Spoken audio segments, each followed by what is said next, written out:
That's fine.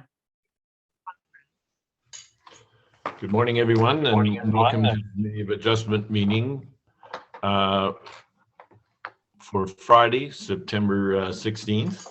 My name is Tom Hill. I'll be chairing the meeting this morning. And before we begin, I will advise that this morning there's a public meeting scheduled for 8 consent applications and 6 minor variance applications. There's also 1 application not subject to a public meeting to consider a consent application. I'll briefly summarize the procedure to be utilized for the meeting.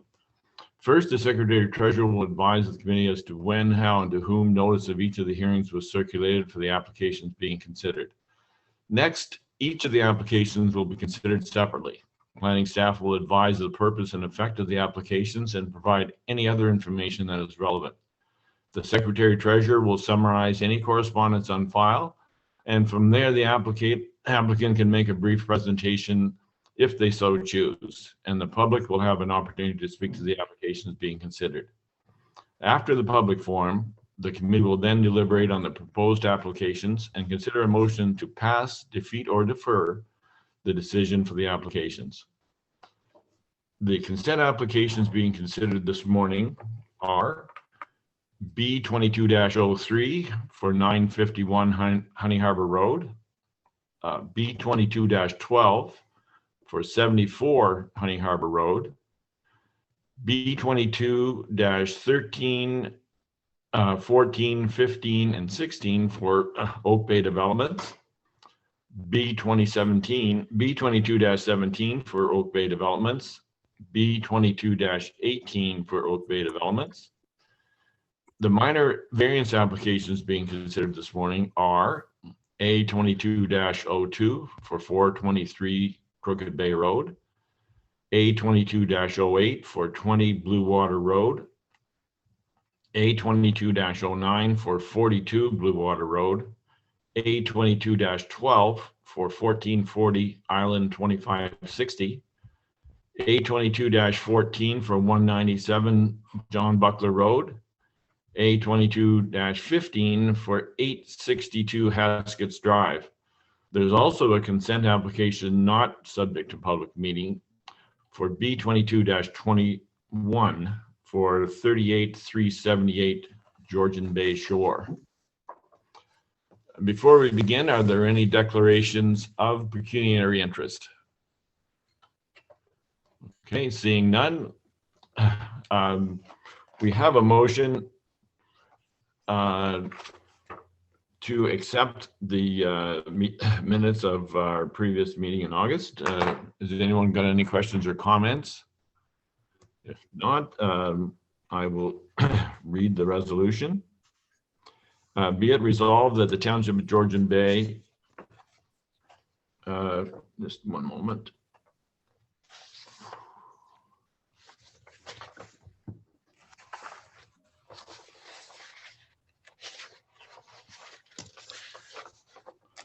My secretary has reorganized my paperwork. Turn it over. No, don't. Don't do that. Better not do that again. Okay. All right. Here we go. Resolution. Be it resolved that the Township of Georgian Bay Committee of Adjustment approves the minutes of August 12, 2022 as circulated. All those in favor, please signify by raising your hand. Thank you. The motion is carried. And you would all have had an opportunity to review the agenda for today's meeting.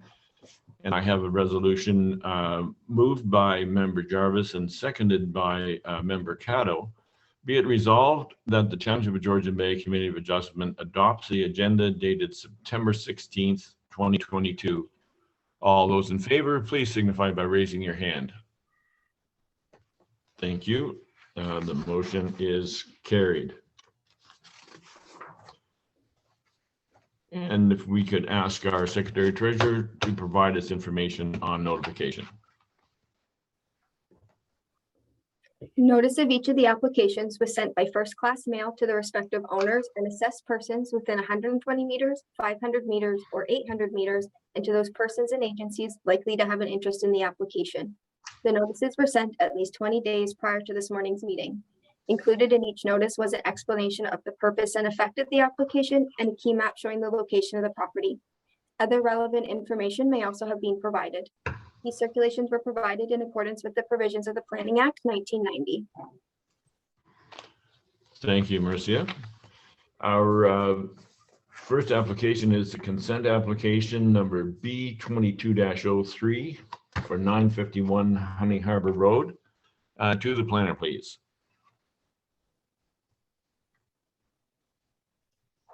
Good morning, everyone. Can everyone hear me? Yes. Yes. So I will be speaking to the first consent application. Give me a moment to share my screen. Okay. I hope everyone can see my screen. Okay. Yes. So the applicants for the proposed consent application are Alden and Jody Bressette. The address of the subject property is 951 Honey Harbor Road. And the purpose of this consent application is to create a new residential lot with an area of approximately 1.5 hectares and a frontage of approximately 178 meters on Honey Harbor Road and a frontage of approximately 56 meters and 52 meters on Bass Bay Road. Here's a location map of the subject property. The subject property is located on the west side of Honey Harbor Road, and Bass Bay Road traverses through the subject property. Here's an aerial view of the subject property. It has a lot area of approximately 5.47 hectares and a total lot frontage of approximately 500 meters on Honey Harbor Road. The subject property is currently occupied by a single detached dwelling, which was built in 2017 with the benefit of a building permit. The subject property is surrounded by vacant lands to the west and low density detached residential development to the north, south, and west. Here's a plan of survey showing the proposed severance, and I can bring it up later on the screen after the presentation for additional clarity as required. The applicant is proposing creation of a new residential lot. The severed lot will have an area of approximately 1.5 hectares and a frontage of approximately 178 meters on Honey Harbor Road, 56.41 meters on the north side of Bass Bay Road, and 52.54 meters on the south side of Bass Bay Road. The retained lands will have an area of approximately 3.8 hectares and a frontage of approximately 326 meters on Honey Harbor Road.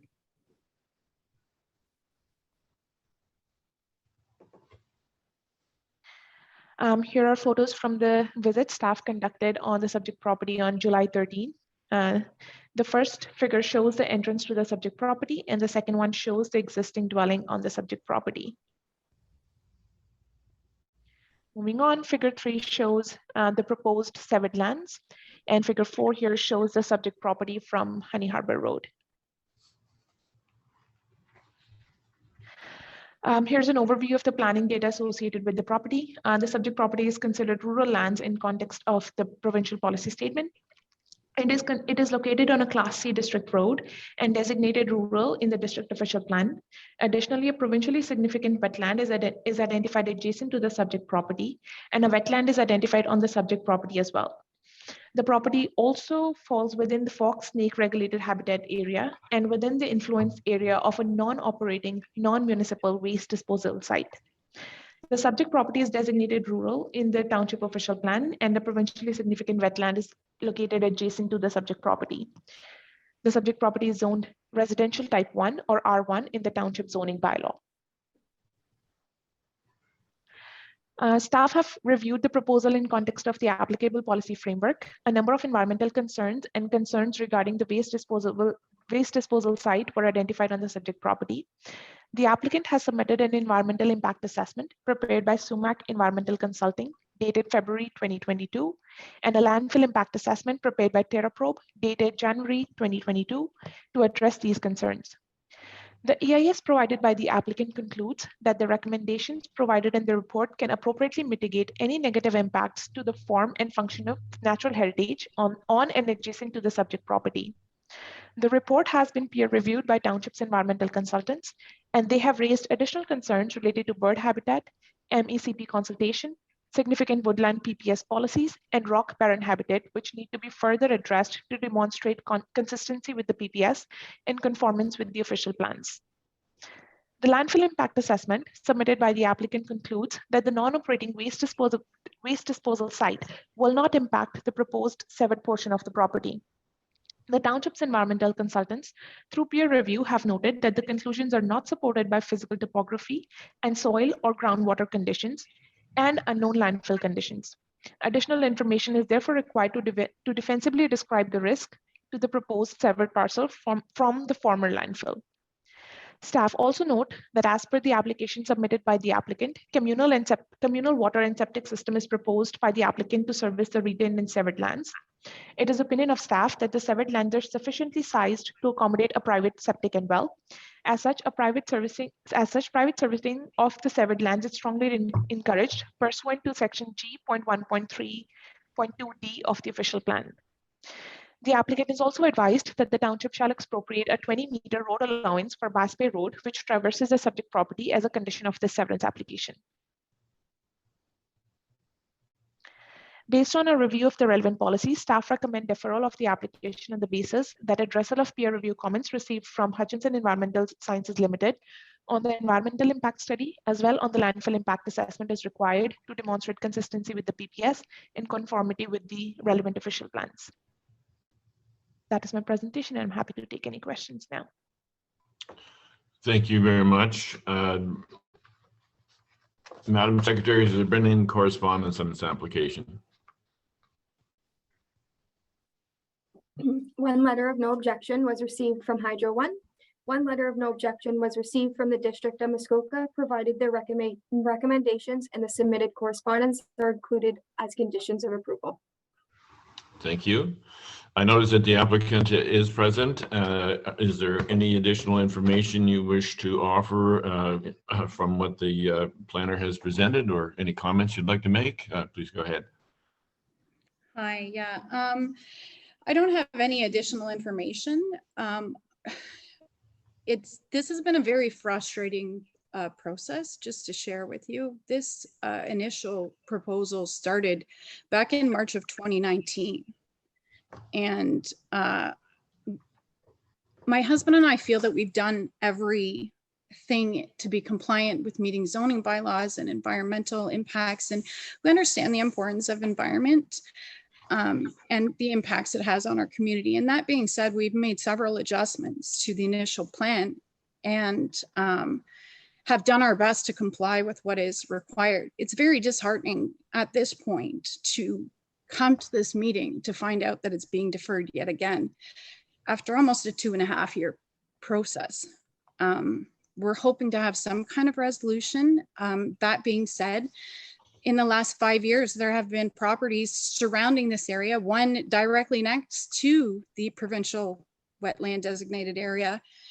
And these studies have been conducted, and they've been granted to build on those properties and are still developing on those properties. So I'm a little frustrated, let's just say. Also, looking back, there's been other reports previously that, you know, this committee has been able to, you know, help move along, I guess, for lack of better words.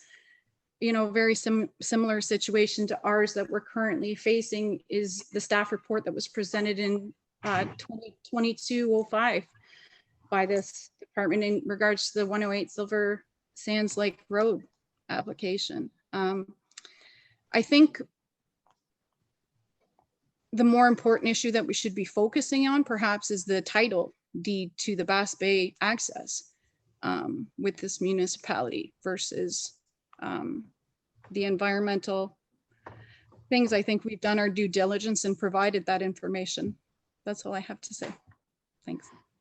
Okay, thank you very much. And I should have asked you at the beginning, could you just identify yourself for the record, please? Yeah, sorry, it's Jody Bressette. Thank you very much, Ms. Bressette. Are there any members of the public in attendance that would like to offer comment on this application? Okay, seeing none, I will close the public session of the discussion and bring the application before the committee for any questions or comments. And we'll begin with Member Demkew.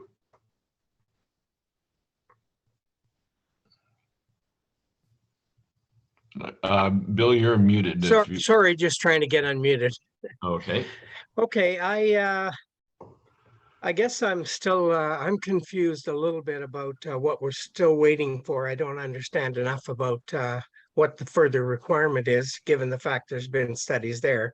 So I understand the frustration from the Bressettes. And the other question I had about this was just the fact the severed portion is going to go past Bass Lake Road, but that's been answered. I guess there's going to be a requirement for an easement so that that can be used. So at this point, I don't see why I wouldn't go ahead with this unless the information planning is waiting for is clearer to me. very well. Just on that, if we could have perhaps the planner give us a little bit more information about what information in regard to the environmental impact study or landfill impact assessment is missing, or what needs to be considered at this point. So through you, Mr. Chair, to the committee, the applicant submitted a landfill impact assessment as well as an environmental impact assessments. The township procedure requires the township's environmental consultants to peer review those reports. Those reports were peer reviewed by Hutchinson Environmental, and they raised additional concerns which were not addressed in their reports.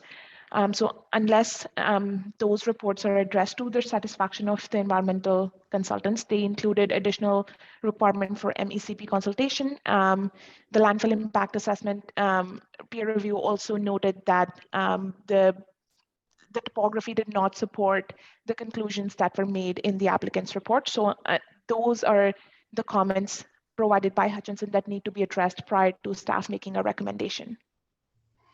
And just for clarification on that, you said these concerns need to be addressed. Who do they need to be addressed by? So through you, Mr. Chair, the applicant's consultants will review staff have already forwarded the comments to the applicants and their consultants. So their consultants will review the comments provided by Hutchinson and revise their environmental reports to address the comments made by Hutchinson. They will again be reviewed by Hutchinson to ensure that they have been addressed to their satisfaction, as they are the environmental experts. So they should be addressed to the satisfaction of our environmental consultants. Okay, seems like a lot of cross-examination there. Member Kutsier, any questions or comments? Thank you very much. No, I can absolutely appreciate Ms. Bressette's frustration. Getting planning approval is not a simple exercise, and unfortunately, for numerous reasons, it's been taking longer than it should these days. I, in principle, have no issue with this application. I think the severed lot is going to be comparable to lots in the neighborhood, so it's quite appropriate to the neighborhood.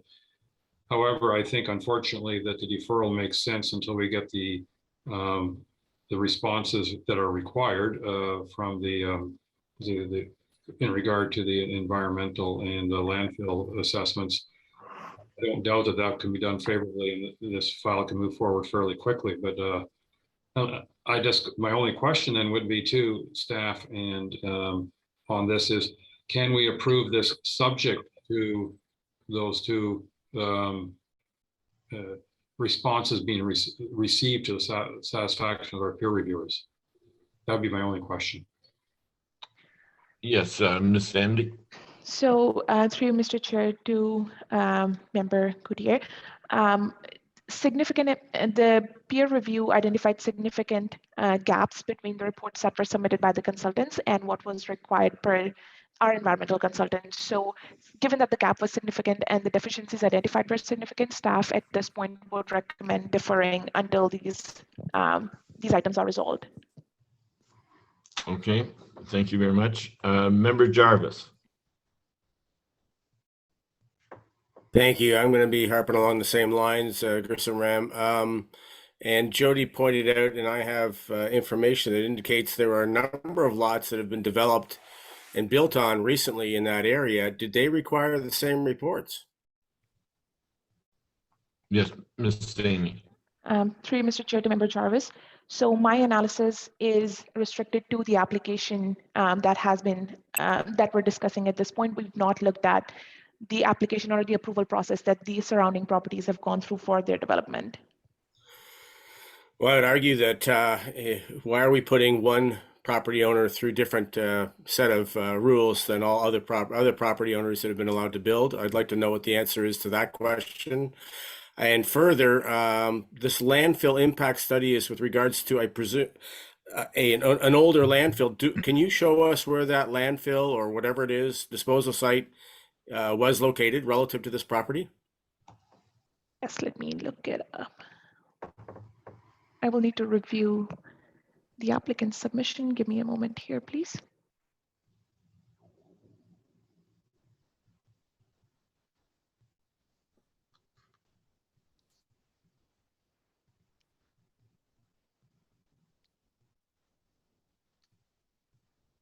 My understanding, Gersaran, and for the committee's benefit, my understanding is that there's a disposal site to the east of the old Honey Harbour Road, which is to the east of the current Honey Harbour Road, and these property owners are on the west side of the current Honey Harbour Road. So we're looking at a significant distance, and within that distance are at least 3 properties that have been built on recently. So I really don't understand why we're pushing this property owner through hoops that apparently, though we'll have to check, other property owners have not had to go through. This is land that we would prefer to was developed because it's on an arterial road, in a manner of speaking, the Honey Harbour District Road 5. And the property owners have shown a willful effort to try and mitigate any issues that have been brought before them, including the environmental ones. So I don't see why we aren't moving ahead with this. You have a comment, Ms. Singhey? Yes, through you, Mr. Chair, to Councillor Jarvis, I would just like to note that I do not have a figure showing the landfill at this point, but I do note that within the designations in the official plan, the subject property is located within the influence area of the non-operating, non-municipal waste disposal site. Okay, but we have no idea whether the other properties that were developed in this area had to go through similar studies, correct? Because we haven't looked at them. Yeah, so through you, Mr. Chair, again to Member Jarvis, I'm unable to speak to the development process that the other properties have gone through. Okay, well, unless somebody can tell me that that waste disposal site is not the one that's been pointed out to me in the location it is, I see no reason not to allow this development to go ahead. My only other question, Gersom Ram, again, can you clarify for me? The Bass Bay Road bisects the proposed severed lands, and what is it suggested that happens with that that piece of property? Ms. Singhey? Through you, Mr. Chair, to Member Jarvis. So the portion of the road that passes through the property is not owned by the township. It is still under the ownership of the applicants. So through this application, as a condition of severance, the township will purchase essentially or will expropriate that portion of the road. It would be a 20-meter right-of-way purchase from the applicants. So the municipality in this case has the option to purchase or expropriate, correct? Through you, Mr. Chair, to Member Jarvis, I'm not sure about what the process of expropriation is. I would have to go back and discuss that with township staff. Okay, but the property owner also has the ability to put a toll gate on that road. Is that correct? Just kidding. Just kidding. I think I might help pay for all their studies. Okay, like I said, I don't see why we shouldn't be moving ahead and allowing this to proceed in light of other properties and similar circumstances from what I can see here that have been granted permits in recent history. Thank you. Thank you, Member Jarvis. Member Caddo. Thanks, Chair Hill. Yeah, Stephen, you're right with the location. It's east of where the lots are already developed and built on. You know, the Bressettes are across the road from that. I think this is a little crazy what they've been put through, and hopefully fellow members will agree with me that not to defer it any longer, because you know, this is what 2018, 2019. It's a long time for one lot. So I am supportive of this 100%, and I hope the fellow members agree with me. Thank you. Thank you, Member Cal. Member Ferguson. Thank you, Chair Hill. I'm just wondering, our planner has been fairly adamant that until all the information comes back supporting these studies, that this process will not be approved. And so if we try and push it ahead today, it still will be deferred, I believe, in order to get this information. So are we not better off to defer it, get the information in, and then clear it once and for all?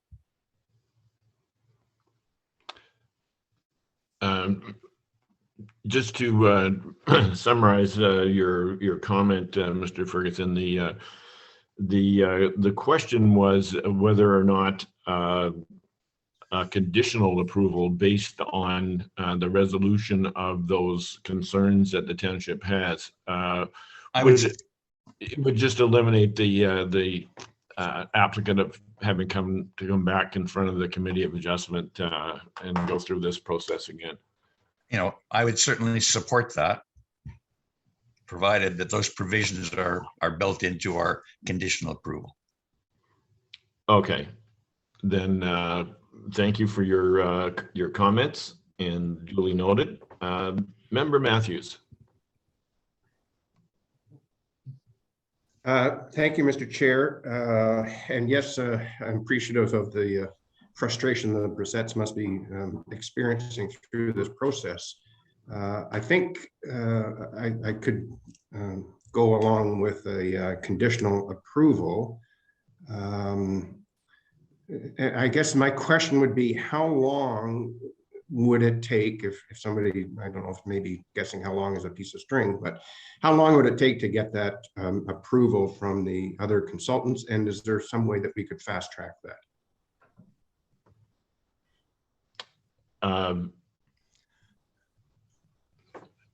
Is there any comment on that, Ms. Sanny? As through Mr. Chair to Member Matthews, staff have provided the peer review comments to the applicants and their consultants. So it depends on their consultants' timeline on when they can provide us the revised reports, and then they be again reviewed by the township consultants. Okay, and just to, can we put a request in to have it done within the next 2 months or something of that nature? Is that a possibility? Through you, Mr. Chair to Member Matthews, I'm unable to speak to the capacity of the applicants, consultants, with regards to completing or revising the reports at this time. Okay, I share the frustration, I think, with the Bressettes. I share the concern that township is not completely satisfied with the environmental impact, which of course is quite significant or potentially significant. I understand there's been other properties, but maybe planning actions and peer reviews have changed since those properties were developed. So I think I would support a conditional approval on this. okay, thank you very much, Member Matthews. I have a resolution here that was drafted earlier, but based on the comments that I am hearing from the virtually all the members, and I see Mr. Jarvis with a hand up. You have a further comment, Mr. Jarvis? Go ahead. If I could ask for your indulgence, Mr. Chair. My question is to go around again. Is the were planners and or environmental consultants that we use, Hutchison, have you or they been out to the site to look at it? Through Mr. Chair to Member Jarvis, yes, staff have conducted a site visit on the property. I'm not sure if the environmental consultants have done the same. Okay, and I'm getting a little frustrated. It seems we're making people jump through hoops in these things, and we got some other applications here that to me are excessive in their requests, and we don't see the same requirements of those applications. They aren't severances, by the way, but still, just driving me a little crazy. Thanks. Thank you, Member Jarvis. Are there any other questions or concerns before I read the, let's say, a modified resolution? All right, seeing none. We have a recommendation that was drafted prior to the meeting, which appears needs a small modification in order to reflect the comments and the will of the committee. I will read that amended resolution, and we can, as a committee, vote on it. It's moved by Member Ferguson, seconded by Member Kuchar. Be it resolved that the Township of Georgian Bay Committee of Adjustment receives Development Services Report 2022-80 and hereby recommends approval, conditional approval, to the consent application B2203 based on a satisfactory outcome of the peer review comments obtained on the environmental impact study and satisfactorily addressing the landfill impact assessment. All those in favor of conditional approval, please signify by raising your, oh, I'm sorry, and we have a comment from Member Kuchar. I'm concerned because normally when we approve these things, there's a list of 4 or 5 conditions that have to be met that are relatively routine. You know, not the least of which is paying taxes, for instance. And so I would think that we'd have to get this drafted up to include all the, I'll call it, usual conditions as well as these additional conditions. Very well. Perhaps I could ask our Secretary Treasurer to address that at this point, and we can come back to this a little bit later in the meeting. Is that doable, Marcia? Yes, we can come back to this at the end of the meeting just to allow staff to draft up a new resolution to make sure we're including all the conditions necessary. Excellent. Thank you very much, Marcia, and thank you, members of the committee, for that. And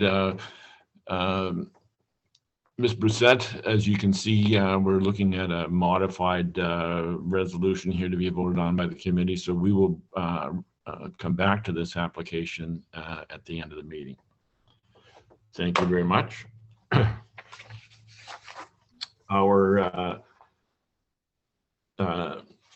next resolution, our next application rather, is B22-12 for 74 Honey Harbour Road. To the planner, please. Good morning, Mr. Chair and members of committee. I'll be taking you through application B22-12. Give me a moment to share my screen.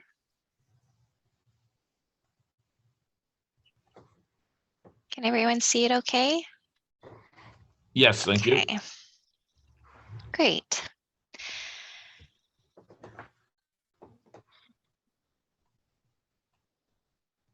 Okay. So this is a consent application for the lands located at 74 Honey Harbour Road.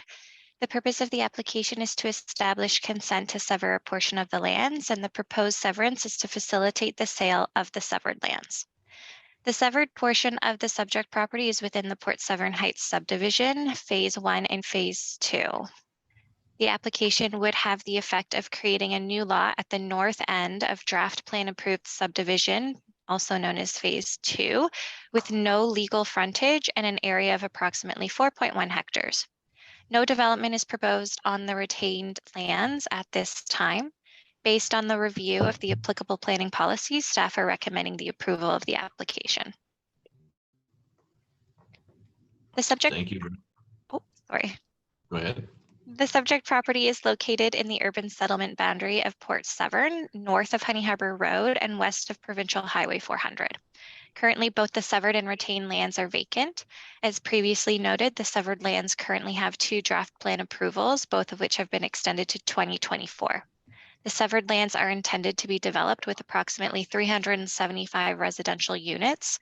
The retained lands require an official plan and zoning bylaw amendment to proceed with any sort of development, and neither application would be supported by staff until the Port Severn Heights subdivision is completed in order to provide access, frontage, and municipal services to the retained lands. Here's aerial imagery of the subject property, which confirms that the subject property is vacant with sparse natural vegetation towards the south and more dense vegetation towards the north. Here's a copy of the severance sketch. As mentioned previously, the severance is requested to facilitate the sale of the lands referred to as phase 1 and phase 2. It is staff's understanding that phase 1 and 2 of the subdivision are subject to a sales agreement that excludes phase 3. In order to legally convey phases 1 and 2 separately from phase 3, a consent application is required. The severance would have the effect of creating a new lot at the north with an area of approximately 4.1 hectares and no legal frontage until the Port Severn Heights subdivision is developed. The severed lands would have an area of approximately 43 hectares with a frontage of approximately 20 meters on the Honey Harbour Road. The proposed retained lands are not within the draft approved subdivisions and are part of a future phase 3. It's staff's understanding that the proposed purchasers intend to develop the subdivision in accordance with the draft plan approved plans, and that no development is proposed on phase 3 at this time. The retained lands would require an OPA and a zoning bylaw amendment to proceed with any development, and neither application would be supported by staff until the subdivision is completed. The subject property is located in the Port Severn Urban Center boundary and are considered settlement areas as per the provincial policy statement. The PPS states that the settlement areas shall focus growth on development on lands that land use patterns, within the settlement area shall be based on a range of uses and opportunities for intensification and redevelopment. The application will facilitate residential development on the severed lands, which are located in an urban center area. The proposed severance will not result in the development on retained lands, and further Planning Act approvals are required for any development on the retained lands. Further, the proposal has no foreseeable negative impacts on the surrounding development, and as such, planning staff are of the opinion that the application is consistent with the relevant policies in the PPS. The subject property is designated urban center in the District of Muskoka official plan and is located within the full service area, indicating that both municipal water and sewer services are available. The proposed severance supports the development of the severed lands for the residential uses on municipal servicing. Staff have identified various environmental concerns on the subject property, such as the location adjacent to a PSW, eastern fox snake regulated habitat, and deer wintering areas. Generally, the district official plan requires that studies be completed to demonstrate that there will be no negative impacts to any environmental features. The applicant has obtained draft plan approval for the proposed development on the severed lands, and any concerns for the severed lands will be addressed through draft plan approval processes. The retained lands are currently designated open space, and any development on these lands will require Planning Act approvals. Based on the above, planning staff are of the opinion that the application conforms to the general intent of the District of Muskoka official plan. The subject lands are located within the urban center boundary and are located within the Port Severn Heights special policy area and are also designated residential and open space in the Township of Georgian Bay official plan. Residential and open space uses are permitted within the Port Severn Heights special policy area. The subject property is adjacent to the Bass Bay PSW, and a portion of the subject property falls within the Muskoka heritage areas. The applicant has obtained draft plan approval for the proposed development on the severed lands, so any concerns for that portion of the lands will be addressed through the draft plan approval process. The retained lands are currently designated open space, and any development on these lands will require Planning Act approvals. As mentioned previously, the severance would have the effect of creating a new lot with no legal frontage. Section E3 of the official plan states that lots shall front upon roads which are owned and maintained year-round by a public authority and are in condition appropriate for the use proposed. While the intended severance would result initially in a lot without any frontage on a year-round municipally maintained road, it is anticipated to have frontage on the road in the future once phase 1 and phase 2 have been completed. Based on the above, planning staff are of the opinion that the application conforms to the general intent of the official plan. Currently, both the severed and retained lands are zoned to restrict development through various holding provisions. It's staff's understanding that the current zoning reflects the efforts of previous planning authorities to curtail any development on the retained lands until the severed portion has been developed. The retained lands are predominantly zoned open space, with a small portion of lands towards the south being zoned institutional holding, residential multiple type 3 withholding, environmental protection type 1, and residential multiple type 1. The zoning bylaw establishes a minimum lot area for OS1 zones of 1 hectare and a minimum lot frontage of 60 meters. The proposed retained lot does not meet the lot frontage provisions of the OS1 zone. However, the applicant notes that the retained lands are the logical extension of the existing draft plan approved subdivision, and based on the above, staff anticipate that these lands will be rezoned to facilitate the development in the future. As such, any deficiencies will be addressed at that time. The holding provisions on the retained lands require a site plan agreement and servicing agreement to be completed as conditions for removal, and as such, these holding symbols shall prevent any sort of meaningful development for proceeding on the retained lands.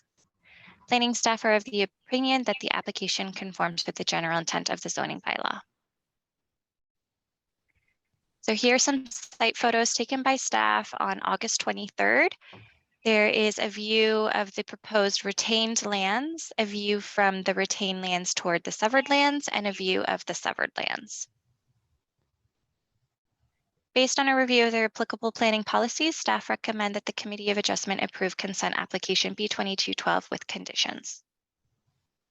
I will stop sharing my screen, and I'm happy to answer any questions you may have at this time. Thank you very much, Ms. Bradford. Madam Secretary, has there been any correspondence on this application?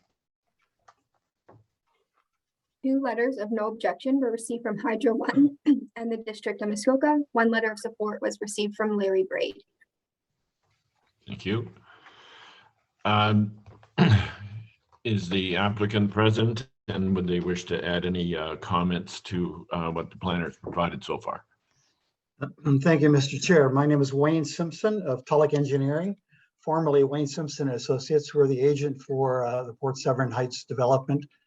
And I appreciate, my address is 80 Main Street West, Huntsville, P1H1W9.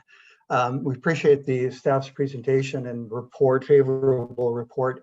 I believe it's a simple matter of basically separating from the parcel, that part of the property that's slated for development in the longer term and not in the near term.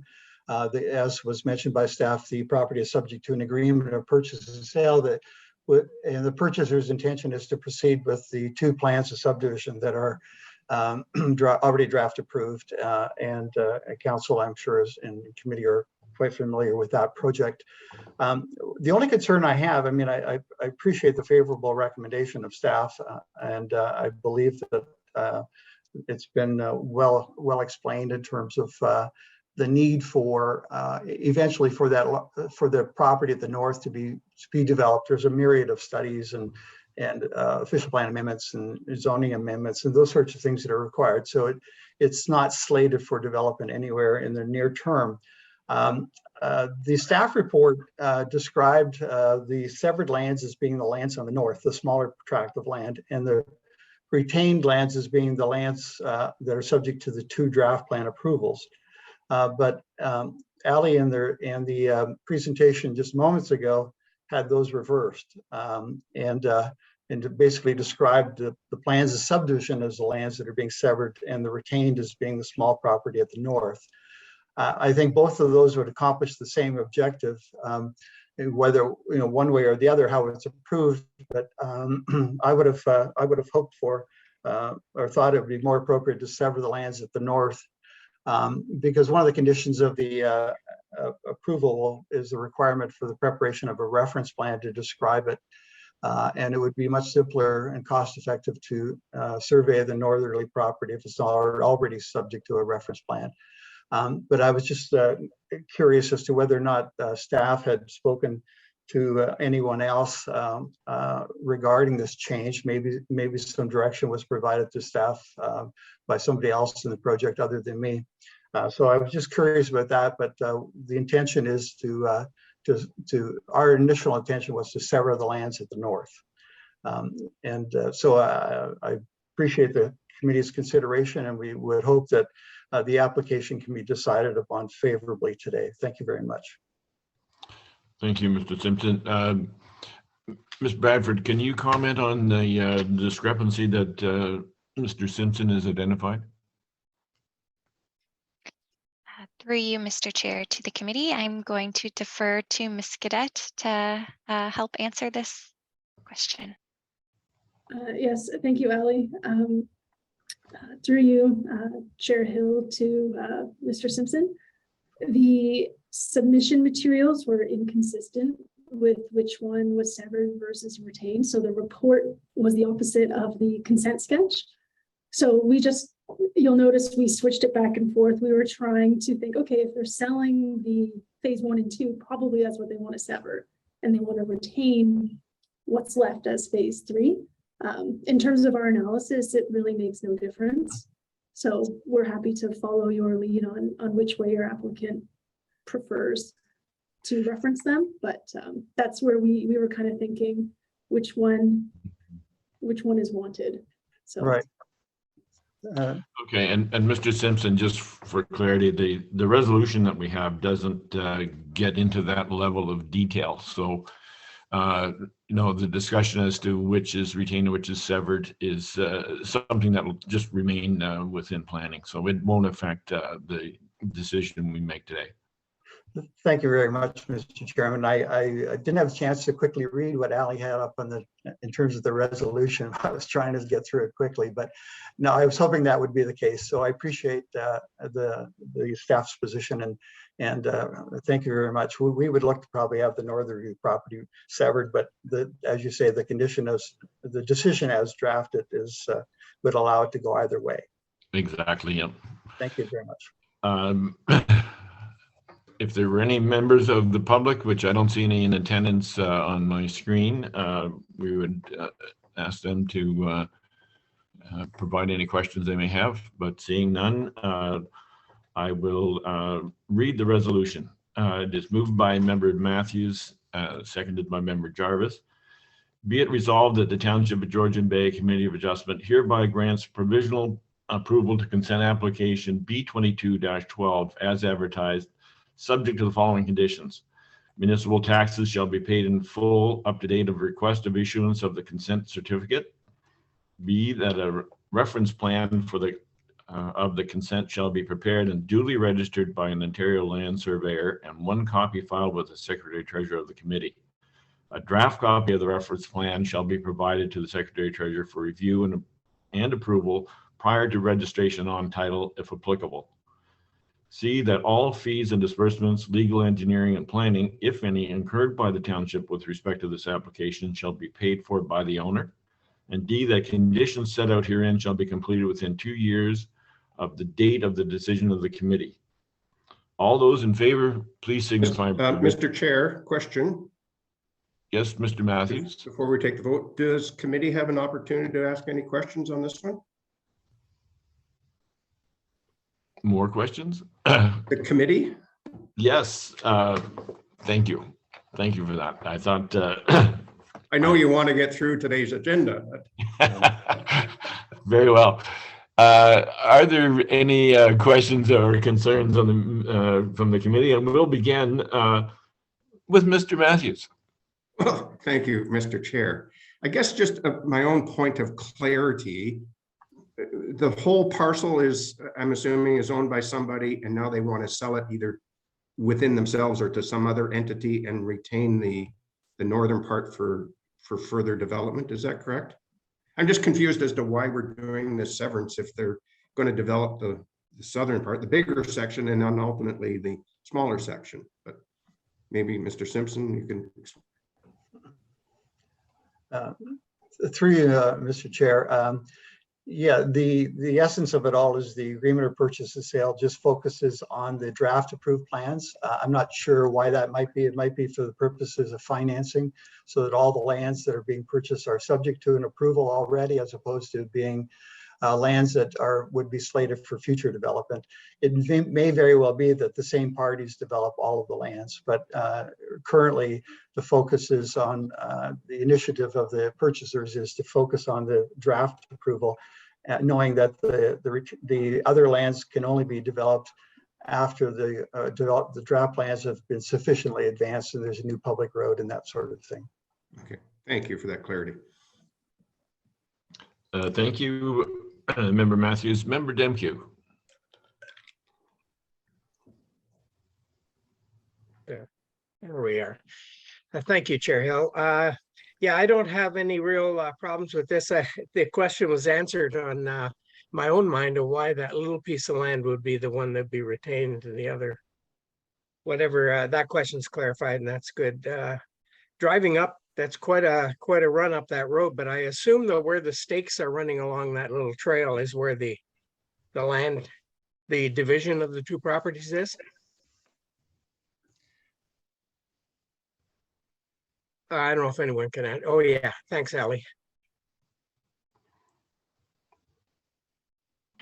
Through you, Mr. Chair, to Member Demkew. We were wondering the same thing when we conducted the site visit. It's a good assumption, but I don't have a definitive answer at this time. Thank you. Mr. Chairman, if I could just comment, Mr. Chairman, I am similarly disadvantaged. I don't know the markings, but I can certainly find out the answer to that and report back to the councillor following the meeting today to clarify that. Somebody's gone to the length of marking things and it's for a purpose, so I'll confirm that. Well, it's no problem in my mind. I'm okay to go ahead with this. I just had the question, such a large parcel of land and finding out where it was. That's the only assumption I made, but okay. I think all my questions have been answered. I'm okay with this. Thank you, Member Demkew. Member Ferguson. Yes, I agree with the comments by Mr. Demkew. I think that all our questions have been answered. Everything seems to be in order, and I am in favor of this application. Thank you. Member Caddo. I know this property quite well. This was my grandparents' farm. This is where my mother was born and raised. Yeah, I don't have a problem with this. The only question I have, and I'm not sure if this is off topic, it says deer wintering area. Oh, I know for a fact it isn't a deer wintering area. And who's coming up with this? Like the environmentalists, are they in the bush all winter long looking to see if there's deer? I know 6 Mile Lake is a deer wintering area. Swift Rapids is a deer wintering area. Back there it isn't. So it's kind of bringing it back to the Bressette thing. It's who's coming up with all these environmental studies, let's say. Is people in the bush all winter long to seeing if there's deer back there? When I know for a fact, I was born and raised there, there isn't a deer wintering area. So it's just off topic, but I just had to get that in there. And I do support it, by the way. Okay, thank you. Ms. Godet, can you comment on that? Yeah, you'll find a lot of the environmental mapping that we get from the ministry that the district implements in their official plans are based on aerial photography. And I would assume that the vegetation type is how they come up with the deer wintering. So I think they look at the conifer density based on aerial photography, and they use that to sort of generate the mapping that the district uses. So basically they're going by an air photo. No one's actually in the bush looking to see if there's deer there in the winter time. So to me, they should not be able to allow to do anything like this. That gets to me. Sorry.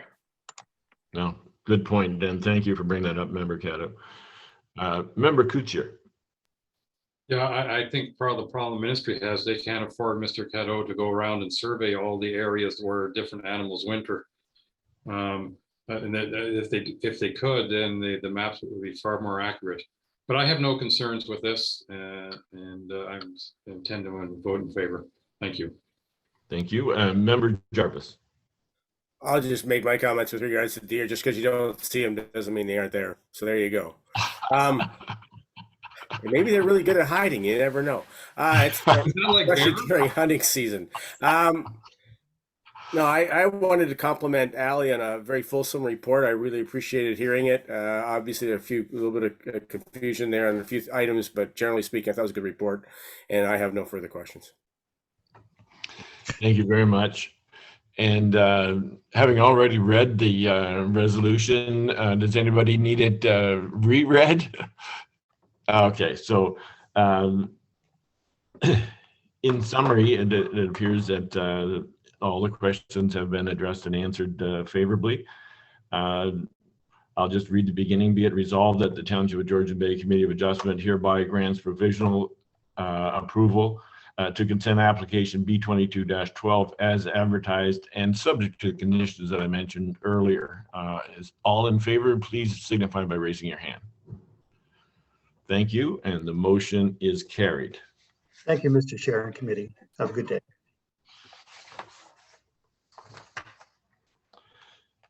Our next application is a series of consents, numbers B22, and we're going to break this up a little bit and deal with B22, 13, 14, and 16. And we have another one, 15, which is one that we can discuss in this meeting and vote on it separately. So with that, I would ask the planner to provide an overview of this application. Good morning, Chair Hill and members of committee. I just want to confirm that everyone can hear me correctly. Yes, we can. I think Member Jarvis can attest that I sounded a bit like Darth Vader in our earlier in the week council meeting. So all my audio is up and ready to go. Darth Vader was a good description. Yes. I hope you don't think I am, but I know I sounded like it. Definitely don't look it. Okay. Thank you, everyone. Please allow me to share my screen. Can everyone see my screen correctly? Yes, thank you. Perfect. So for the purposes of this application, I will be bringing forward B22, 13, 14, 15, and 16 in one presentation. However, consideration for committee can be done separately. The purpose of this requested applications is to transfer the existing 0.3 meter reserves located along Golf Course Road from the Oak Bay Developments Inc. to Oak Bay Golf Inc., which is a condition of draft plan approval by Oak Bay subdivisions. The applications would have an effect of transferring the 0.3 meter reserves through a lot addition from the residential developer to the golf course. The 0.3 meter reserves were put in place to ensure the residential blocks on the draft-approved plans of subdivision were not inadvertently created through a consent process. The effect of these applications is to transfer the 0.3 meter reserves to Golf Course Road, to the golf course, through a series of lot additions. This would have a direct effect on the golf course with legal frontage on Golf Course Road in satisfying draft plan conditions 10A, 11A, and 11B of S2005-10 and condition 8A of S2005-7, which all require the transfer of these 0.3 meter reserves to the golf course. Again here, I won't read all this information out for you as in the report. However, for your review, information regarding what application applies to which land parcel and some characteristics there. The subject lands are part of these consent applications are located within the Port Severn urban area in the Township of Georgian Bay, District Municipality of Muskoka. As the proposed consent applications do not result in any new development, creation of a new lot, or site alteration, the subject properties and surrounding features were not analyzed further. For your consideration, please see a map here. Blocks 19 are the severed lands, and block 20 is the lands being severed. Again, block 16 is the lands being retained. Block 28 is the lots being severed. Block 15 and block 27 are related, and again, block 14, and 26 are related. As you can see here, block 24 for your block 14 for your consideration is also addressed as waterside, block 15 as trailside, block 16 as Twin Island, and blocks 19 as Summerside. The District of Muskoka indicated no objection to consent applications B2213, known as Waterside, and B2214, known as Trailside, or B2216, known as Summerside. Regarding B2215 Twin Island, the district indicates that the request is premature and suggests that if the application is approved, that a condition be made indicating that Phase 1 and 2, Waterside and Trailside, of S 2005-10 be final approved and registered prior to the transfer of Block 28. Township staff agree with the district and recommend approval of consent applications B2213, 14, and 16, as the approval of these consents is in line with the draft plan conditions and do not pose the risk of inadvertently creating blocks through the consent process. Regarding B2215, known as Trailside, Township staff agree that the application is premature and do not recommend approval, as Block 28 is the only block linking Trailside to Twin Island. Transferring Block 28 to the golf course would inadvertently separate Trailside and Twin Island. The district's suggested condition is appropriate if committee considers approval. However, as the applicant will only have 2 years to fulfill the conditions of consent, it is unlikely that they will be able to meet this condition. As a result, staff recommend denial on the basis that B2215 is premature.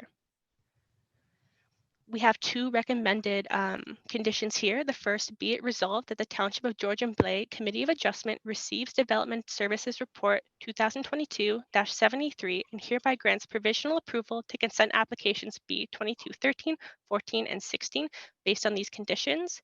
Additionally, we have another recommended condition regarding, be it resolved that the Township of George and Bay Committee of Adjustment receives Development Services Report 2022-73 and hereby denies consent application B2215.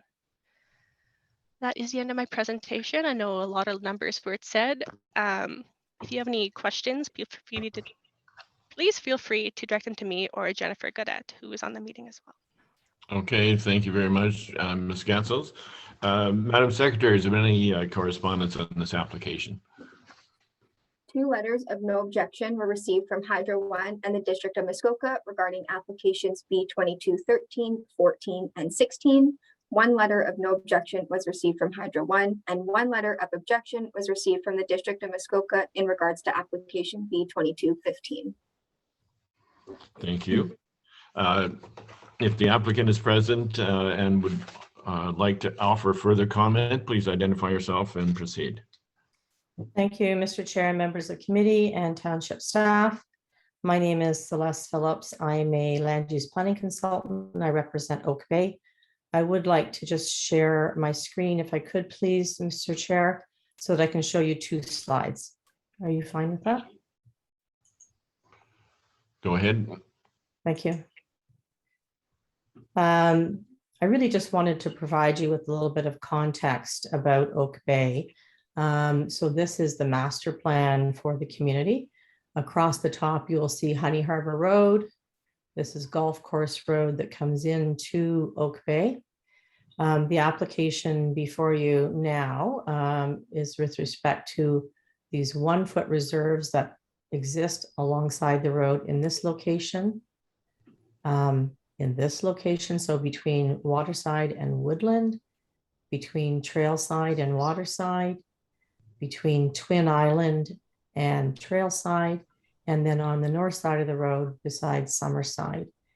My request on behalf of Oak Bay is that you approve all of those 4 requests, that those lands, the 1-foot reserves, be conveyed from Oak Bay Developments to Oak Bay Golf. The comment from the district is a concern that we would not be able to proceed to complete the severance within 2 years. And I guess my position to you is that, as you know, there's a desperate need for housing in the province of Ontario and in the township. And I am at the point now where I'm ready to submit the application for Twin Island. So Oak Bay would like to move as quickly as possible with all of these phases so that the development can be completed. So my request to you is that you approve all 4 of those applications. And then while I have this on the screen, I just did want to mention to you as well that there is an application coming to you next on the agenda with respect to an easement for an irrigation system, which is located along the front of Waterside in this location. And then I guess my final point, if I could, I'm just going to show you one other. Yeah, and this was in the presentation. So this is the draft plan of subdivision. Again, this is Golf Course Road. This is Marina Village Drive, where all of the development has been in place for some time. And these are these little 1-foot reserves that exist in this location. You can see they're tiny strips of land and they're each identified with a block number. So my request to you today is to grant approval of all 4 of those requests. And I will stop sharing my screen. Thank you very much. Is there anyone else from the public or the applicant would like to address the committee before we close the public session?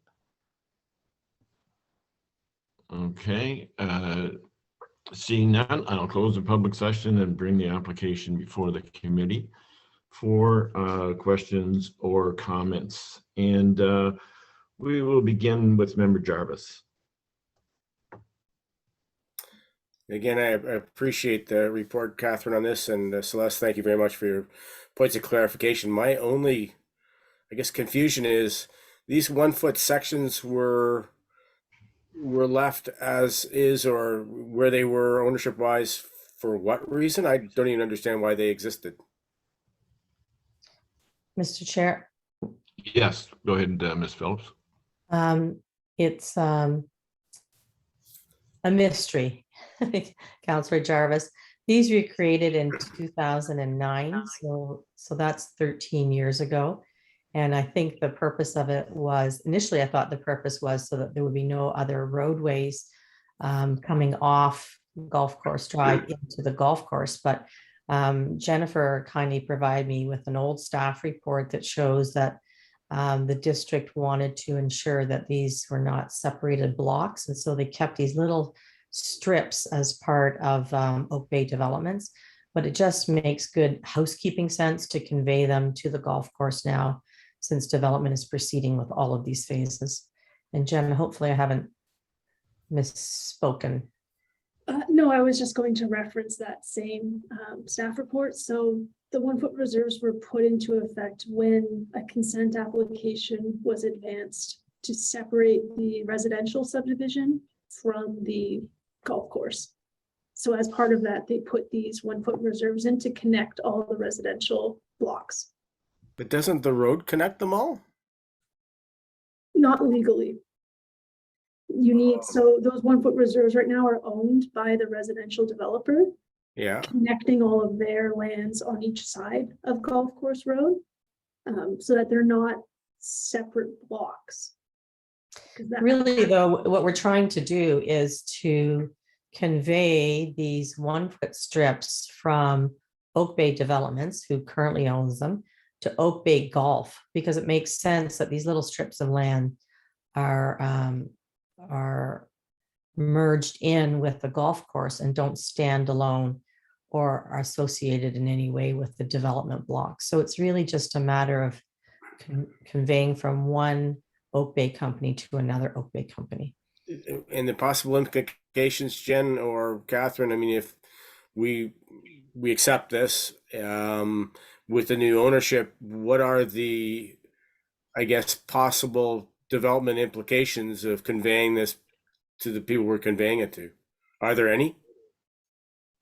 So the district raised the concern, and township staff agree that the proper process for Twin Islands and Trailside would be to not remove that 1-foot reserve linking them until they've advanced through the subdivision and dealt with registering the other phases, so that we can sever that without inadvertently creating those 2 blocks.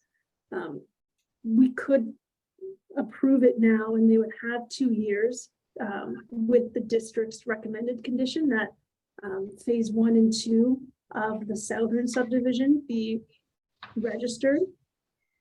We can defer it, which would keep that number 15 alive until they can come back and satisfy that condition without it being formal, or follow our recommendation, which is denial for now on the basis that it's premature.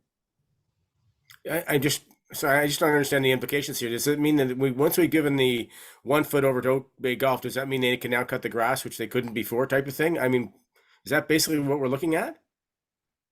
So I'm assuming they're probably cutting the grass right now anyway. Oh, that's good. Yeah, just legally, you want to make sure that you're following the proper process for the development as a whole. So the consent process is not intended to create blocks on a subdivision. That goes through the draft plan of subdivision process, and then you satisfy the conditions, and then you register. So it's not that we have a problem really with Oak Bay Golf owning that land. It's just we should go through the proper process and make sure we're not inadvertently going through the wrong process for Twin Islands and Trailside.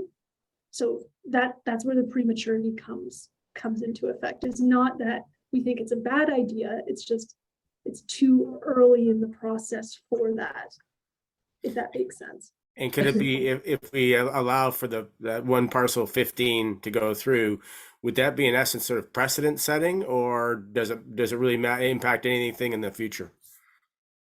So in terms of precedent, no. Okay.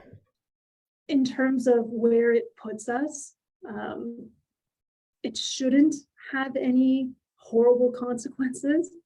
It's just we agree with the district that we would prefer it go through the standard subdivision process. Okay, so it's just a matter of standard processes here, which just blows my mind, but okay.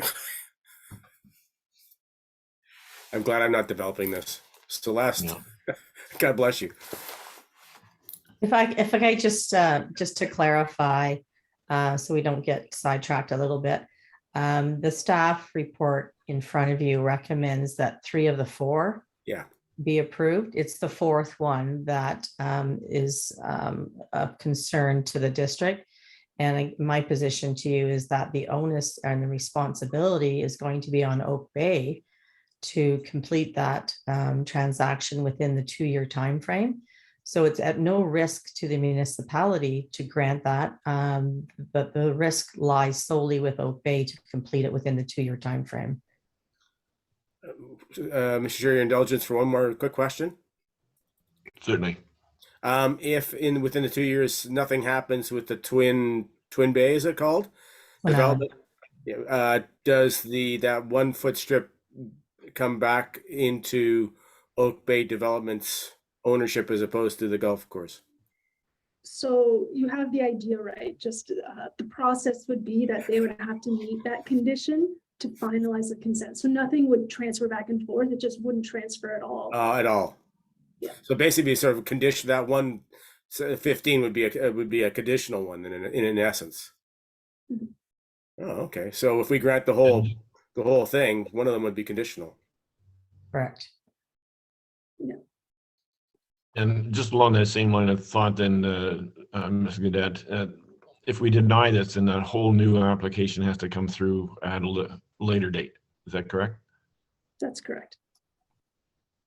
Whereas if we approve it, there's no further requirement by Oak Bay. Other than satisfying the conditions, that's correct. Okay, and Ms. Phillips has said that onus is something that Oak Bay is willing to undertake. Okay, all right, then I think we're clear on that point. Member Matthews, any questions? Thank you, Mr. Chair, and thank you for that clarity. It would, and just for my own mind, if this is approved, 13, 14, and 16 will automatically transfer that 1 foot reserve, and the onus is then on Oak Bay to do the same for 15. Is that correct? That's my understanding. Yep, okay. It just seems efficient to approve it all, and the onus then is on Oak Bay, and if they don't, they're gonna have to come back before us. And if they do meet the conditions, it's done. So I would support all four. I agree with your summary, Mr. Matthews. That's exactly the way I see it. Member Caddo. Yeah, I support this because if we deny it, it's a waste of time and money on everybody's part. So definitely support it. Member Demke. Thank you, Chair Hill. Yeah, my confusion was what the word reserve is in the year I've been on this. I haven't, or the 4 years, I haven't seen this term. I didn't know why it was called that. I didn't know why the golf course needs a 1 foot strip of land, but having listened to everything, I'm fully supportive of passing it all and putting the onus on Oak Bay to fulfill that last condition. Thank you. Thank you. Member Ferguson. I am also in agreement with approving it all today with the provision for number 15, within the 2 years. So yes, I'm in agreement. Thank you. Member Kuchar. I just want confirmation from our staff. A lot of complicated story, all sorts of complicated legal reasons why of all this, but if we approve number 15, what is the risk to the township? So with that condition, there would be no risk. Well, and it would really be more,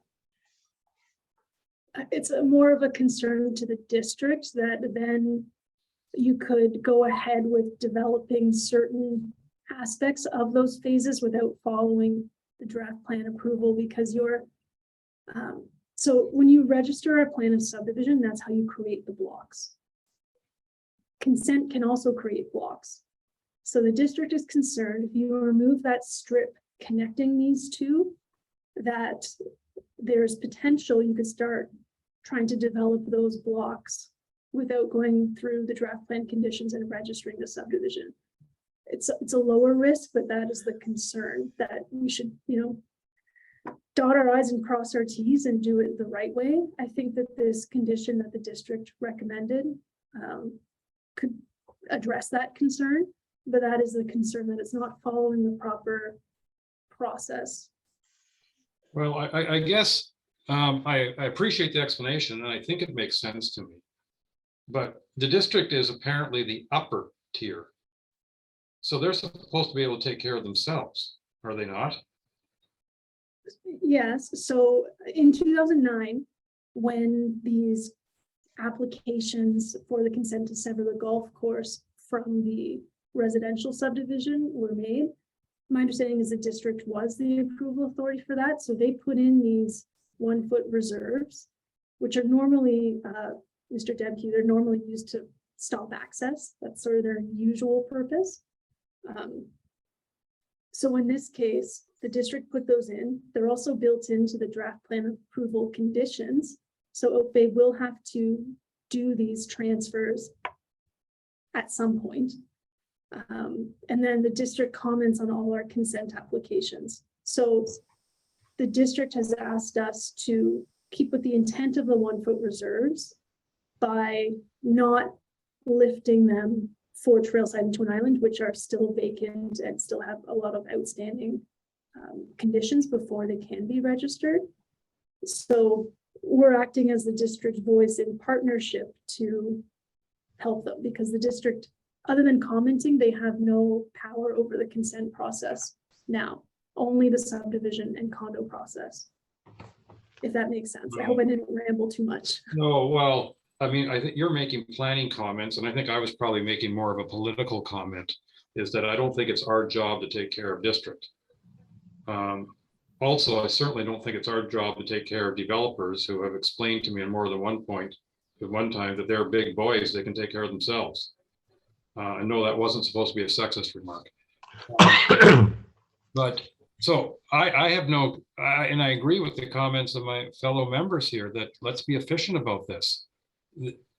Because if we say no, then they have to come back to us sometime in the future and go through this whole process to do something that's we would automatically grant at that point anyway. If we say yes and they don't meet the conditions, they have to come back. Well, that's their problem then, because we gave them the chance. So I'm afraid I'm joining some of my fellow members and saying I'm willing to approve all 4.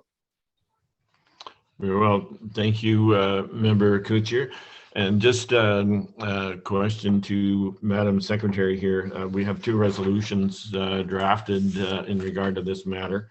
And I propose just to modify that first resolution to include application number 15. And can you make that change on your end as well? Yes, I'm actually in the middle of doing that right now. As we're adding an additional condition for application B2215, we'll just update the resolution for B2215, and I'm just sending that to you privately in the Zoom chat for you to read. So do you want, just to be clear, can we just not modify that first resolution and disregard the one that we had done separately for 15? It's my understanding that the additional condition for B2215 only applies to B2215, not 13, 14, and 16. I don't see an additional condition here for 15. I'm just adding it in right now. I'm sending it to you. I can read it out loud if you'd like. Yes, please do. Okay, so the additional condition for B2215, on top of the standard conditions, that phases 1 and 2 of S 2002-10 be final approved and registered prior to the transfer of block 28. Okay. All right, so you've added that to the new resolution. Yes, I'm just about to send it your way. So if you'd like, you can go ahead and start reading the resolution for 22, 13, 14, and 16 if we're done with the discussion. So that's okay. Very well. I will read that and watch my inbox at the same time. Moved by Member Caddo, seconded by Member Ferguson. Be it resolved that the Township of Georgian Bay Committee of Adjustment receives Development Services Report 2022-73 and hereby grants provisional approval to consent applications B22-13, 14, 15, and 16, subject to the following conditions. A, that municipal taxes are paid to date. B, that a reference plan to the consent shall be prepared and duly registered by an Ontario land surveyor, and 1 copy filed with the Secretary Treasurer of the committee. A draft copy of the reference plan shall be provided to the Secretary Treasurer for review and approval prior to registration on title, if applicable. And C, that all fees and disbursements, legal, engineering, and planning, if any, incurred by the township with respect to these applications will be paid for by the owner. D, that the conditions set forward herein shall be completed within 2 years of the date of the decision of the committee. And let's just see if we have that revised resolution.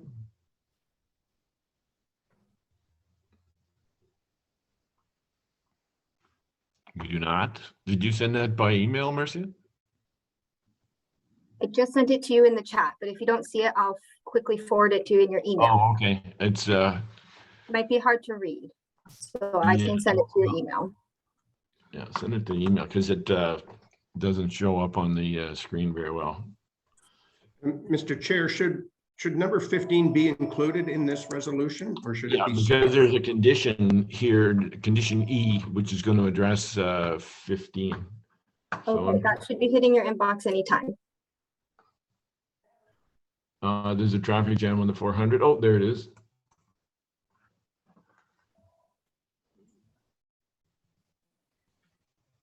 Okay, so the only missing condition here is that phases 1 and 2 of S 2005-10 be final approved and registered prior to the transfer of block 28. And that's to address the section or application number 15. So in essence, if we vote in favor of approval of this, we are approving B22-13, 14, 15, and 16. So I would ask all members in favor, please signify by raising your hand. Member Jarvis has a question. Member Jarvis. Yeah, so I just want to make, is Celeste okay with the revision? I'm just curious. Thank you.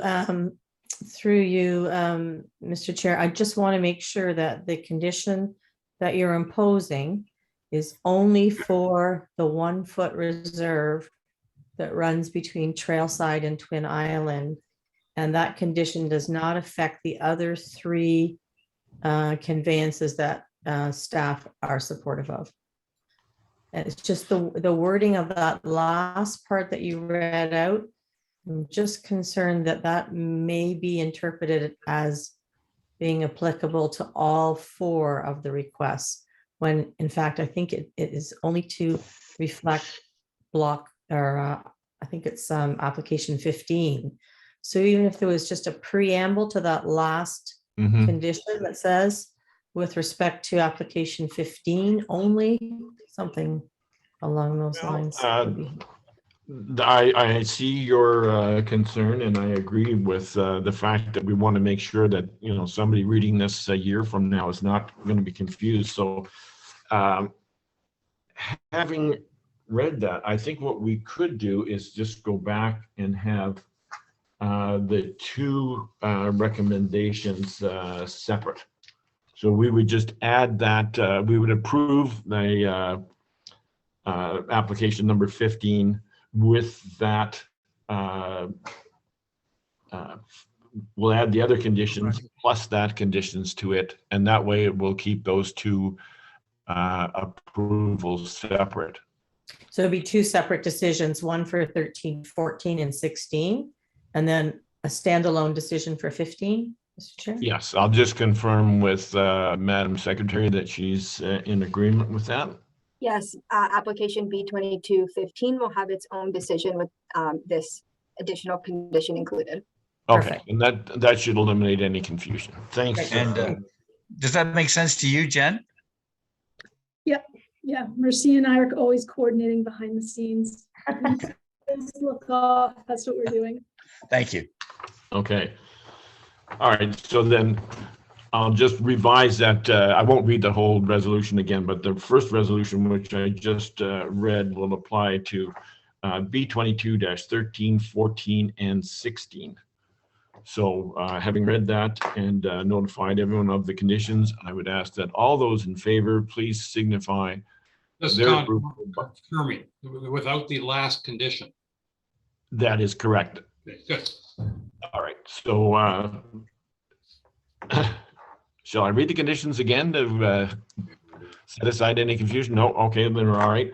So the all those that are in favor of approval of applications B22-13, 14, and 16, subject to the 4 conditions that we had, please signify by raising your hand. Thank you. The applications 13, 14, and 16 are approved. The second resolution, which we will deal with separately, again, the motion is brought forward. Let me just grab that again. I did a great job of setting that aside.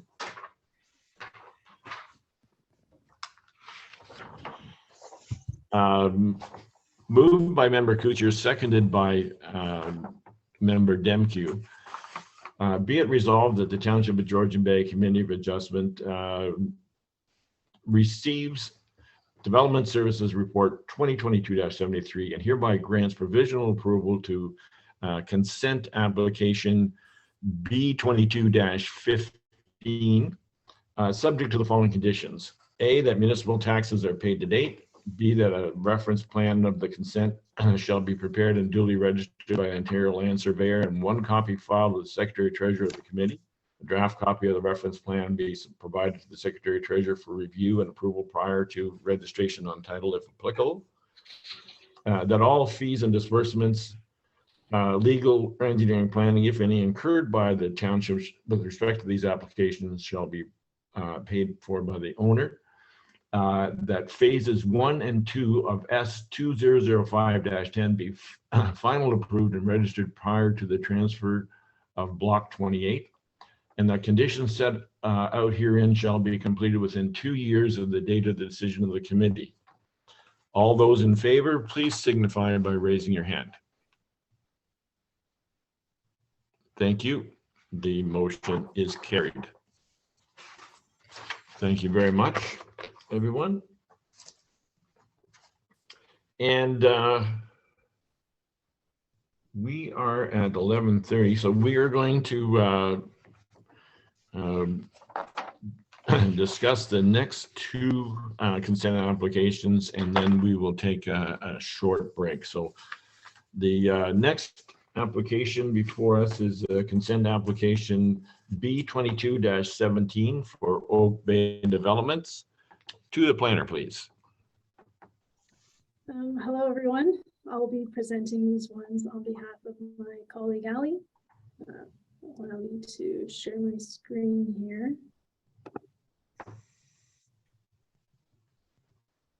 Okay, you should be seeing my background, and in one moment, you should be seeing the presentation. Yes, we see it.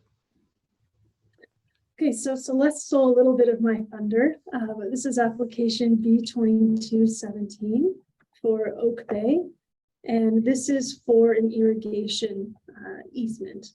So right now the lands are owned by the residential developer, and the easement would be in favor of the golf course.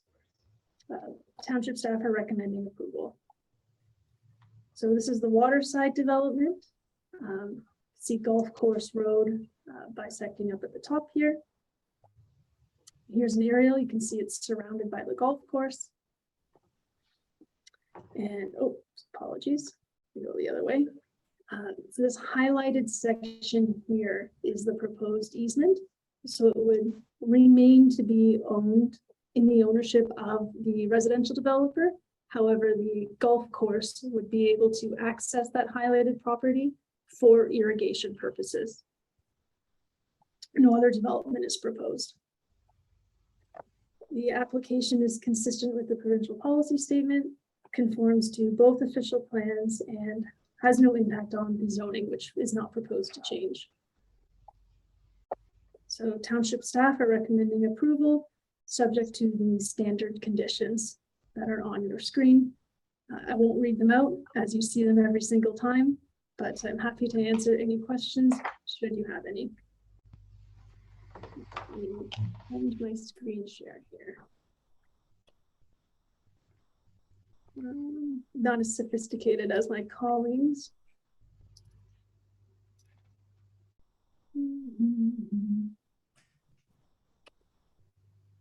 Okay, scroll down here.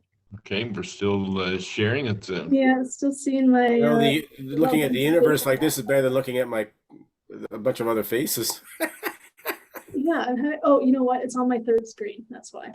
Oh yeah, there you go. I think that was Jarvis that caused that, Ms. Godette, so we'll apologize on his behalf. Madam Secretary, is there any correspondence on this application?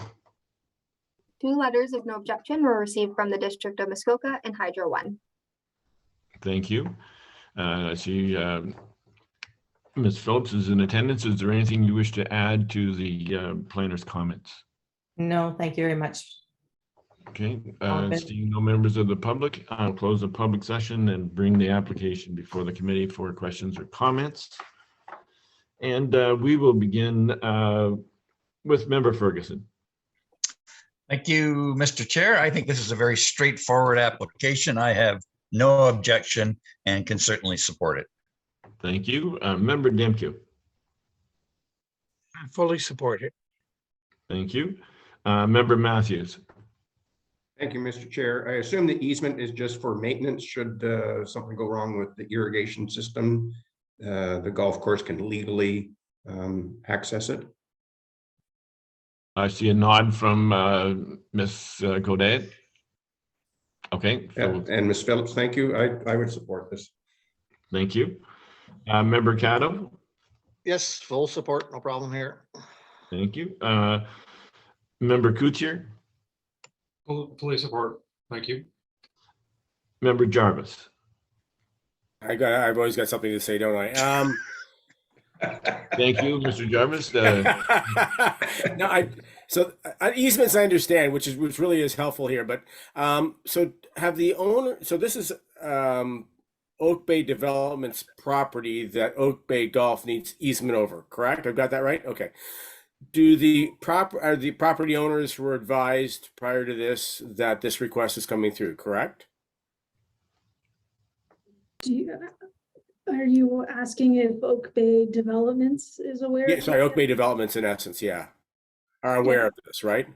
Yeah, both are represented by Celeste and they made the application. Oh, I see. Okay, so Celeste, the guys that own the buildings that are adjacent to the easement, so would their landscaping in essence be affected to a certain extent by your access to that part of the property?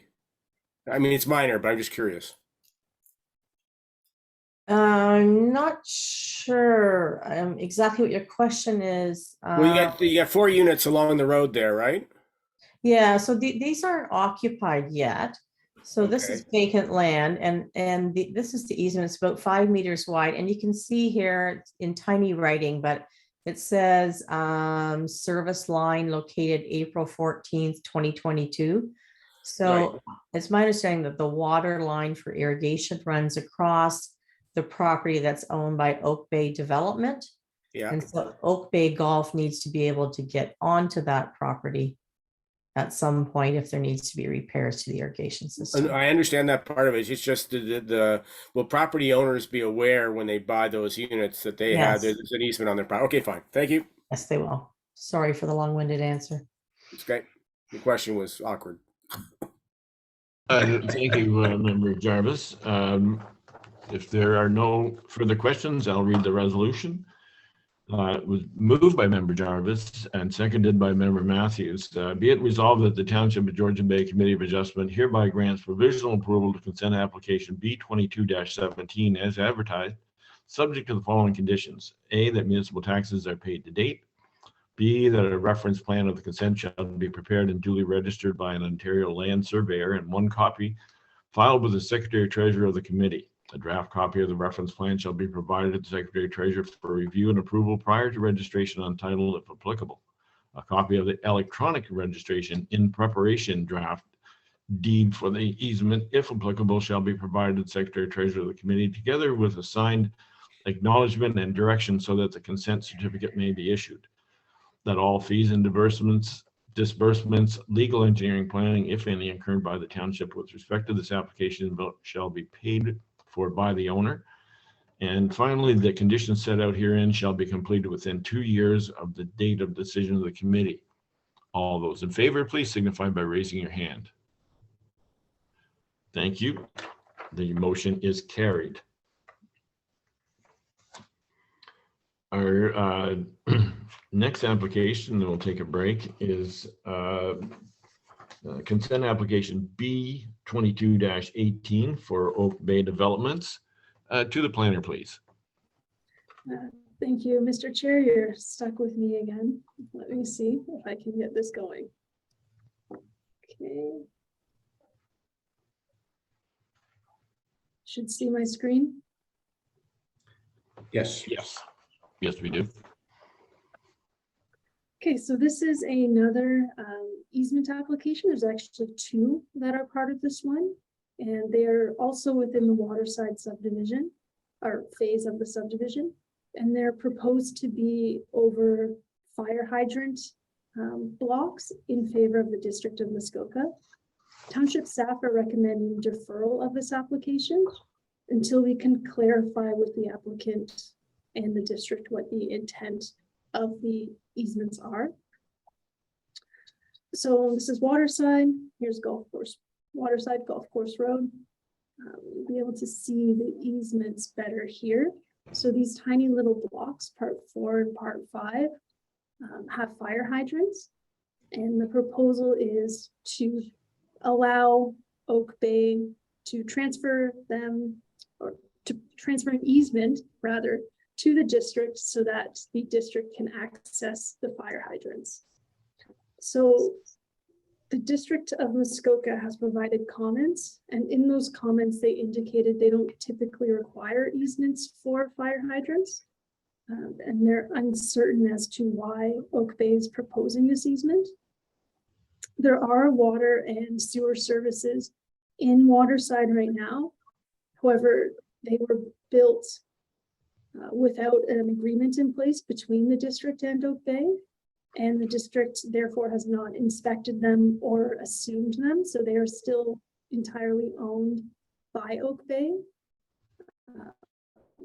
The district has recommended that any easements that are required be conveyed through the condo registration and not through this, and that they don't want this easement. They're uncertain as to why it was put forward, and therefore we're requesting recommending a deferral until we can clarify where the origin of these easement requests came from, and keep the application alive for Oak Bay, but figure out where it's supposed to apply. So, okay, thank you. recommendation, deferral. And now I actually know how to stop sharing. Okay, well done. Madam Secretary, has there been any correspondence on this application? One letter of no objection was received from Hydro One, and one letter of objection was received from the District of Muskoka.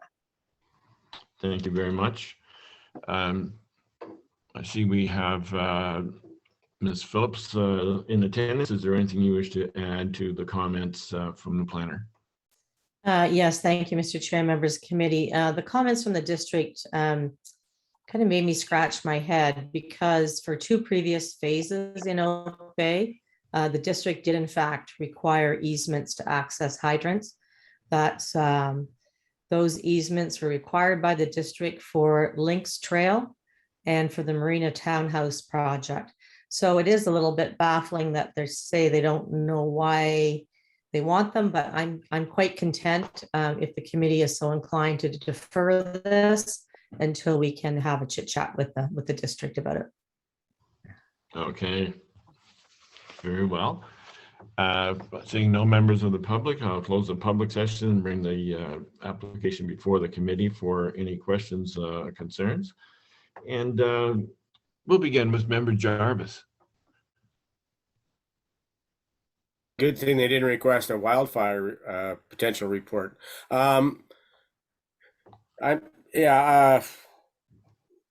Odd but true. Anyway, no, I have no further questions. And thank you for Celeste for clarifying the confusion. Thank you, Member Jarvis. Member Coutier. The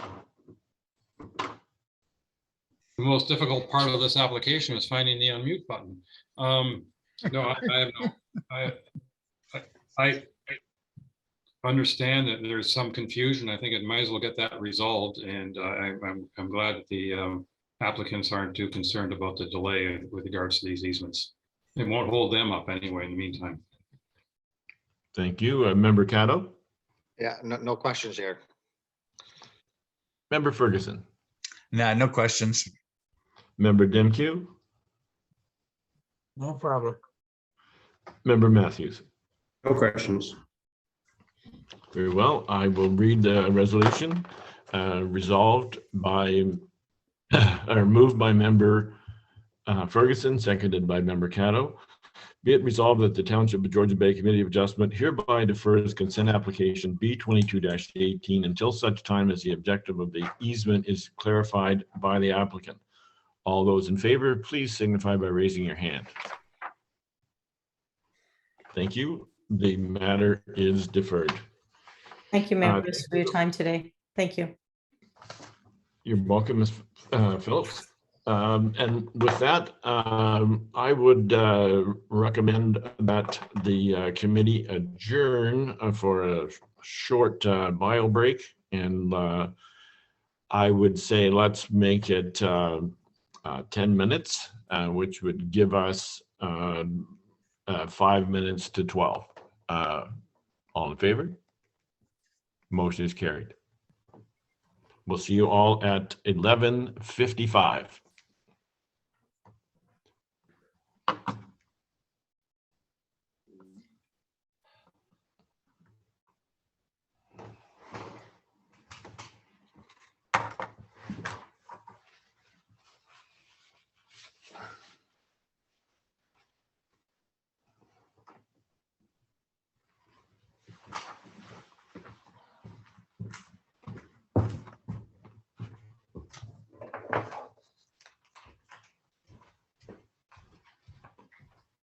Tom, your microphone is on.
Okay, I think we are almost ready to attend. I see a couple of people are yet to return. Chair Hill, prior to proceeding with the minor variance meetings, would you like to bring the consent application B2203 for 951 Honey Harbor Road back for decision? Yes, I think that. Okay, we've updated the conditions and I've sent them to you in your email for the resolution. Okay, I will bring that up.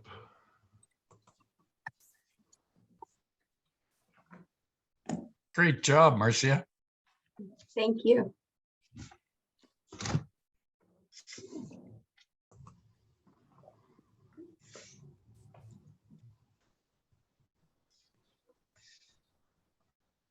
Marcia, do we need to advise the Bressettes that we are going to hold the vote now or not? I see Miss Bressette is still in the meeting here and I just brought her back in. Ah, okay. Good work, Marcia. Okay.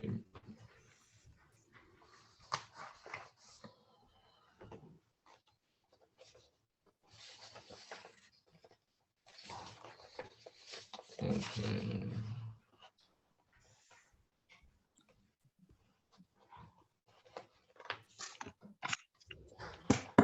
It's B22-15 is what we are. B2203, I think, Mr. Chair. 2203.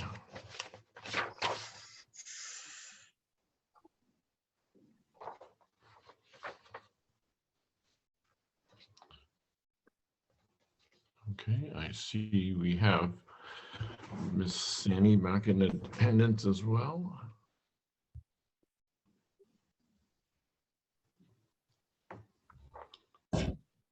Okay. Then the matter before us is again consent application number B22-03. And I will read the resolution. It's moved by Member Ferguson, seconded by Member Kuchar. Be it resolved that the Township of Georgian Bay Committee of Adjustment receives Development Services Report 2002-73 and hereby grants provisional approval to consent application B. Oh, wait a minute, no, that's not the one.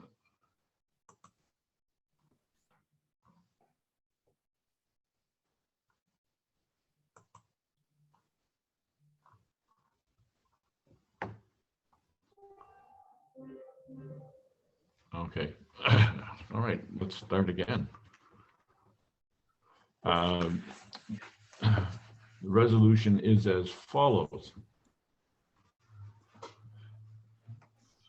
Be it resolved that the Township of Georgian Bay Committee of Adjustment receives Development Services Report 2022-80 and hereby recommends approval of consent application B2203 as advertised, subject to the following.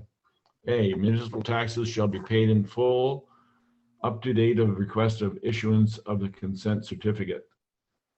A reference plan of the consent shall be prepared and duly registered as an Ontario Land Surveyor by an Ontario Land Surveyor, and one copy filed with the Secretary Treasurer of the committee. A draft copy of the reference plan shall be provided to the Secretary Treasurer for review and approval prior to registration on title. The 20-meter ROW of the Bass Bay Road shall be identified as a separate part of this reference plan.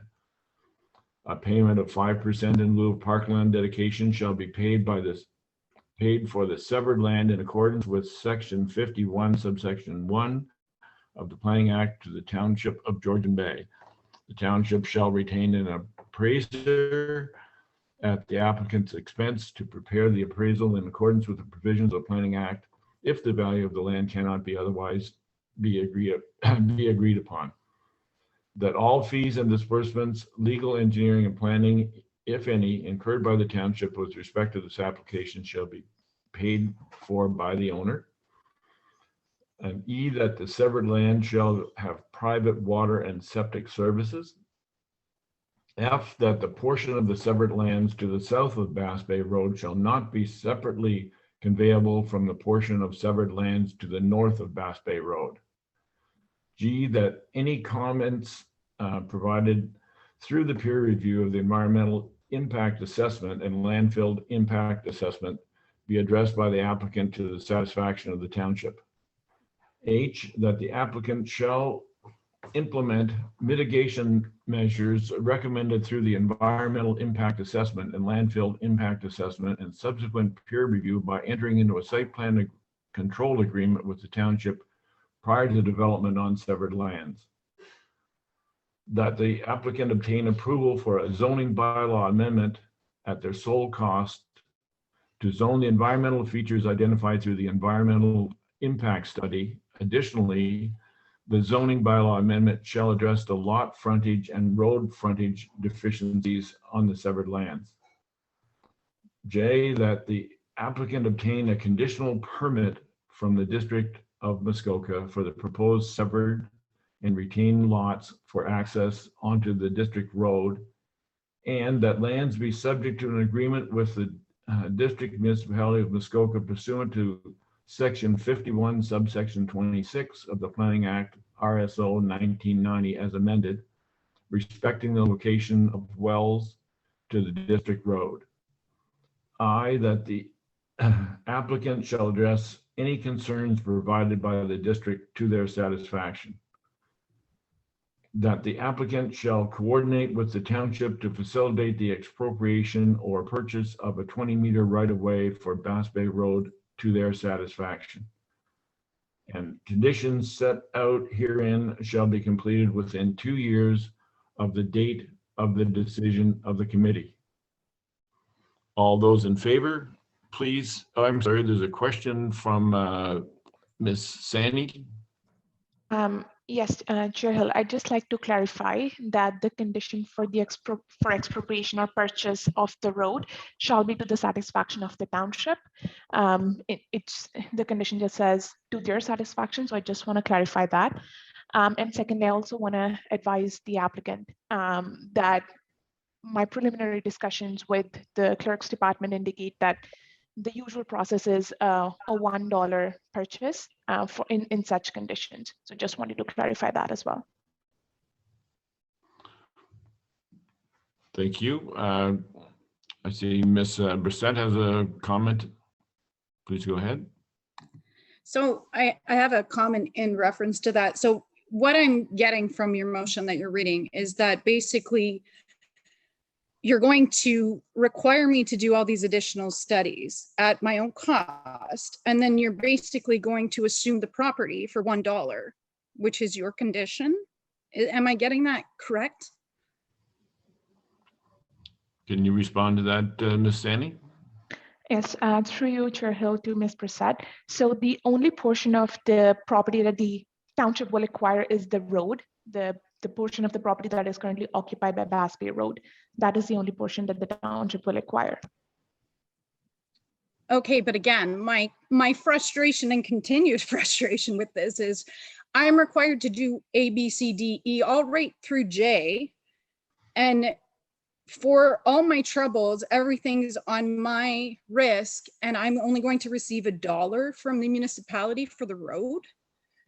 That doesn't quite seem okay with me. I'm not okay with that. Also, I did have another question. I've been listening to the whole proceedings this morning, and the second consent form that was up behind mine also mentioned that it was adjacent to Bass Bay protected, the PSW. So were they as well required to do the same studies that you guys are asking of me? Because that's a big point of frustration, and you guys just approved that. So it was carried. So were they required? I would assume you would have answers to that. Ms. Gaudette. Yeah, so the Port Severn Heights one is a different situation. That one is a draft plan of subdivision. So it did go through all the studies. They just weren't required as part of the consent application. So as part of their previous approvals, they did go through studies. So again, through the chair, with my frustration is that why are we being required to do these studies, additional studies, when it's not being required of people that are doing more in our community than we are intending to do? It seems like a double-edged sword, and it doesn't seem fair, to put it plain. If I can clarify, I can hear the frustration. I know the planning process is pretty arduous. There are provincial policies that we have to follow and that get implemented through the district plan, which then carry through to the township's plan. So that's where the environmental and the landfill requirements come from. It's from the province, it just filters down. We can't speak on the fly to what these previous developments around your property have gone through. I hope that when we have time to dig into them, we find that they were also subject to the same studies. But I know it might feel unfair, but if you watch some of these meetings from the past, you'll see everybody has to jump through these same hoops. It's pretty standard, especially in Georgian Bay for the environmental studies. I'm sure the mayor and Councillor Jarvis can speak to the amount of them that we see for almost every application. So I know that doesn't help probably with your frustration feelings, but the conditions are just asking that the peer review comments be addressed. So it's not all new studies. It's just, hey, you know, there were a few question marks that the consultants had. Can you just satisfy them? And then you would submit the final study, and that would check that condition off. So it's not new studies. It's just a couple paragraphs changing in your current studies. Right, but those couple paragraphs also come with additional fees at our cost when I feel, and my husband and I feel, that we've done our due diligence to provide the correct information. These are licensed firms that have conducted these studies, and people around us are building and being granted permission to do things without having to jump through the same hoops. My whole thought is, if there's other properties that are adjacent to this PSW protected Bass Bay, why are they not being required to make the same studies? I'm sorry. Excuse me, Ms. Gannett, there's a member Caddo has been trying to make a comment here. Please go ahead. Thanks, Chair Hill. Like the district is okaying this. They let her come in this morning or yesterday. Their district is okaying this. I'm not going to support the conditions, so I'm not sure what I'm supposed to do here. I'm supporting her, Mrs. Bressette, to get this through without any conditions. Let's get this done. This is 3-4 years. So where do I vote? I'm not voting for, okay, they have to do, you know, if they can get the approvals, blah, blah, blah, and then they're going to get their severance. I'm support of this as it is now for what they're asking for. So I'm not sure where I vote. Okay, I would just ask Ms. Bressette, did you get a copy of this revised resolution with these 14 conditions in it? Have you read through that? I have not received anything that I'm aware of. Okay. And one more question. Sorry, guys, for interrupting. Should she have not known that they were asking for a deferral before she come to the meeting this morning? I did receive an email that stated that the planning consultant was moving forward with a deferral recommendation based on the recommendations from the peer review for the additional things. When did you receive that? I received that notice a week or so ago, I believe, because as soon as I received the notice, I contacted the 2 firms that we have hired for this to seek additional information from them. I've since heard from the one firm notifying me that they can make an application to the ministry on my behalf for a total of $360 plus HST. And I have not even had an opportunity to connect with TerraProbe, the firm that did the D4 groundwater study. I'll just say I'm not sure where I stand, like, because I'm supporting the Bressette, so no conditions, or I'm supporting them, so I'm not sure what I'm going to be voting on here. Okay. Member Kuchar. Thank you, Chair Hill. Did I hear 14 conditions? Well, I have in front of me a revised resolution that I'm concerned if I think that we as a committee should actually see those conditions, because I think one of the conditions, and I want to raise this example, I think one of the conditions was a parkland fee. Was that not in there halfway down? That's condition number 3. Payment of 5% in lieu of parkland dedication shall be paid for the Severn and so on. I personally think that condition is beyond absurd and entirely offensive. We want to take a piece of land from them to the township, namely Bass Bay Road. Why would we ask them to pay an additional fee? And what other consents have we ever done that? I'm really concerned about that particular condition. And I don't know about the rest, but that one got to me. And I'm curious to hear Ms. Gadette's response, if you allow her. Yes, Ms. Gadet, please respond. Thank you. Through you, Mr. Chair, to Mr. Kutzir. It's a standard condition for every lot creation. So every single lot creation has that condition.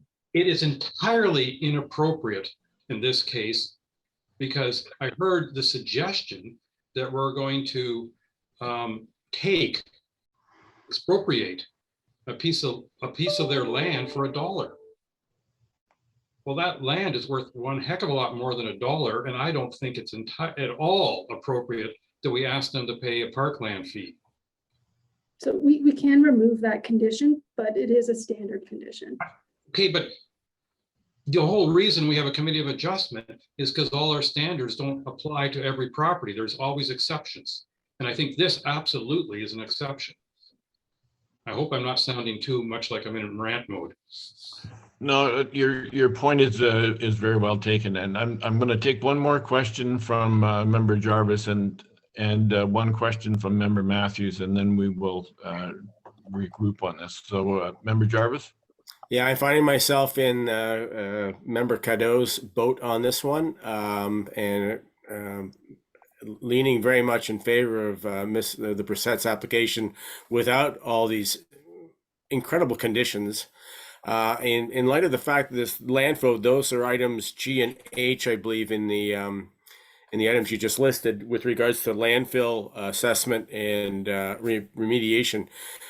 If we're still talking about a waste site that is located, I know it's got to be more than was it 70 meters, Grissom Ram, that that has to be done at? Through you, Mr. Chair, that is correct. So the property is within the influence area. That is the reason. Even though I would also like to note that even though it is not an operating disposal site, there may be impacts from. Oh no, I understand. When it was, yeah. No, I understand that part of it, but I don't think I think 70 meters is. I think you're well beyond 70 meters with that site. If it's the site, I think it is, and exactly. That's. Exactly. Yes, way more than 70 meters. Yeah, so I think that's a red herring right off the bat. I would be in favor of going with the standard conditions and removing all the extraneous stuff that we're finding we're having trouble with. I can see that our Secretary Treasurer has posted that revised resolution on the website, and I think we spend a great deal of time on this, and I think we should continue to go down this list and see if we can refine this to a point that we can all agree on how that resolution should read. And if we look at this, the first condition on there has to do with municipal taxes, which is standard. That should remain. A reference plan of consent has to do with a condition that's been there already. Does anybody have any concern with point number B? Mr. Hill, if I may interject, I don't have the ability to pull up the original resolution, but has this been added to substantially? Because I was under the impression that we were basically going to defer it because there were some sufficient gaps in the reports and we were waiting for that to be clarified. It looks like we have now added exorbitant amounts of extra conditions. And if that's the case, I would be in support of Mr. Jarvis and Mr. Caddo. This is getting just too far-fetched. In response to your question, Mr. Matthews, the original resolution that we had was for a deferral, and the deferral was requested in order to ensure a satisfactory addressing of the peer review comments between the environmental impact and the landfill impact assessment. And from discussions that we had earlier, those conditions that were being discussed were minor. And I think it was more a matter of procedure in order to defer this. But as we all know, that's going to involve a great deal of additional time on behalf of the applicant. And the new conditions that we're looking at here will not only add time, but expense. So I think in order to be expedient with this, if we look at the new resolution that Mercy has posted that we can all see right now, I think we can remove from there the ones that we as a committee feel are inappropriate, and then move forward with a resolution that satisfies everybody on the committee. So with that in mind, I think we're okay with number A. I don't see any conflict there. And I would ask, Ms. Bressette, are you able to see this resolution yourself? Yes, I can see it on my screen in front of me. Okay, then as we go down the list, if there's something that you have a strong objection to that it appears the committee does not, please go ahead and speak up and let us know what that might be. So getting back on track, A, municipal taxes is fine. The reference plan of consent, I don't see any issues there, and it's identifying that road allowance as being a separate part of the reference plan. I don't see any issue with that. Clearly, C is not appropriate. D, with all fees and disbursements incurred by the township with respect to the application shall be paid for by the owner. That's a standard condition that is in every approval. Sorry, Chair Hill. Yes. My name is Julie Bressette, and I'm the Director of Financial Services for the Township of Georgian Bay. I would like to speak on item C and also relevant to the purchase of the road.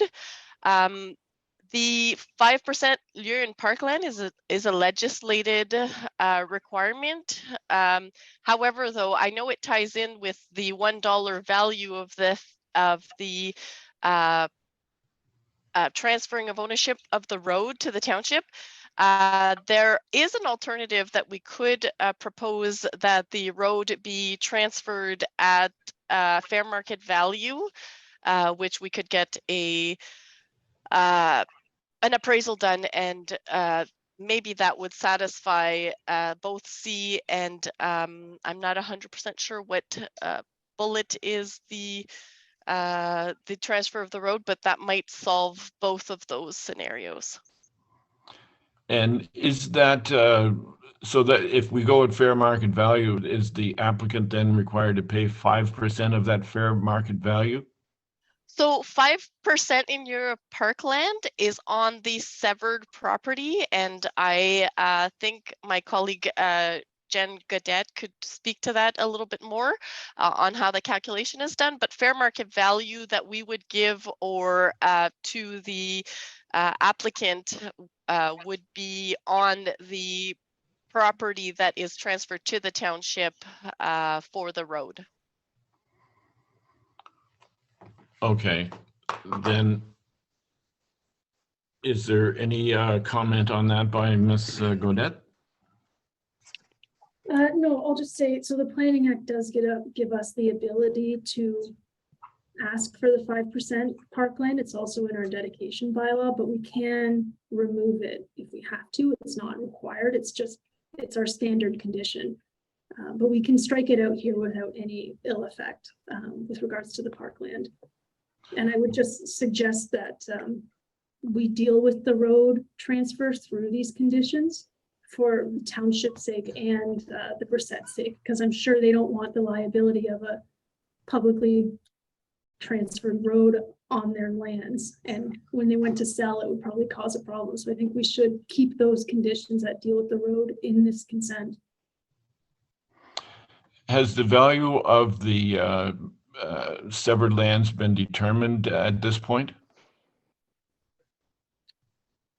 You mean the road or the proposed? Well, new- you're saying here 5% in lieu of parkland shall be paid for this severed land. Yeah, so we can take that out. We've heard from committee, you don't want that condition. You can take it out, but usually it would happen as part of an appraisal is how that's usually done. I wonder, Chair Hill, if you allow me a comment. Certainly, go ahead, sir. I mean, I'm an accountant, and sometimes I suffer from that. But when I looked at the piece that's Bass Bay Road, it compromises roughly 7% of the total land that we're discussing here. In that there's 3.67 acres roughly this lot, and it's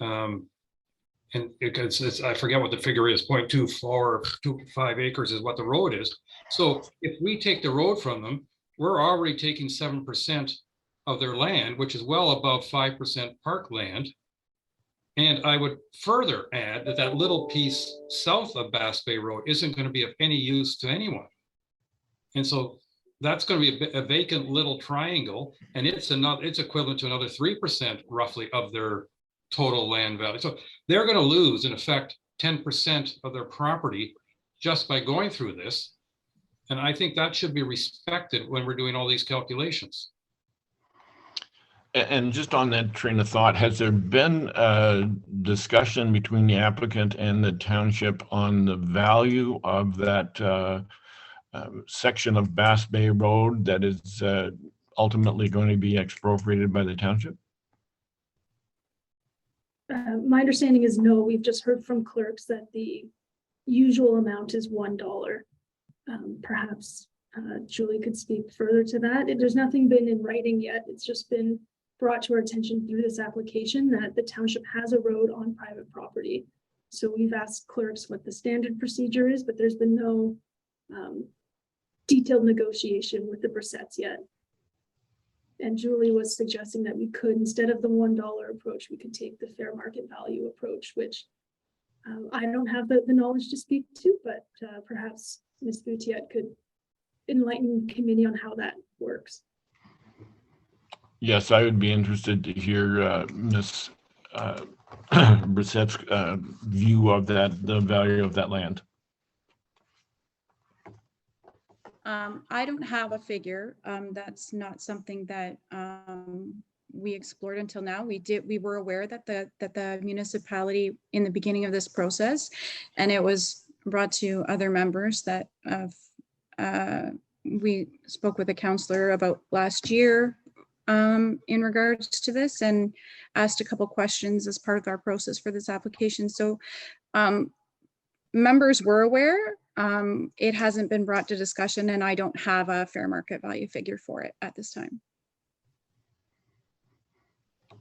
Then, we're missing a fairly important component of this decision. If we are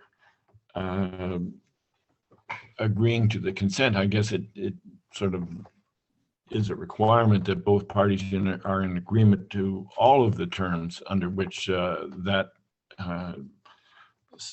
severance would take place. So it appears to me that there's still a number of things that need to be discussed between the Bressettes and the township. Is that correct? Yes, that's why we were recommending deferral, Chair Hill. Okay, could perhaps take that revised conditions of approval off the screen. It'd be interesting to continue our discussion on this with the members in place. In light of this development, I would ask members of the committee as to whether or not it is proper to proceed if the discussion between the township and the Bressettes in terms of what the entire transaction should look like. Are we doing anybody a favor by approving this going forward? And I would start with Member Caddo. Sorry, Chair Hill, what was the question? You know, it appears that the Bressettes and the township have not discussed the complete terms and conditions under which this transfer or this agreement for the severance would take place. And, you know, it seems from Ms. Bressette's comments that there's, you know, there's a discrepancy perhaps between the dollar that the town is offering and what she perceives as the value of this property. So should that not, should we not allow time for that discussion to take place before we render a decision on this? To me, the township should have explained everything to Ms. Bressette about what's going on, and obviously they didn't. To me, I support the application. Everyone knows where I stand on the normal conditions, not the environmental this and that and this and this are usual, your standard conditions, and I support this. I agree, and I think if we went down that list, I don't think we're going to find too many exceptions other than, as noted, you know, the parkland designation. I just don't want to see it go to deferral for another God knows how long. So it's been long enough. Well, that would require a decision being made, in my opinion, on what the value of that land would be. Otherwise, that discussion will just continue on for a period of time. Ms. Bressette. Thank you. I just wanted to perhaps recommend, is it possible to amend the resolution to read that the standard procedures that you guys have would be met, and then upon agreement between the municipality and my husband and myself, that we come to an agreement that it be approved, and then we can just move on? Well, actually, that is part of that new resolution. It says, second from last, that the applicant shall coordinate with the township to facilitate the expropriation or purchase of a 20-meter right-of-way for Bass Bay Road to their satisfaction. Right. So can we just put the standard ones in, that one, remove all the other nonsense as far as I'm concerned, and just move forward? Like, is that possible? My husband and I are very willing to openly discuss this with the municipality. We just want to move on. Okay, I think we're all of the same mind here with this, and perhaps if we look at those that revised set of conditions, it'll add some clarity. And I see Ms. Gadette's got her hand up again. Yeah, I was just going to basically speak to what Ms. Bressette just said and clarify for the committee that the amount of money or the fair market value isn't a condition. It's just that we deal with this transfer. So we don't have to today figure that answer out. If we approve the condition as it's written, that is something that we'll take offline and will be dealt with between the township and Ms. Bressette. So we don't need that nitty gritty figured out yet. And I'd also like to just request that the committee consider keeping the condition about that separate little parcel, the triangle that was referenced earlier, that it be not separately conveyed from the proposed severed parcel, because if we transferred the road, which is intended and which is in everybody's best interest, that little orphan parcel, we want to make sure it keeps in the same ownership as the new parcel that they're creating. So they would be together and not separately conveyable. Okay, and then that is how that revised resolution reads. Ms. Bressette, another comment? I just have a quick question on that. So what you're proposing is that the municipality is going to purchase just the road part, and you are not interested in that small portion that is going to be completely useless to us? I can't speak on behalf of the township, but my understanding is they probably would not be interested in obtaining extra lands, but we can sort that detail out later and amend that condition as required. But as we were speaking about the other one, the inadvertently creating lots through consent, this would be an example where that would happen, where if we severed that road off, we'd be creating that little orphan parcel, which we don't like to create little floating parcels. So we can discuss that too with the township when we get to that, if they want to look at buying that little triangle as well. And if that's the case, we can amend the condition through the committee. Okay, and then I think we're getting closer here. The only other item that is on that revised resolution is number I, and just ask for comment on that. And it reads that the applicant obtain approval for a zoning bylaw amendment at their sole cost to zone the environmental features identified through the environmental impact study. Additionally, the zoning bylaw amendment shall address the lot frontage and road frontage deficiencies on the severed lands. That perhaps you could explain that a little bit more, Ms. Cadet, as to why that clause is in there. Yeah, so I'll look to my colleague, Ms. Sandy, to supplement, but essentially it's another standard condition. So if an environmental impact assessment finds constraint lands, we ask them to be zoned to prohibit development in those lands. And with regard to the frontage, so frontage in the zoning bylaw is defined as the shortest street fronting property line. And in this case, it's that little sliver at the south end. So they don't meet the zoning bylaws minimum frontage standards for this new lot. So planning staff have assessed it, we're okay with it, but you still need it's not a lot that would conform with the zoning bylaw right now were we to create it. So could we, I think we're all of the same mind here in that if you look at the frontage that's on Honey Harbour Road, it's certainly meets the town's zoning bylaw requirements.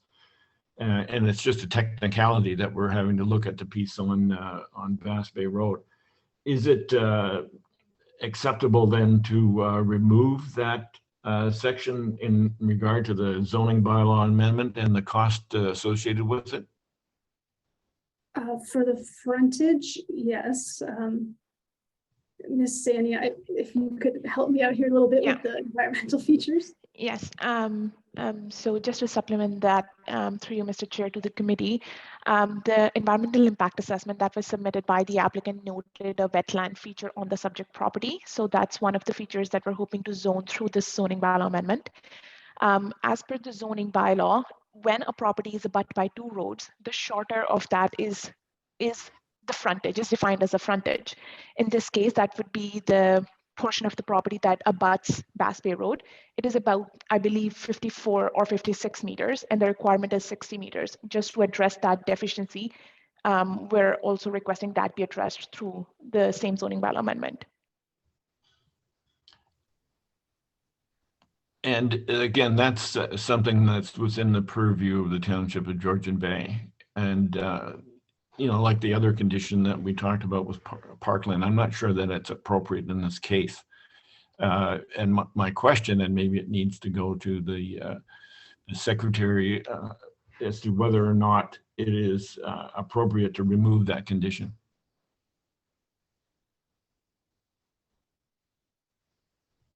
I'm not sure that I can speak to this question about removing the parkland fee condition. I don't have an answer to this question. And what about the removing the condition requiring zoning bylaw amendment? It's my understanding that the committee can remove the conditions if they choose. But again, I think I'll deflect to the planners about removing for the zoning bylaw amendment to recognize the reduced frontage of the lot. Okay, Ms. Sanning? Just to address that, so when the applicant goes to the building department to receive a building permit to develop the severed lands, the building department will have to ensure that the lot complies with the zoning bylaw. And when they look at the definition of the zoning bylaw, the definition will say that the shorter of the two abutting roads is the frontage, and that frontage requirement is 60 meters. The applicant's severed portion has, I believe, 56 meters. So there's that deficiency, and by virtue of that, the applicant will not comply with the zoning bylaw and will have to come back for a minor variance. So through the zoning bylaw amendment to rezone the environmental features on the land, they could address the lot frontage and road frontage requirements deficiencies at the same time. But just on that comment, this is the Committee of Adjustment. We have had lots of applications where the road frontage is deficient, and as a part of the minor variance approval process, we have accepted that and approved it. And it appeared to me that we have the ability to do that in this case. Yes, Chair Hill, we could, but the only idea was to reduce the costs for the applicant because they're going to go through a zoning bylaw amendment to rezone environmental features.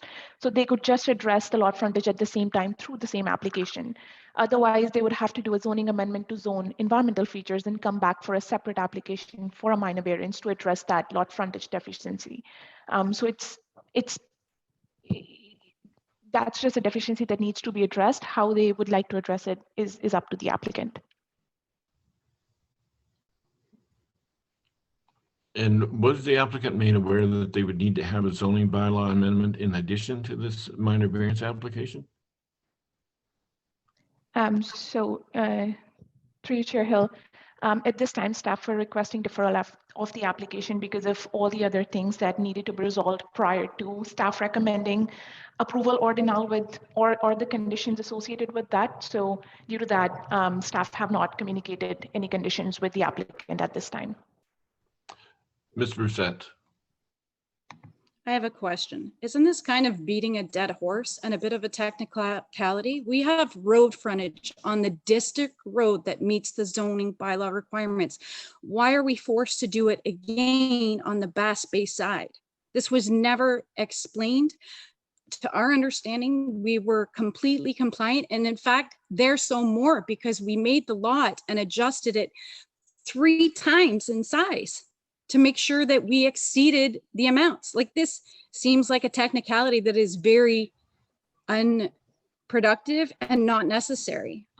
We have the frontage on the district side of the road. I don't understand. Ms. Gadet. So there are portions of the zoning bylaw that were it up to me, I would not enforce, but unfortunately, when we look at lot creation, we have to look at it as a whole. It was passed by council. We can't just ignore it. We can't ignore the direction to zone wetlands. We hear that over and over from council. The environment is number one. So we can work with you. The intention of deferring wasn't to put you through more hoops. It was to sort out some of these issues before we got to a recommendation. So we're hoping that the reason there are so many conditions is because so many questions we haven't been able to answer yet. So the zoning is standard when there are environmental features and you're proposing to create a lot. We're not trying to make you jump through extra hoops. It's just what the official plan says. Okay, we're back to the basically the decision and the will of the committee, and that I get the general feeling that the atmosphere is to proceed with approval of this. There are really 2 conditions on here that seem to be not properly discussed with the applicant, even though this has been a long and lengthy process. And it would appear that it's within the power of the committee to remove the condition that has to do with the payment in lieu of parkland, and also the requirement, if I am understanding this correctly, to have a bylaw, require a zoning bylaw amendment to zone those environmental features that are identified through the study. So is that something that is the responsibility of the applicant to rezone those in order to move forward, or can we just remove those and move on? And I guess the question that would be to our planning department.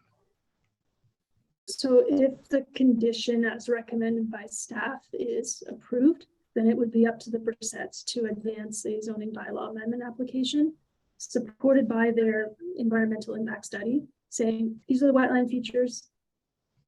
This is what we want as a zone EP. We would then come to the council, go through that process, and then we would check off that box for the committee conditions if it was approved.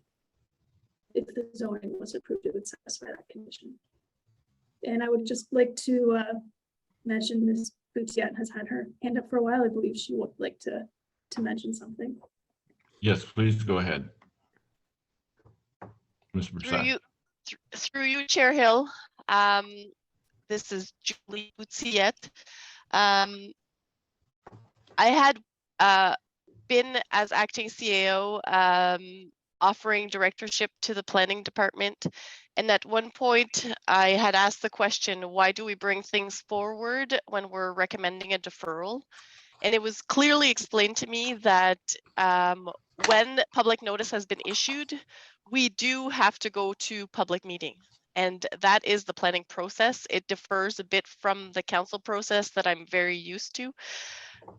That is, and during that notice period, new items can come forward. It could be a comment from a neighbor or anything that might come forward. So that is why we come to the committee or to planning council with a recommendation of deferral is because we went through the public process and now we need time to address issues that came up through the public process. So originally, that is the reason why this report had a deferral recommendation. And I think if we'd have another month to be able to hash those items out, we wouldn't be having such extensive conversations about what exact items should be on this resolution or not. And also that it would provide the committee a month to provide their questions so that all answers are discussed with the applicant and part of the recommendation report. Thank you. Thank you, Ms. Bressette. Ms. Bressette. Okay, so my understanding is of this, the recommendation was to be deferred because of the additional studies. It had nothing to do with public input. What I've heard of this meeting, there has been no public concern. I really don't understand why this is still going on and being dragged on. I don't understand it. There has been more development in this area than ever before, and it's been recent and it's been granted, and we're not asking to do anything extreme or different than what's been done. So again, I respect the committee and your time, but I really do not understand. Well, we can certainly understand your frustration, Ms. Bressette. And from the discussions that we've had so far, it appears that the committee is in favor of approval of the consent. The township has provided a list of conditions under which that consent would be approved. We have discussed that item C would be removed. The only other question would be the zoning bylaw, which apparently, from what I'm told here, is essential in order for you to properly identify the two areas of environmental impact and landfill impact. Seems that would be something you would have to do in any case. So the rest of the conditions that are on here seem pretty standard and straightforward. You've already mentioned that you're quite willing to sit down with the town and discuss the financial arrangements under which the town expropriates that section of Bass Bay Road. So based on that, if we were to approve this and remove the 5% in lieu of parkland section, would you be okay to go ahead? Do you have any other concerns for those other conditions? So the only concern I have is that there are, the language of the way it's worded can be misconstrued. I'm not very familiar with all of the terms that you guys are using, but I've summarized what my general understanding is of the proceedings. My concern is that through the verbiage that's written on this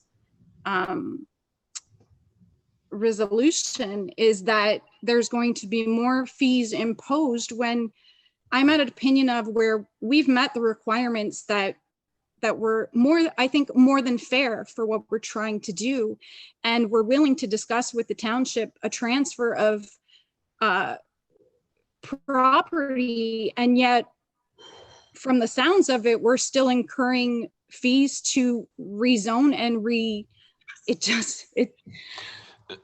it doesn't. From what I can, it doesn't sit well with me. From what I can read here, the only item, all the other items on here are things that we have discussed during this meeting and that I think are reflected in the general agreement that we've reached. The only thing that I can see here that would require additional fees would be this zoning bylaw amendment, which appears to me would be required in any case. The two areas that were identified for environmental and landfill impact are ones that need to be rezoned. So that's not a new expense, and that's not a condition that's going to prevent you from moving forward. The other part of it, which is to do with the purchase of the right of way or the purchase of that roadway for Bass Bay, is something that wording here says it's something that's to be agreed between you and the township to your satisfaction. Right, which that I don't have a problem with. My husband and I have no problem sitting down and working with the municipality to resolve this. That is not the issue. The issue for me is the extra incurrence of fees and studies that at this point, and from what I've seen throughout this meeting and heard, really don't seem necessary. Well, let's just, sometimes it gets confusing when all these things are thrown back and forth so many times. I do have one more question in regards to the zoning and the change. So if that's something that's standardized, are you telling me now herein that now we're going to be required to do another environmental study and ground water study because it's a separate parcel? No. And it's an application to do it? No, if I can explain, and Ms. Bressette, we can walk you through the conditions in plain language after and help you through it. But essentially the conditions mean before this lot is created, you go through these and you satisfy them. So right now it's all one lot. It will continue to be one lot until the conditions are satisfied. So the zoning would apply to the whole property right now.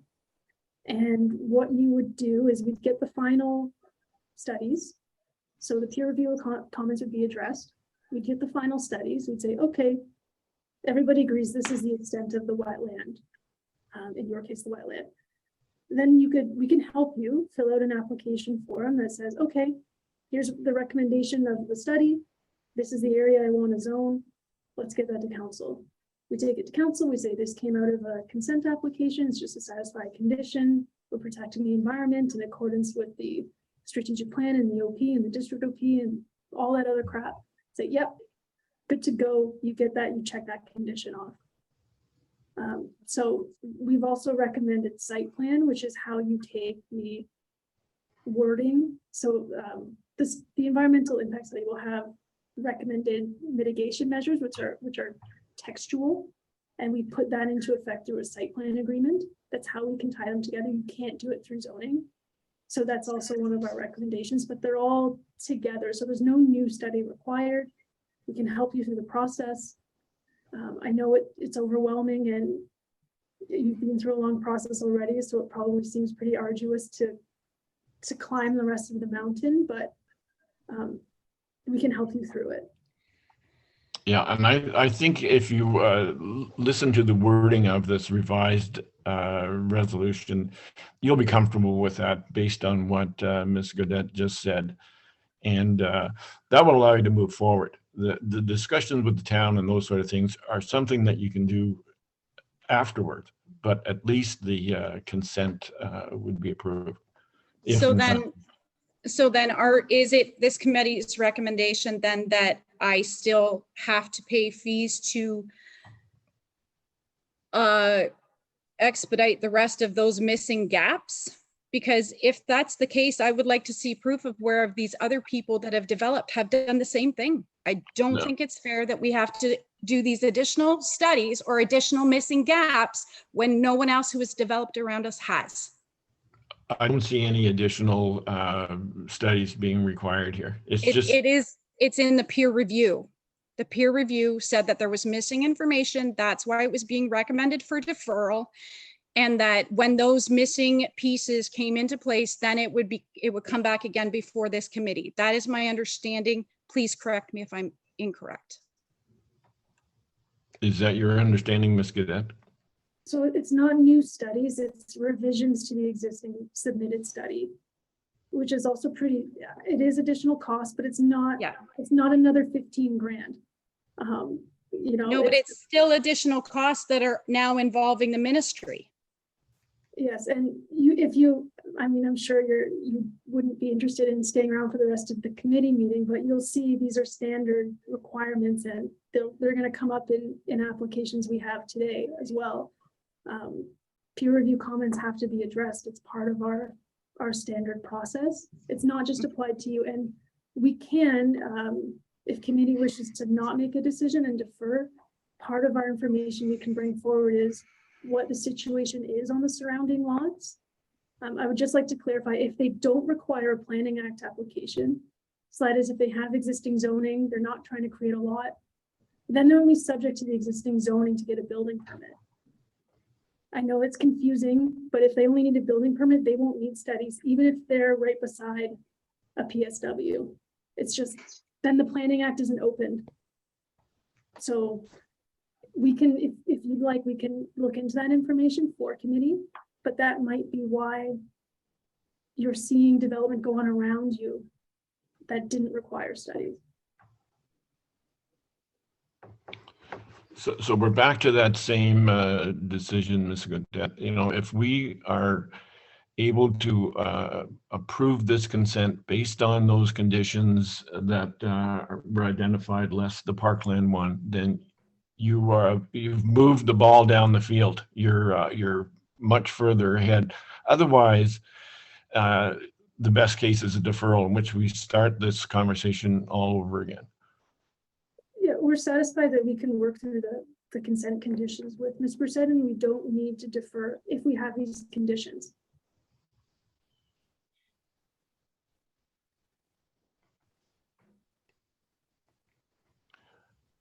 Member Jarvis.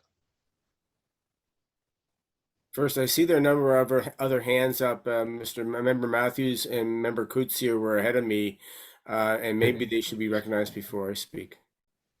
I'm sorry, I missed their hands. I was going to say I miss his face, but it's not what I meant to say.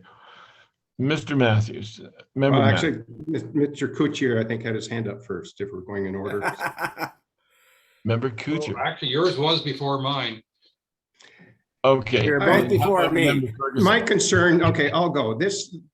I share the enormous frustration that the Bressettes are feeling, because I'm feeling it. We've been an hour since we took a bio break, and we don't seem to be much further ahead. And I just want to make sure the Bressettes understand what those terms are in the resolution, and that they are comfortable.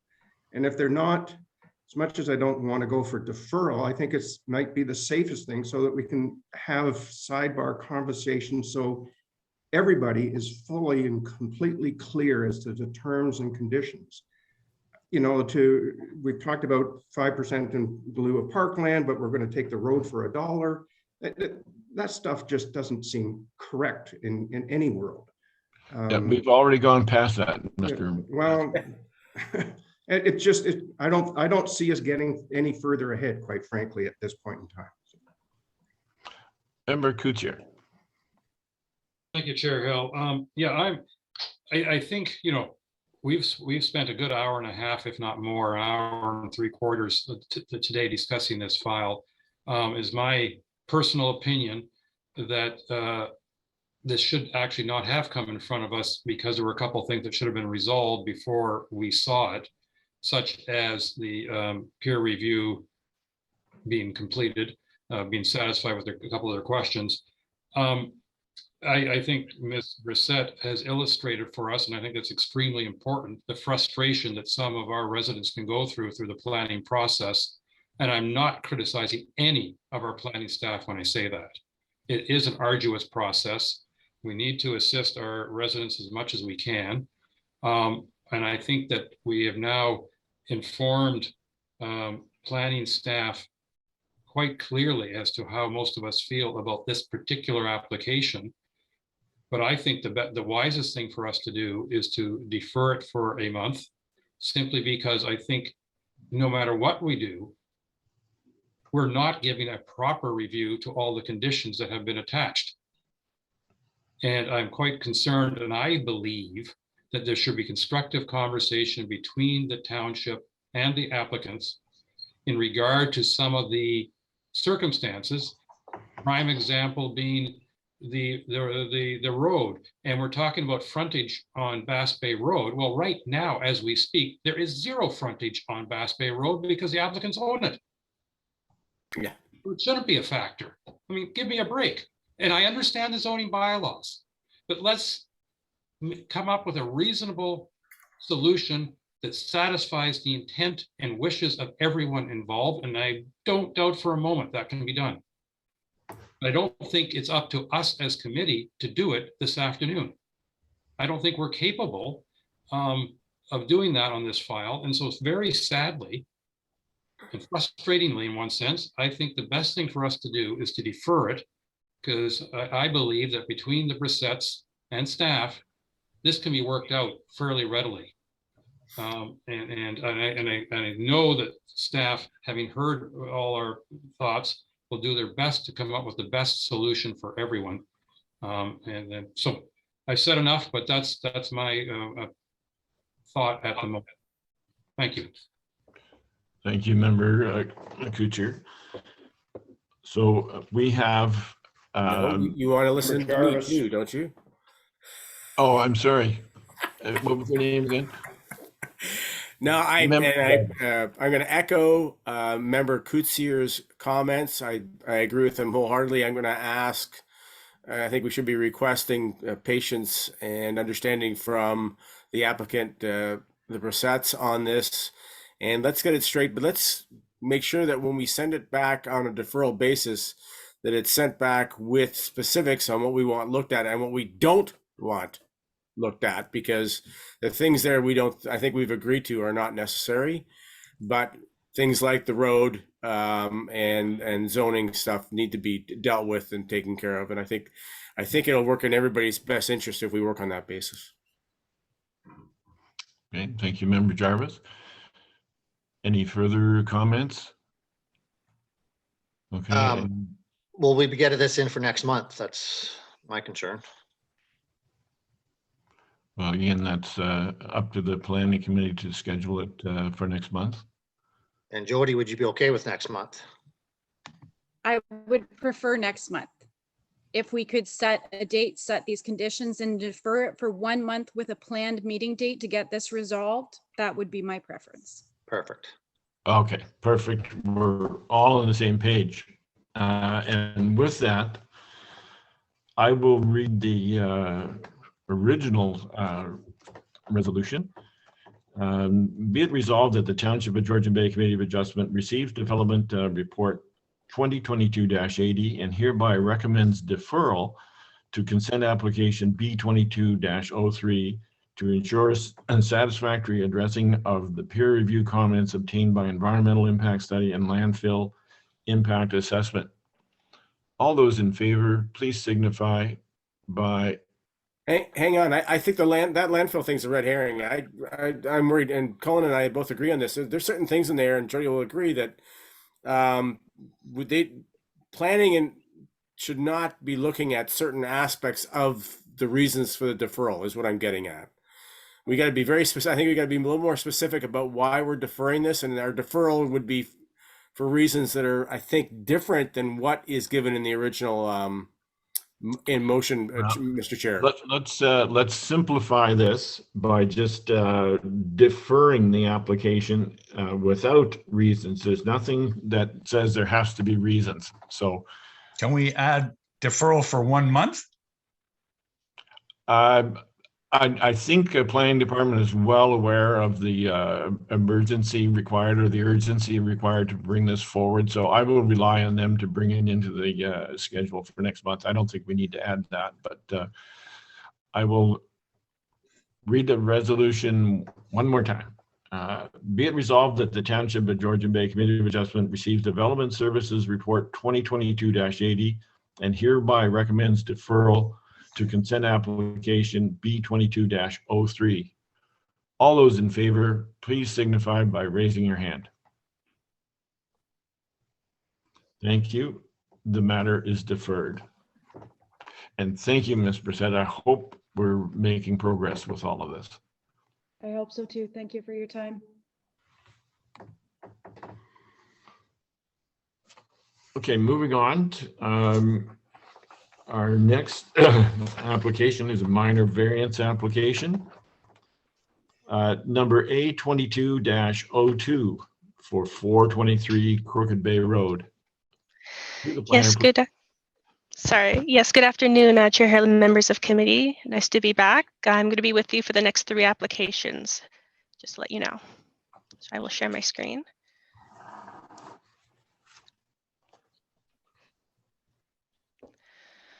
Okay, I just want to confirm everyone can see my screen. Yes. Amazing. So hello, I'm Catherine Gatzos. I'm a planner here at the Township, and I am going to be presenting minor variance application A2202 for 423 Crooked Bay Road. The applicant for this property is Shi Zhao. The agent for this property is Joe De Silva, and once again, the address is 423 Crooked Bay Road. An overview of this application. The purpose of this application is to facilitate the gross floor area, now known as GFA, expansion of a legally existing dwelling to 299 square meters, where a maximum of 252.55 square meters is permitted by the zoning bylaw. Additionally, the purpose of this application is to permit an increased width of 16.79 meters for a dwelling, whereas the maximum width of 13.24 meters is permitted, and to facilitate the increase of lot coverage within 60 meters of the high water mark to 8.3%, where a maximum of 8% is permitted by the zoning bylaw. As you can see here, here's the subject property. It is located on the western shoreline of 6 Mile Lake and is municipally addressed as 423 Crooked Bay Road within the 6 Mile Lake inland waterfront community. The area of the subject property is approximately 0.5 hectares and the frontage along the shoreline is approximately 53 meters. The subject property is serviced privately and accessed through a municipal road, Crooked Bay Road. Staff note that the existing main dwelling and accompanying septic system are legally existing structures. The sheds do not require a building permit due to their size, and the deck and dock are legally existing non-complying structures. Further, it is our understanding that the existing structures have undergone resurfacing in the past years to develop a cohesive site aesthetic. The garage was constructed with the benefit of a building permit stemming from an approved minor variance in 2018. The accessory structures have not been further assessed through this report, giving their status. I've outlined here the proposal for you today. The applicant is proposing to expand the existing dwelling on the subject property, which currently has a gross floor area of 123.19 square meters and a width of approximately 8.08 meters. The applicant requires relief from Section 6.3 zoning requirements, Section 6.641 maximum gross floor area of a dwelling, and Section 642 maximum width of a dwelling of the zoning bylaw, which permit a maximum lot coverage within 60 meters of the high water mark to 8%, the maximum gross floor area of 252 square meters, and a maximum width of 13.24 meters respectively. The gross floor area of the existing dwelling is 123.2 square meters. Due to the dwelling expansion, the applicant is proposing a gross floor area expansion to 299 square meters when 252.55 square meters is permitted. This requires a relief of 46.45 square meters.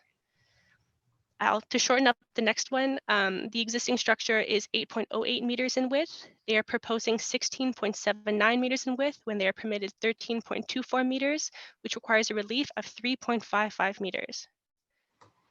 For your review, here is the site plan. As you can see, the structure here, there's a septic system located behind the structure, and the proposed addition is highlighted for you here.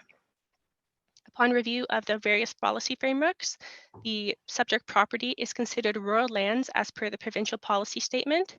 In the district official plan, it is classified as waterfront area within deer wintering area stratum 2 habitat and has moderate to high archaeological potential. In the township of Georgian Bay zoning bylaw, the property is classified as waterfront within the 6 Mile Lake inland waterfront community and is adjacent to type 1 fish habitat and type 2 fish habitat. Within the zoning bylaw, the property is zoned shoreline residential type 6, SR6 zoning. And upon review of the provincial policy statement, the proposed minor variance is consistent with the relevant policies of the PPS. In terms of the district official plan, the low density residential development is permitted within the waterfront designation, and as such, the proposed minor variance conforms to the applicable policies in the district official plan. We will now be moving forward to analyze the proposal against the 4 minor tests. The first test is maintain the general intent of the township zoning bylaw. The applicant is proposing the expansion to a legally existing cottage, and the subject property will continue to be used for residential purposes, which are permitted as per the township official plan. The proposed uses are compatible with low density residential development surrounding the subject property. Furthermore, limited young tree removal is required to facilitate proposed addition, and the cluster of large coniferous and deciduous trees directly in front of the proposed addition will remain and aid in the screening of the addition from the shoreline. The existing and proposed uses will continue to be serviced privately, and an expansion of municipal services is not needed. As such, the proposed addition conforms to the above noted policies in the township official plan. Staff note that pursuant to section D223 of the official plan, the 6 Mile Lake, the main version, is identified as having moderate sensitivity to phosphorus. Further, section D2271 notes that site plan agreement is required for all substantial development on shoreline lots in community designations of moderate sensitivity to phosphorus. The applicant is proposing an addition of approximately 86 square meters, and fish habitat type 1 has been identified adjacent to the property. As such, site plan agreement is required to implement the recommendations of the fish habitat impact assessment. Section D2243 states that a minimum setback of 20 meters from the high water mark is identified. The existing dwelling and proposed addition are set back beyond the 20 meters of the high water mark, and no further encroachments are proposed as part of this application. Section D2242 of the official plan states that a minimum target of 70% of the linear shoreline will be maintained in a natural state to be targeted to the targeted depth of 15 meters back from the shoreline. Further, this section notes that where a lot is currently developed and further development is proposed, these targets should be achieved to the extent feasible. While the proposed development is set back further than the required 20-meter front yard setback, the peer review fish habitat assessment identifies opportunities to implement revegetation on the shoreline buffer and enhance naturalization of the property. Additionally, a majority of the mature vegetation along the shoreline will be retained. Appendix 6 of the official plan identifies type 1 fish habitat within 120 meters of the subject property and type 2 fish habitat adjacent to the subject property. The applicant has submitted a fish habitat assessment in support of their proposed development by Riverstone Environmental Solutions, Inc. Site investigation documented aquatic elements adjacent to the subject property that could classify it as type 1 fish habitat instead of type 2. Based on habitat findings and the review of the proposed development, Riverstone, which has been supported through peer review by Hutchinson Environmental, concludes that the proposed development will not have negative impacts of the surrounding fish habitat. To mitigate any potential impacts, the fish habitat assessment recommends good construction practices, revegetation of the shoreline buffer, and enhanced naturalization of the shoreline. The recommendations outlined in the fish habitat assessment will be implemented through site plan control. Section F5974 states that variances to the established maximum size and/or width of a dwelling may be considered if the applicant provides evidence of satisfactory to the township that visual impact of the dwelling will not be significant. While the existing dwelling is visible from the shoreline, the proposed addition is screened by a cluster of trees that will reduce most visual impact. Therefore, it is the opinion of planning staff that the proposed development is desirable low density and meets the general intention of the zoning bylaw, the township official plan, subject to recommendations within the fish habitat assessment. I'll be moving forward to discuss the variances as per the general intent of the zoning bylaw. The first variance is to permit a gross floor area expansion beyond the allowable amount as stated previous. The intent of section 641C is to allow the maximum gross floor area of a dwelling to change relative to lot size while recognizing the varying lots within the SR6 zone. In this case, the proposed expansion exceeds the maximum GFA of a dwelling in the SR6 zone. However, the proposed design does not encroach into any required yard setbacks, does not exceed total lot coverage, and does not exceed maximum building height. The proposed development is compatible with the surroundings, maintains the low-density character of the area, and does not have any foreseeable environmental impacts, which has been supported through a peer-reviewed fish habitat assessment. Additionally, mature trees in front of the proposed development aid in screening of it from the shoreline. Based on the above, this variance meets the zoning bylaw, and the request for gross floor area increase is reasonable. The second variance is regarding to exceeding the permissible width of a dwelling in the SR6 zone. Just like lot area, the width of a dwelling is allowed to expand relative to lot size. While in this case, the proposed expansion does exceed the allowable width of a dwelling based on 5% lot frontage, it does not exceed the maximum of 23 meters for the SR6 zone. As noted previous, the expansion does not encroach into any required lot and does not exceed the total lot coverage and does not increase in building height. As mentioned previously, again, there is a cluster of deciduous and coniferous trees in front of the proposed addition. As such, major visual impacts will be minimal and the requested variance is reasonable. For the third variance requested today is to increase the lot coverage within 60 meters of the high water mark to 8.3% when 8% is permitted by the zoning bylaw. The subject property has a depth of approximately 79 meters, with most of the property located within the 60-meter of the high water mark. As the majority of the site is situated within 60 meters of the high water mark, the applicant is limited to the amount of development that can be done. SR6 zone in section 6.3 is subject to restrictions on the entire property and within 60 meters of the high water mark. Both are subject to the 8% lot coverage. While the proposed expansion exceeds the maximum allowable lot coverage within 60 meters of the high water mark by 0.3%, it does not exceed the maximum allowable lot coverage for the entire property, which remains at 5.2%. Therefore, the request of lot coverage increase is reasonable, and given the above, planning staff are of the opinion that the proposed minor variance maintains the general intent of purpose of the zoning bylaw, subject to recommended conditions. Our third test is that it be appropriate and desirable. The subject property is zoned low density permitted uses in the subject property are low density residential uses, and this is anticipated to not have any major negative impacts as this use remains the same. The location of the expansion is appropriate due to the septic being built behind the property, which limits where the extension can take place.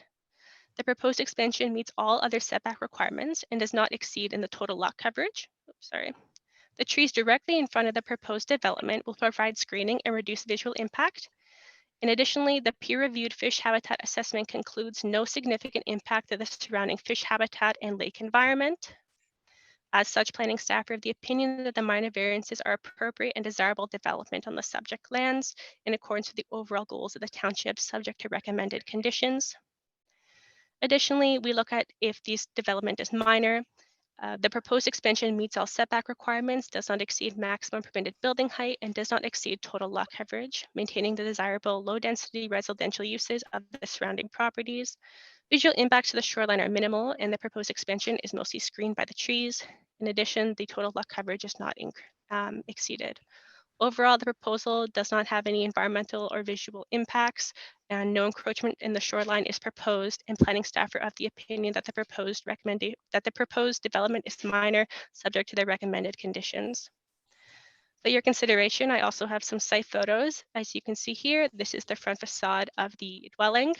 You can see in the photo next to it, these are the trees that will be directly in front of the addition. Here is an additional view of those said trees, and these are trees that will be remaining behind the dwelling. Based on the review of the relevant policies, staff recommend approval of the application on the basis that the proposal is consistent with the provincial policy statement and meets the 4 tests of the minor variance. Further, staff note that the fish habitat assessment submitted by the applicant has undergone peer review by Hutchinson Environmental Services, which is the township's environmental consultant, and it has been determined that no adverse impacts to the surrounding fish habitat and lake environment are anticipated as a result of the proposed development. Recommended mitigation measures stemming from the fish habitat assessment are required to be implemented to the satisfaction of the township through site plan approval process, which include erosion and sediment control measures and restoration of the riparian area along the shoreline to prevent naturalization. I will stop sharing my screen and can answer any questions that you may have. Sorry if that was a little long-winded after everything today. Thank you, Ms. Gatzos. Madam Secretary, has there been any correspondence in this application? No correspondence has been received. Thank you. Is the applicant present? And would you like to offer any comments? I don't see the applicant. So I'll close the public session. Hello. Hello. The agent is present. Sorry, I was muted. Okay, there's Joe. I'm Joe. Hey, Joe, do you have anything to add to what the planner had presented so far? Yeah. Thank you, Mr. Chair, members of the committee. I'd like to thank you all for hearing our application. So my wife and I are the applicants, and I'm acting as the agent. So I basically have no questions, and I'd like to thank Catherine also for taking us through this little bit complicated process and guiding us through everything. Thank you. Thank you very much. And I don't see any members of the public, so I will close the public session and bring the application before the committee for any questions or comments. And we'll begin with Member Demke. Thank you, Chair Hill. Yes, I visited this site and found out where at least one side of the proposed building is going to be, the addition. Lots of trees there, but there's going to be more that I think will protect the view, so I agree with that. The only question I had really was I'm not sure how many trees are going to go that the neighbor might have more of a view than they had before, but if they've not responded, I guess there's no issue there. So for the most part, I'm okay with this. Thank you, Member Demke. Member Ferguson. Thank you, Chair Hill. I have also visited the property and don't have any real concerns. Obviously, there was a photograph that showed the height of the new addition that's going on, which is somewhat higher than the existing cottage line. So the screening, the trees out in front of where the proposed addition is going to be are really, I think, critical to this application. And I hope that they are addressed during the, because there will be a site plan agreement required. The garages sit well back from the property. There's a shed that's directly behind the cottage. And so you don't even see it from the water. So I think provided those trees remain, visual impact will not be a major factor. And I'm in favor of this application. Thank you, Member Ferguson. Member Jarvis. Speak, please. It's Joe. Joe, Maybe later, if there's any questions, we could get back to you. Right now, we're listening to the committee. Well, thank you. Okay. So, Member Sure. Jarvis? Yeah, I just clarify a few points. The current building is 123 square meters, and the application is to increase it to 299 square meters. Is that correct, Catherine? At some point in your presentation, you mentioned an increase of 86 square meters. Did I hear that correctly? That was early on. And what did that apply to?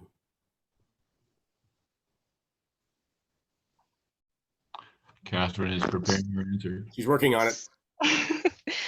Through you, Chair Hill, sorry about that. I think that might have just been an error on my part, bringing that into the application. But if we are looking at the math, going from 299 square meters to 123.19 square meters, we're looking at an addition of 175 square meters. However, if we're looking at the increase over the allowable, yeah, it's 40. We're looking at 46. Yes. Yeah. So I believe that the 8 and the 4 kind of got a little mixed up there. Just for your. Okay. Thanks for bringing it to my attention. Yeah, the point I'm getting at is we're looking at a 143% increase in the size of the building from what's current to what is requested. I have a hard time considering that as a minor request. That's pretty bloody significant as far as I'm concerned.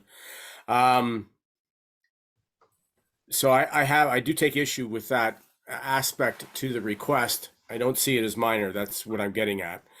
I have not been to the site. I would contend that anytime you're building something like this, any trees that are in the vicinity become collateral damage one way or the other, whether it's deliberate or not. I don't think that the screening that's going to be proposed is likely going to be there by the time they get this thing built. Though their intent will be to keep them, I don't think that's going to happen. That's just an opinion on my part. But other than that, I mean, it's the other thing is the view from the canoe and that one picture. Thank you very much for providing the one picture that showed what the addition will likely look like. I appreciate that. And I mean, okay, I have different tastes, so I won't bring those to the table. But again, I'm just concerned that we're looking at an increase that is significantly more than what I would consider to be a minor. Other than that, I have no issues with this. Thank you, Member Jarvis. Member Matthews. Thank you, Chair Hill. I did not get an opportunity to get out to the site. I like the idea that the trees will offer a buffer from the view from the canoe. However, I have just personally discovered a 125-year-old pine tree that had to come down, and it definitely changes the view of my property now. So I would be concerned that those trees may not survive the construction, but again, that's just my private opinion. Other than that, I share Member Jarvis's concern about whether this is minor or not, and I know you're not supposed to put a quantitative number to it. So, but those are just my comments at this point. Thank you. Thank you, Member Matthews. Member Caddo. I'll keep it short and sweet. I approve it. Member Kuchar. I guess in contrast, I have to say I'll keep it sour because I have a couple of questions or concerns. I also with whether this is minor or not, and the couple of reasons. One is I understand that we're comparing 299 square meters to 253, and so this is like 18% above what is allowed. But the other factor that I think is important to remember is that 252 was governed by lot size, if I understand it correctly. Area of our township, the overall limit is 275 square meters. In other words, if you had a much larger lot, you'd still be restricted to 275 meters. And we're going from 275 to 299. And so therefore, I'm concerned that if I will admit to you, if they had asked for something up to 275, I wouldn't have an issue, because that could be allowed anywhere amongst their neighbors with larger lots. Whereas here, they not only want to go above what their lot would allow, but also what the general neighborhood would allow, if we can put it that way. But I see Ms. Gatzos just is itching to respond to me. Ms. Gatzos. Thank you, Chair Hill. To Member Kutsier, the 275 meters or the 5% lot area, it's whatever it ends up being the most restrictive. So looking at the 5% lot area, that's where we kind of merge our analysis to, because it is the more restrictive option. It's not really a both apply, it's more of so a one or another. Ms. Gaudette, if you disagree with my analysis, please say so, or if not, I hope that answers your question. Well, I fully appreciate why you put in the 252. No issue with that at all. But what I'm saying that even if there wasn't a lot size restriction on this, there'd still be that 275, which is the general restriction for the area.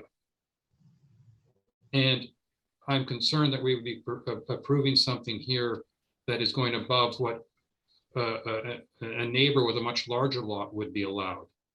And therefore, it's to me, it's almost like a two-step ask. And I, given the whole application, everything else, if this had been an application asking to go up to 275, I think I would have approved it as a minor variance. I'm hesitating, and I will be quite honest that I haven't quite decided yet how I'm going to vote, and I don't know how many other people comment after to help me with the decision, but I'm hesitating because they're wanting something that is above, I'll call it the lake limit, not just the lot limit. That's my hesitation. Okay, thank you, Member Kutsier. I noticed the applicant earlier was wanting to offer a comment, but I don't see him on my screen. If he's still there, please. I'm still here. I'm okay, still here. Sorry, something's wrong with my my camera.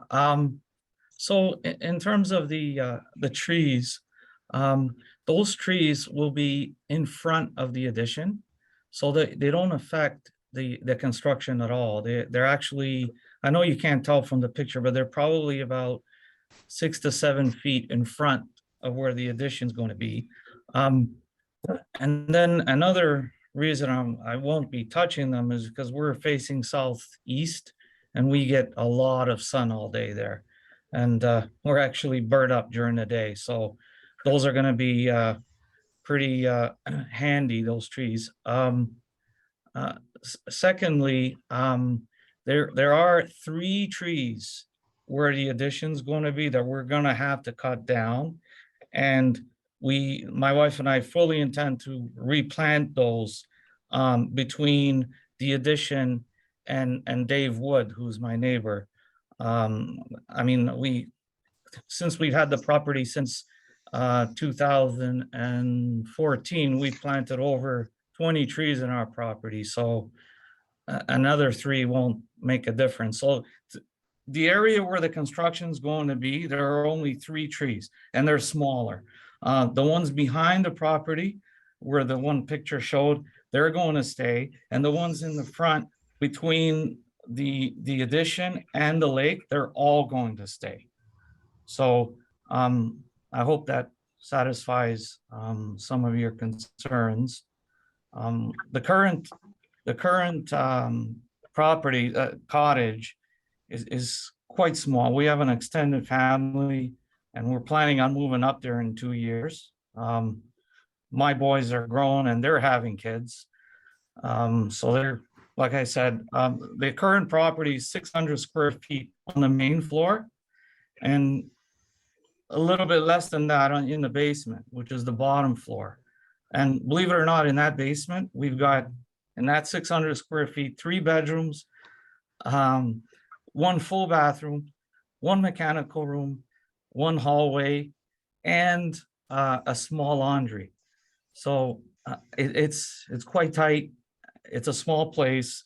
We're planning on getting rid of one of those basement, the smallest bedroom, which is like 6 by 9, and turning it into a hallway, and then making our our bedroom in the addition, and I also work from home, so I need an office.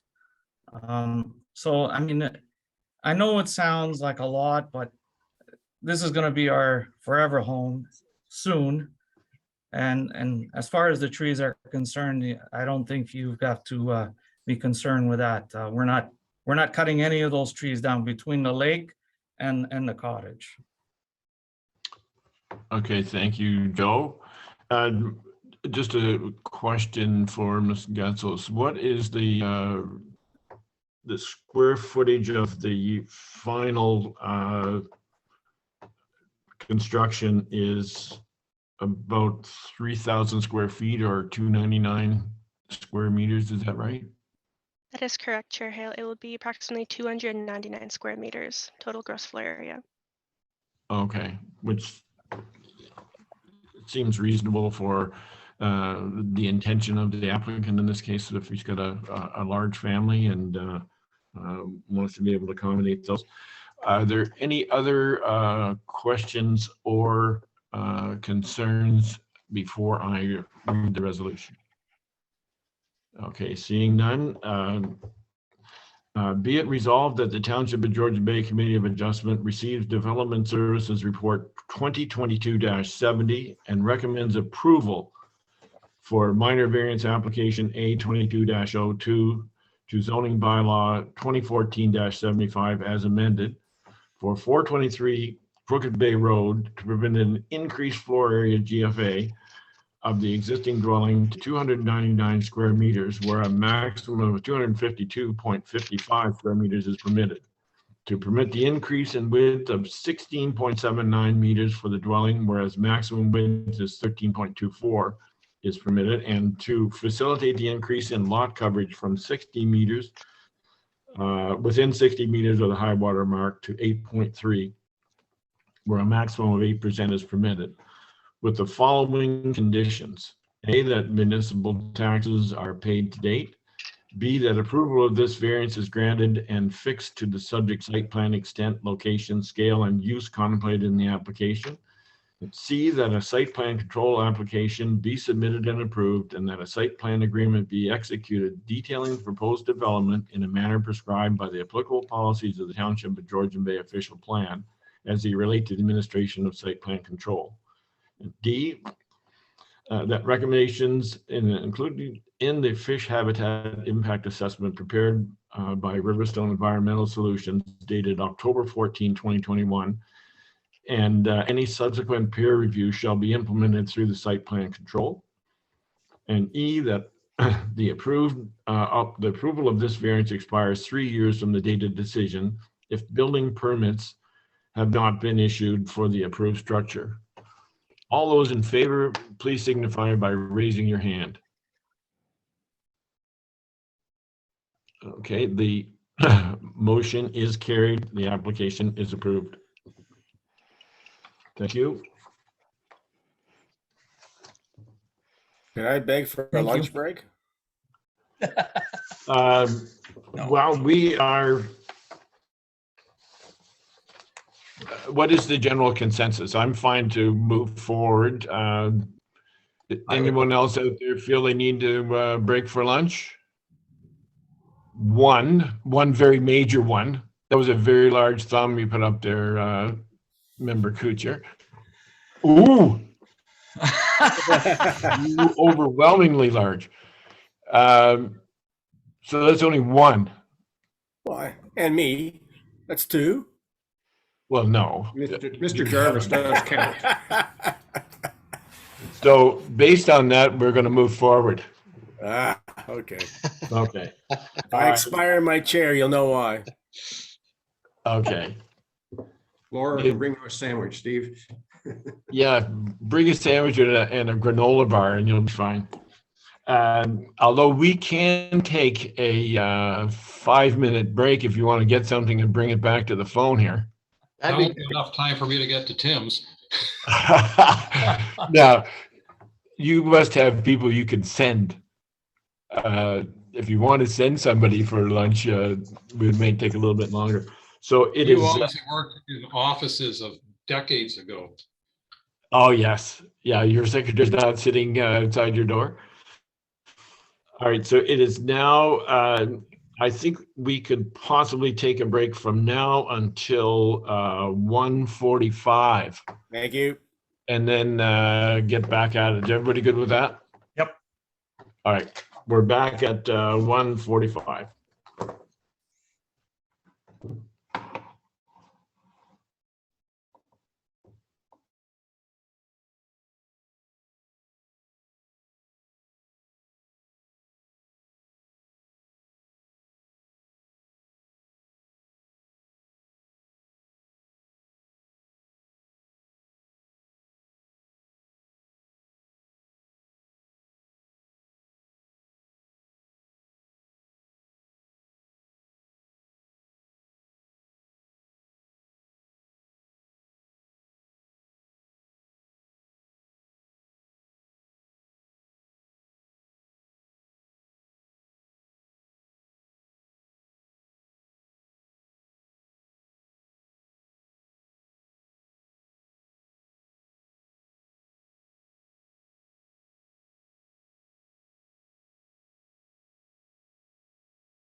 We had a doe and a fawn swim onto the island yesterday. Oh, really?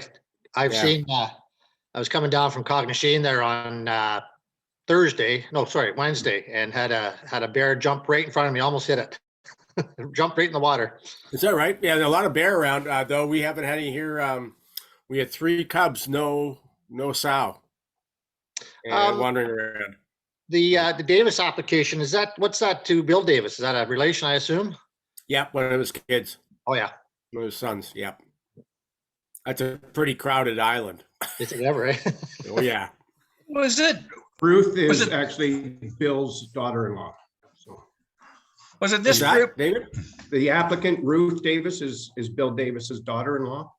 Yeah. Oh, yeah. Was it this group that were discussing the fact that there had been 40 collisions between Yeah. bears and vehicles between Honey Harbor Road? Yeah. Yeah, just in August alone. Yeah. I got Crazy. one behind my place. I got it, but a dozen of them all the time. But one's got a broken foot. He's walking on 3 legs. Oh, wow.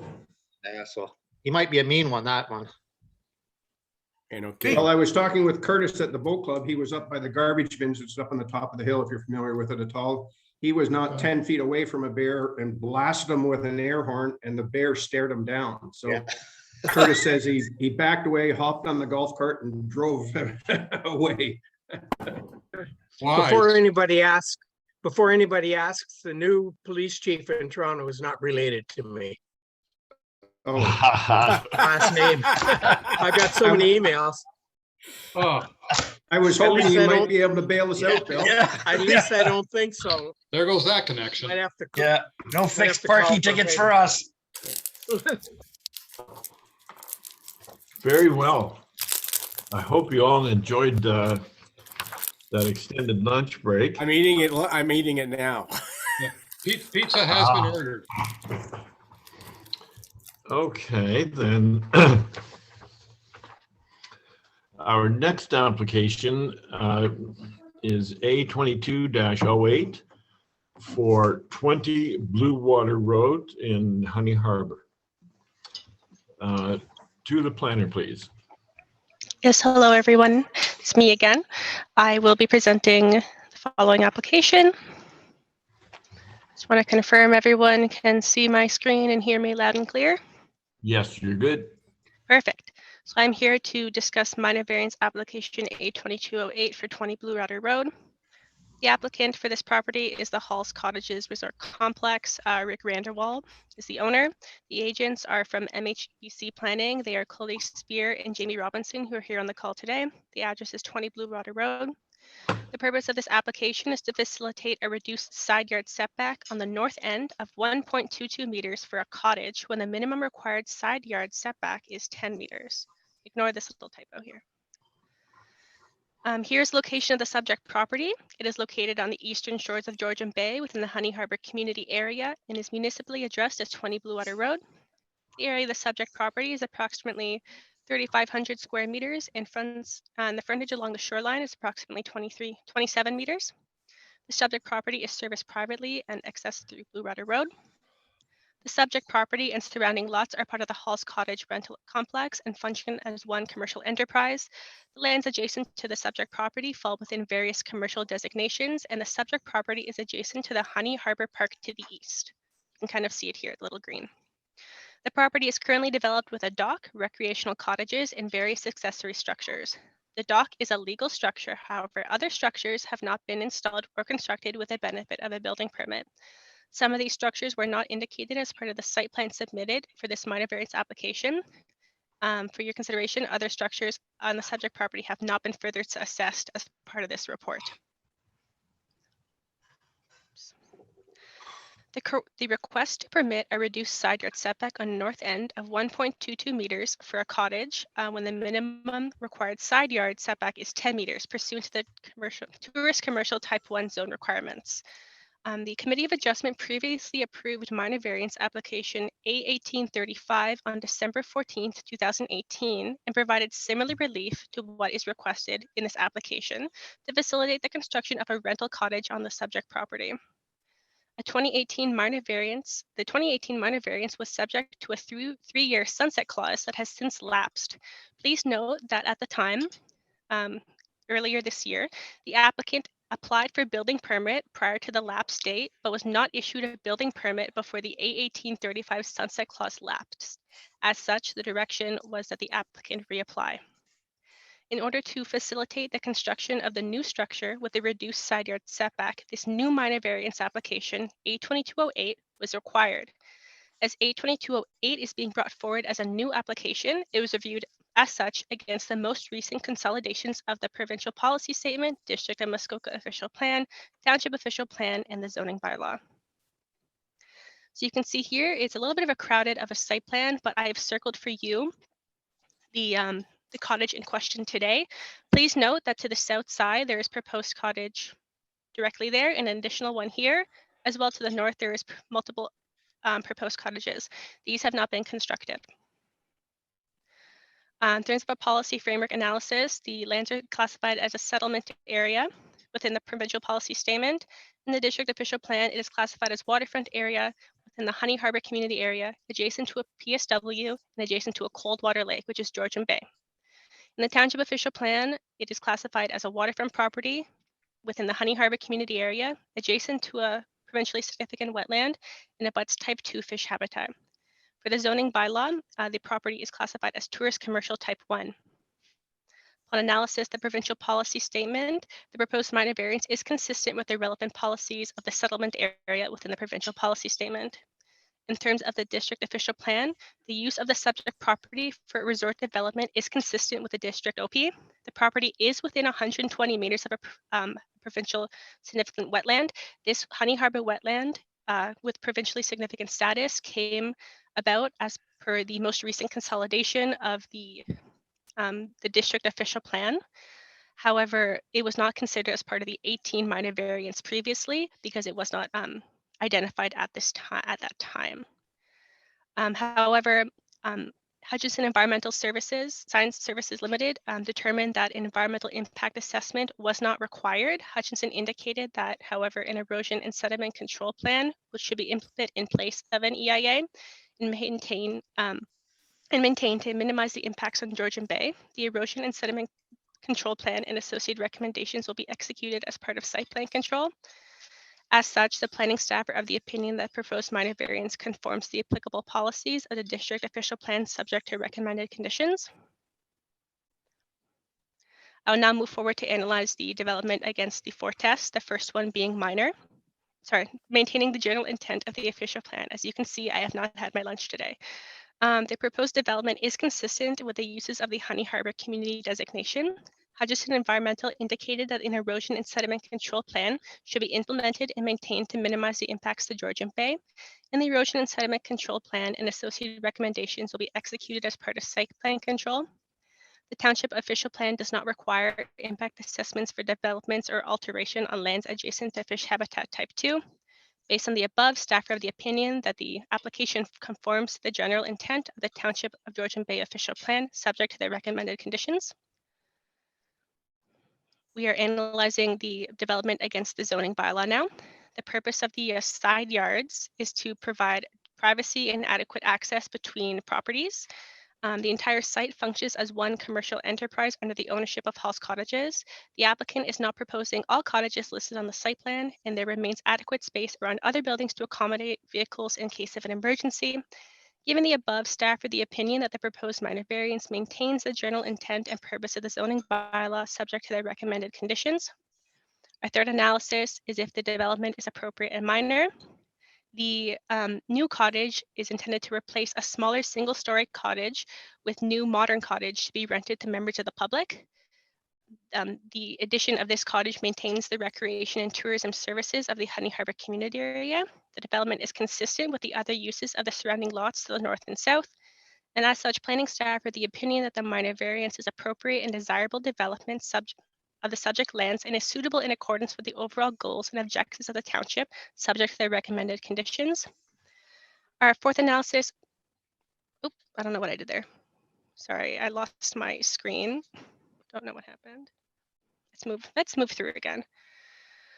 Can everyone see everything okay? Yep. Okay, perfect. Sorry, I don't know what happened on my screen. The proposed cottage, and analyzing against the development being minor, the proposed cottage meets all other setback requirements and is consistent with the property's existing use. The reviewed side yard is not anticipated to have negative impacts, and planning staff are of the opinion that subject to the recommended conditions, the variances are minor. I have some site photos here for your consideration. You can see the current state of the site and the approximate location of the new cottage. Additionally, you can see a view of the shoreline. The recommendation of staff is that the application, the Township of Georgian Bay Committee of Adjustment receives Development Services Report 2022-71. It recommends approval for minor variance application A2208 to zoning bylaw 2014-75 as amended for 20 Blue Water Road to facilitate a reduced side yard setback on the north to 1.22 meters for a cottage with the following conditions. Municipal taxes are paid to date. Approval of the variance is granted and fixed to the subject site plan, extent, location, and scale and use contemplated in this application, and that site plan control amendment application be submitted and approved, and that an amended site plan agreement be executed detailing the proposed development in a manner prescribed by the applicable policies of the Township of Georgian Bay as they relate to the administration of site plan control, and that the existing trailer and deck south of the proposed cottage be brought into compliance with the zoning bylaw. And last, that approval of this variance expires 3 years from the date of decision if building permits have not been issued for the approved structure. That is the end of my presentation. I tried to go a little bit quickly because I know MHBC is on the call right now and they're the agent of the applicant. And then I understand they're on a bit of a time crunch. So before we move forward, if I can ask committee to defer to MHBC for some comments. Only Jamie. Okay, thank you very much. Madam Secretary, has there been any correspondence on the Senate? One letter of correspondence was received expressing concerns from Dave Riziki. Thank you. If the applicant or their agent is available, please identify yourself and provide any information in addition to what we've heard already. Hi, good evening, or sorry, good afternoon, Mr. Chair. It's Jamie Robinson here, and it's nice to see everybody. I don't really have anything to add. This is a pretty straightforward application. It's one that this committee itself actually approved in 2018. Ms. Gatsos has been through everything, so I do agree it does meet the 4 tests of minor variance. We are in agreement with the conditions that have been identified. So with that, if there's any questions that come out as a result of the review, I'd be happy to do my best to try to answer those for you. But the applicant did, as she mentioned, apply for a building permit to construct the building prior to the lapsing of the consent. The township, due to staffing issues, was not able to process that permit in what was actually the statutory timeline under the Building Code Act, and it resulted in having to apply for a further variance. So it was a bit of an unfortunate situation, but he is intent on building the structure, which is why he's resubmitted this variance application. So, thank you all. Thanks, Jamie. Did have a little bit of challenge with your voice on there, but I think we got the general impression. And I don't see any members of the public in attendance, so I'll bring the application before the committee for any questions or comments. And we'll begin with Member Matthews. Thank you, Chair Hill. No real questions. It just seems disappointing that the applicant got his application in for a building permit on time, but wasn't processed, and we're back here again with more time and more money. But I have no issues with this application. Thank you, Member Matthews. Member Ferguson. No issues, Mr. Chairman. Thank you. Member Demke. I have no issues. I don't know. I read the letter of questioning this application, and I don't know whether any effect. We can't probably decide based on that, but I don't know if this would come back to us if the applicant is looking for the fence. Can they appeal this and then they can force it to come back? I am just not familiar with the process here. Okay. Yeah, Catherine?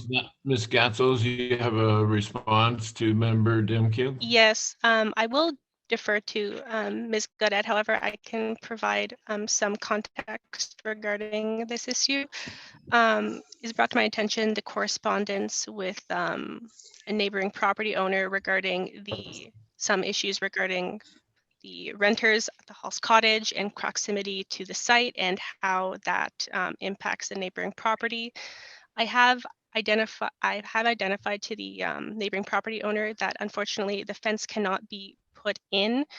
So just Jen, for your consideration, a neighboring property owner was wondering if the fence could be put in on the southernmost property to kind of stop potential renters of the Hall's Cottage complex from entering his lot. I have identified to the neighbor that as per our zoning bylaw, fences on waterfront properties in the front yard are not permitted, and instruct that a zoning bylaw amendment would be required to permit the fence. I also did identify to the neighbor that should any trespassing concerns arise, planning department unfortunately is unable to assist and to contact the OPP regarding those matters. Yeah, well, thank you for that. I did actually see an issue while I was visiting it, where there was a bit of a tiff going on between the two properties, people using them. And then, so I wasn't surprised to see the letter, but you answered my question there. There's nothing, fence can't be built and they'll have to do something else. So I'm okay. Other than that, I'm okay with this. Thank you, Member Demke. Member Cano. Thanks, Chair Hill. You maybe should have phoned your cousins. Did you get that? Yes. Yeah, okay. Sorry, I'm cutting out here.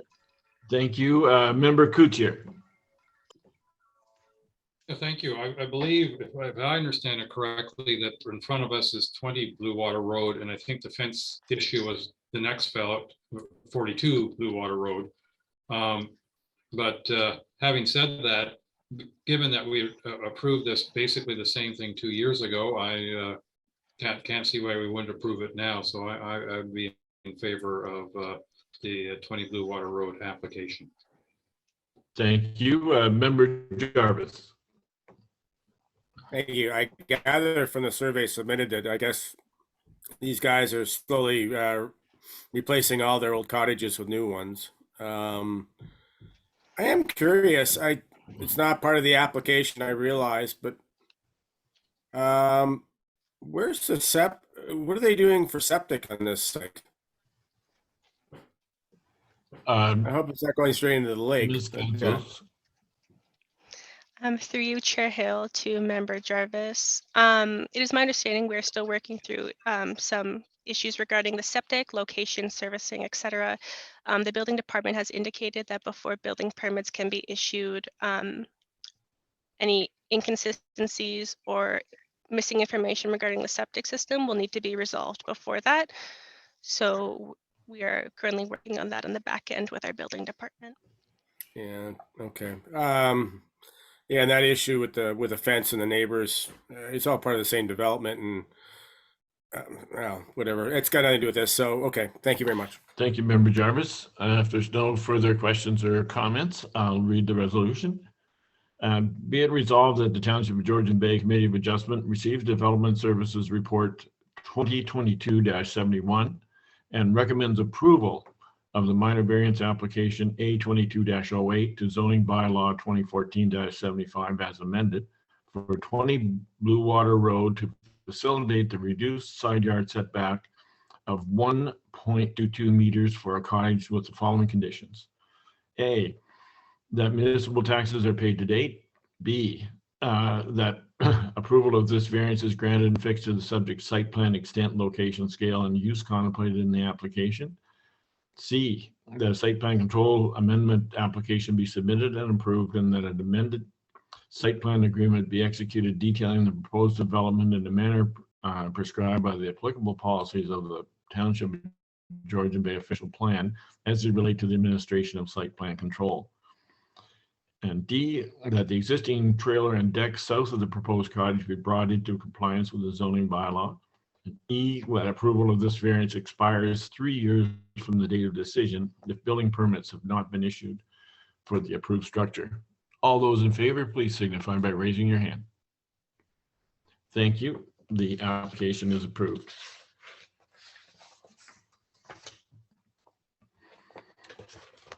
Our next application is A22-09 for 42 Blue Water Road. To the planner, please.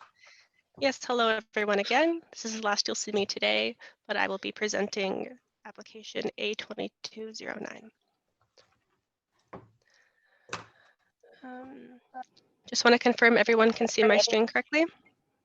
Yes. Amazing. So I'm here to present minor variance application A2209 for 42 Blue Water Road. As mentioned previous, the applicant is Hall's Cottages. The owner of the property is Rick Randerwall. Agents are MHBC Planning, Chloe and Jamie, who are on this call. The address is 42 Blue Water Road. Much of the information within this report will be the same as 20 Blue Water Road, but I will try my best to keep some sections brief for you all. An overview of this proposed variance. The purpose of this application is to facilitate the construction of a cottage with a reduced side yard setback of 1.45 meters when 10 meters is required, and construction of a boat storage building with a reduced side yard setback of 2 meters where 3 meters is required, and a reduced rear yard setback of 3 meters where 4 meters is required. As you can see, here's the subject property. It is on Georgian Bay in the Honey Harbour community area, and address is 42 Blue Water Road. The area, the subject property, is 4,100 square meters and has a shoreline frontage of approximately 36 meters and access to Blue Water Road. As mentioned previously, the lots to the north are part of the Hall's Cottage rental complex. Please note that the lot to the south is not part of the complex and is owned by a different neighbor. The property is currently developed by a dock, 2 recreational cottages, and 3 storage sheds. The dock and 2 cottages are legally existing structures, while the 3 storage sheds do not require a building permit. However, they do not meet the zoning bylaw requirements. As mentioned, this is another one of the applications brought back here today from 2018. Similar proposal for the reduced setback for the cottage and the reduced setback for the storage building, the 3-year sunset clause expiring. In order to facilitate the construction of these structures, this new minor variance application was submitted as A2208. As such, it was analyzed against the most consolidated policies within the provincial policy statement, the district and township OP, and the zoning bylaw. So you can see here on the subject property, the proposed cottage will have an area of approximately 172 square meters, and the boat storage building an area of approximately 375 square meters. As you can see, it still says various proposed cottages on the site plan. However, for your consideration, neither of these have been constructed. In terms of the provincial policy statement, it is classified as a settlement area. In the district OP, it is a waterfront area in the Honey Harbour community area with a provincially significant wetland and is adjacent to Georgian Bay, a cold water lake. In the township official plan, it is a waterfront property in the Honey Harbour community area near a PSW and adjacent to type 2 fish habitat. This property is also zoned tourist commercial type 1, CT1. It is, the proposed development is consistent with the relevant policies within settlement areas of the provincial policy statement. In terms of the district official plan, the use of the subject property for a resort development is consistent with the district OP. As mentioned previous, the property falls within 120 meters of the Honey Harbour provincially significant wetland. The environmental pre-con by Hutchinson identified that an environmental impact assessment was not required. However, erosion and sediment control will be implemented through site plan control to minimize impacts to Georgian Bay. As such, planning staff are the opinion that the variance conforms to applicable policies in the district official plan. Moving forward to the 4 tests of the minor variance. First is maintaining the general intent of the zoning bylaw. The proposed development is consistent with the uses of the Honey Harbour community designation for resort complexes. Hutchinson did indicate the erosion sediment control plan would be required to maintain the site and minimize impacts to Georgian Bay. This will be implemented to site plan control. The township OP also identifies that fish impact assessments are not required for lands abutting type 2 fish habitat. Based on the above, the opinion of staff that the application conforms to the general intent of the township OP subject to their recommended conditions. The next test is maintaining the general intent of the zoning bylaw. The purpose of side yards is to provide privacy and adequate access between properties. The entire site functions as one rental complex under the ownership of Hall's Cottages.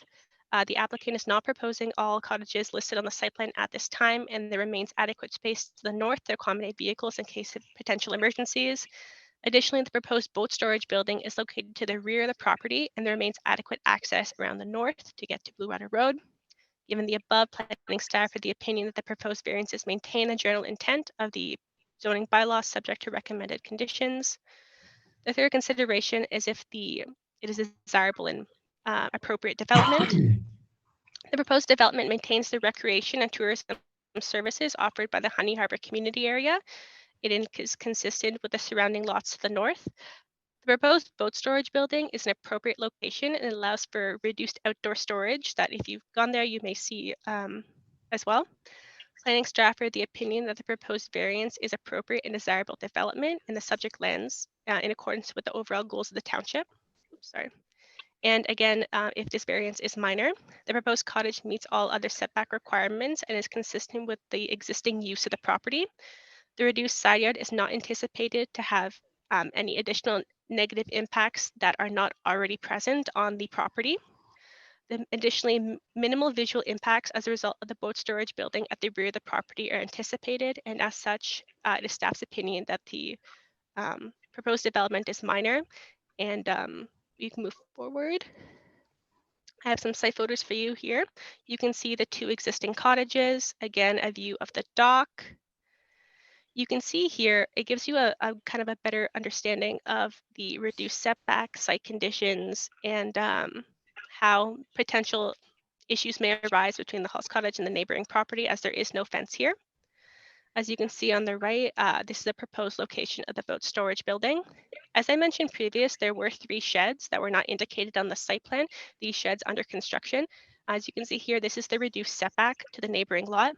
While these sheds do not require a building permit as they are under the required size, they still must meet the zoning bylaw requirements, and as such, we are asking these to be removed as part of conditions of this minor variance. Here we have the recommended conditions of the minor variance. Be it resolved that the Township of Georgian Bay Committee of Adjustment receives Development Services Report 2022-71 and recommends approval for minor variance application A2208 to zoning bylaw 2014-75 as amended. This is the wrong conditions. My apologies. Let me see if I can bring these up in the report. 1 second. Catherine, I already realize have those conditions. If you want, we can do them later. Okay, sounds good. My apologies for having that issue there. No problem. I wanted to point out the additional condition we have regarding the sheds on the property, as I can show you here. I was wondering if you guys can see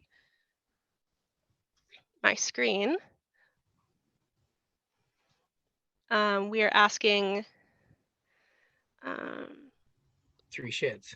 Yeah, the she sheds be removed as part of this application. Thank you, everyone. That is my presentation. So if you have any questions, please feel free to ask me. Thank you very much, Ms. Gatzos. Madam Secretary, has there been any correspondence in this application? One letter of concern was submitted by Dave Riziki. Thank you. Is the applicant or their agent present, and would they like to add any comments to what the planner has offered already? I'm here, Chair Hill, again, and I don't have anything to add other than what I previously provided on the last application. Same situation applies. Building permit was applied for and not processed. As a result, the application was required to be submitted. Do agree with the conditions related that are proposed by the municipalities, planning staff in this case. So other than that, if there's any questions, I'd be happy to do my best to answer those. So thank you very much. Thanks, Jamie. If there's no members of the public in attendance, I'll close the public session and bring the application before the committee for questions or concerns. And we'll begin with Member Jarvis. Yeah, Catherine, a recap, a 10-meter setback is usually what's required? Through you, Chair Hill, to Member Jarvis, correct. A 10-meter setback is what is required for a dwelling. The reduced setbacks of 3 and 4 meters are for the accessory structure. Right. And we're going down and they're requesting, was it 1.2 or 1.5 meter setback? Through you, Chair Hill, to Member Jarvis, correct. It is a 1.45 reduced yard setback. I think that the general intent of our OP is to try and keep our neighbors getting along, and I don't think we're encouraging it by allowing somebody to encroach on somebody else to that extent. I'm much happier with the 10-meter setback when it becomes the neighbor's property, and I'd be content to stick to that. Thank you. Thank you. Member Caddo. Yeah, I'll agree with Member Jarvis on this one. And this is where the fight is taking place, from what I understand, with the fence and all that. I think she's a little tight. So like I said, I'd agree with my fellow member. Okay, Member Ferguson. That's right. This is a new structure. This was previously approved, though, was it not? And expired? If I may, sorry? If I may just, yes, it was previously approved variance, and I didn't speak specifically to the nature of this because of the history. Jamie, if I can interrupt, your voice is very intermittent, to say the best. So we only get every second word. I'll try being, is that louder? Is that better now? Seems to be better, yes. Okay, I'll try to be a bit louder. Sorry for interrupting, but I didn't provide any of the specifics on the variance previously because, as Mr. Ferguson mentioned, it was a repeat application of something that had been previously approved. But just one thing to clear, that the subject lands are located in a settlement area. They're not located in a standard waterfront area where traditionally the 10-meter setbacks would be more applicable, especially when we're considering a commercial situation in a settlement area in comparison to a commercial situation where you might be adjacent to a residential use, for example, in the waterfront zone. And that's the main reason why the variance in this instance and the reduction from 10 meters down to the proposed was approved in the first place, and why I believe it's appropriate again in this instance. So I just wanted to make sure that the committee had that information as they processed the application. That it is unique because of the setting, and it's unique because of the areas which it's located in, and specifically the settlement area. Thank you. Okay, Ms. Gatzos, did you have something you wanted to add there? To you, Chair Hill. No, Jamie summarized what I was going to say, the unique circumstances of the commercial zone and how this was previously approved in 2018. Thank you. All right, thank you very much. Anything further, Member Ferguson? No, I'm prepared to support this application. Okay. Member Coutier. Thank you very much, Chair Hill. I guess I have two questions. One question was, if I understood the presentation correctly, that the additional proposed cottages that we saw on the survey have not been built. But my concern is one of the suggestions was we should have less concern about the access to the front if there were an emergency, because there'd be enough space on the other side of the building. But if the other buildings aren't built and they look like they're fairly close together, are the other buildings, are there any restrictions on them being built, and would we be assured of access to the, let me call it the front yards, by emergency vehicles or what have you, if necessary? And you have a response, Ms. Gatzos? Through you, Chair Hill, to Member Coetzee. At this time, unfortunately, due to the lapse in the variances from 2018, all of them have expired. The applicant is unable to move forward with the reduced setbacks of the proposed cottages indicated on the site plan. I'm not 100% certain of the total plans for the Halls Cottage site, and I'm hoping that if Jamie could supplement, that may provide an answer for you there. Sure, maybe I can just add is the applicant, there is a site plan that's required to be implemented as part of, that's one of the conditions here, and there is an existing site plan. on the property. So fire safety and fire access is a site plan matter that will be reviewed through the site plan process and through the municipality's fire department. As it relates to this specific variance to provide for the relief side yard, the 3 variances for relief from the side and from the rear yard, there is sufficient land, sufficient area on the site to allow for fire access to the site. And again, that will be detailed and implemented and reviewed by the municipality's fire department through the site plan process as well. All right, thank you for that. I have one additional question, if I may, Chair Hill. Yes. And that's in regard to fencing. And if I understand that we're not allowed for our bylaws to construct fencing at the waterfront. I'm just wondering if, to what degree, where is fencing allowed? 20 meters away from the waterfront, or when can you start fencing? And because certainly I saw fencing in a couple of our photographs. Ms. Gantos.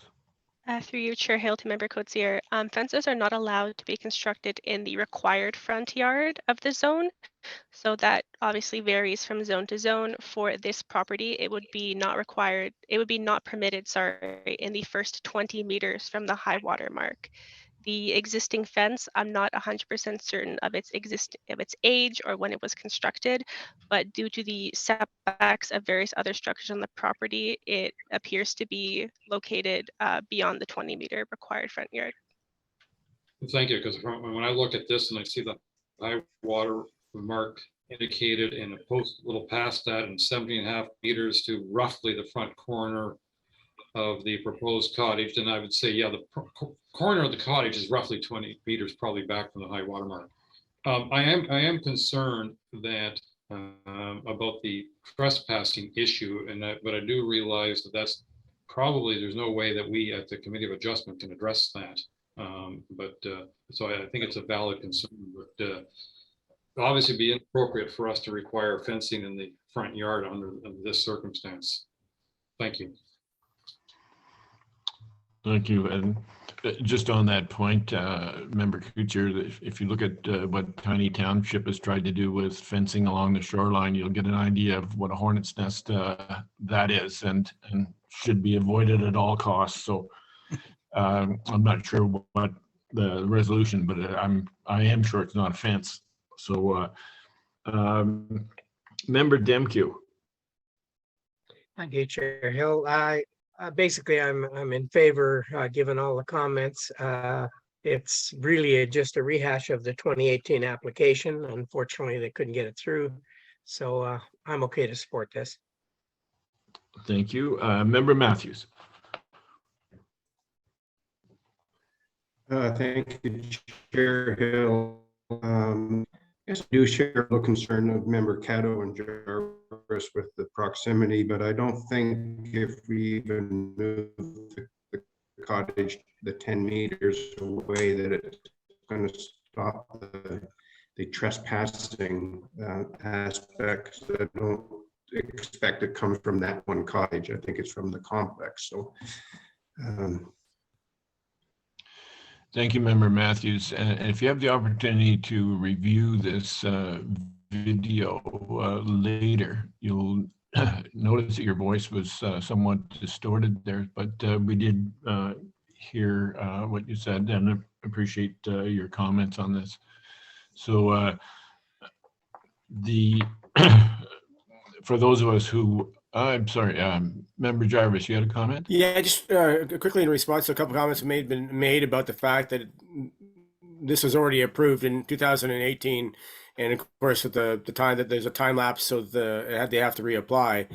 I look at that as something that we can take advantage of. We don't have to approve it just because we approved it before. I want to make sure people understand that maybe we may have a different viewpoint on the issues at hand. And I just wanted that to be considered. I don't think I was involved in the original decision, not that it matters much, but I think we got to really consider it on its own merits today as opposed to 2018. That's all. All right, thank you. And having been on the committee on 2018 and reviewed the site, you'd have to see how significant the improvement of that entire site is based on the work that the applicant has done already and continues to do to improve the look and the quality of construction that's on site. So that was one of the motivating factors back then, and I think we're still on that same page. So if there are no further questions or comments, I will read the resolution.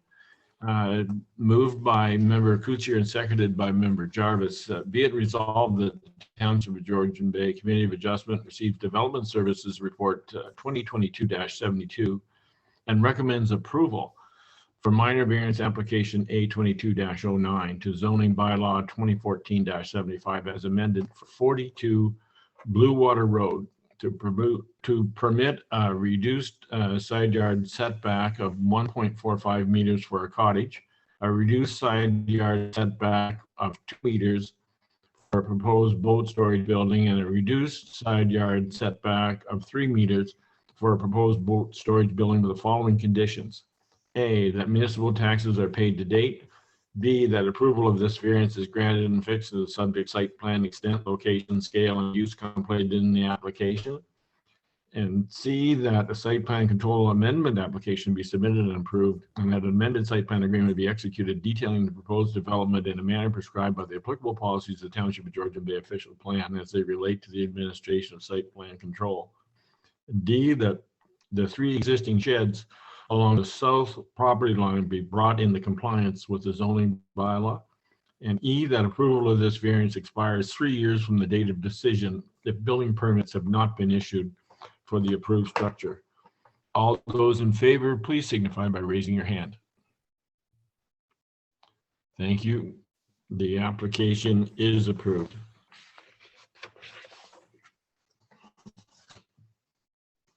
Thank you very much. Have a great day and a great weekend. Take care, Jamie. Hi, Jamie. Our next application is A22-12 for 1440 Island 2560. To the planner, please.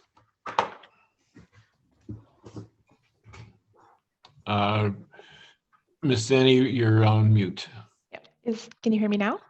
We can hear you now. Okay. Good afternoon, everyone. I will be speaking to this application. Allow me to share my screen, please.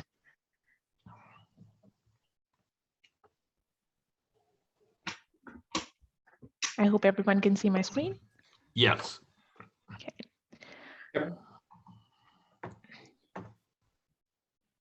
So this is an application for permission request under section 45(2) of the Planning Act. The applicant is Ruth Davis and their agent is Josh Morgan from Morgan Planning and Development. The purpose of this application is to facilitate expansion of a legally existing non-compliant dwelling by permitting an increase in gross floor area of 37.2 square meters for a total GFA or gross floor area of 246.2 square meters, while a maximum GFA of 140 square meters is permitted by the zoning bylaw. Here's a location map of the subject property, which is a subdivided island. It is on a subdivided island known as Townsend Island in Cognizant Coastal Waterfront Community. Here's an aerial view of the subject property. The subject property has an area of about 0.32 hectares and a frontage of about 50 meters along the western shoreline and about 36 meters on the eastern shoreline. The subject property is occupied by a detached residential dwelling and 2 docks. The dwelling is a legal non-compliant structure which was constructed in early 1930s with an addition in 1960s and another addition in late 1990. The second dwelling addition was constructed with the benefit of a building permit. Also, the docks are legal structures built with the benefit of a building permit. Here you can see 2 renderings on the screen. The first one shows the existing development, while the second figure shows the proposed cottage expansion outlined in red. The existing single-story dwelling on the subject property has a GFA of 209 square meters. The applicant is proposing an expansion of about 37 square meters to the upper story of the existing dwelling for a total GFA of about 246.2 square meters. This addition would accommodate a screen porch, a home office, and a storage area. Staff note that the subject property represents an undersized lot of record. Also, the proposal has no impact on the lot coverage and existing setbacks on the subject property. Here are photos from a visit conducted by staff on September 1. The first figure shows the existing dwelling, and the second figure shows the view of the property from the water.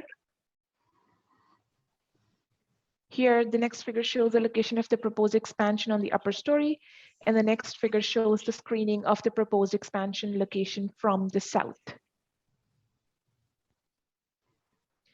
Here are some additional views of the subject property from south and southwest directions. I'm sorry, west and southwest directions. Here's an overview of the planning data associated with the subject property. The property is considered rural lands in context of the PPS. It is designated waterfront in district official plan with a high to very high potential for archaeological resources. The property is designated waterfront in the township official plan and is surrounded by unidentified fish habitat. The subject property is zoned shoreline residential island type 7 or SRI 7 in the township zoning bylaw. Here's an overview of the planning analysis. The applicant's proposal is consistent with the PPS as residential uses are permitted on rural lands. The proposed development is on an island and is compatible with the surrounding low density residential development. In context of the district official plan, residential uses are permitted in waterfront designations.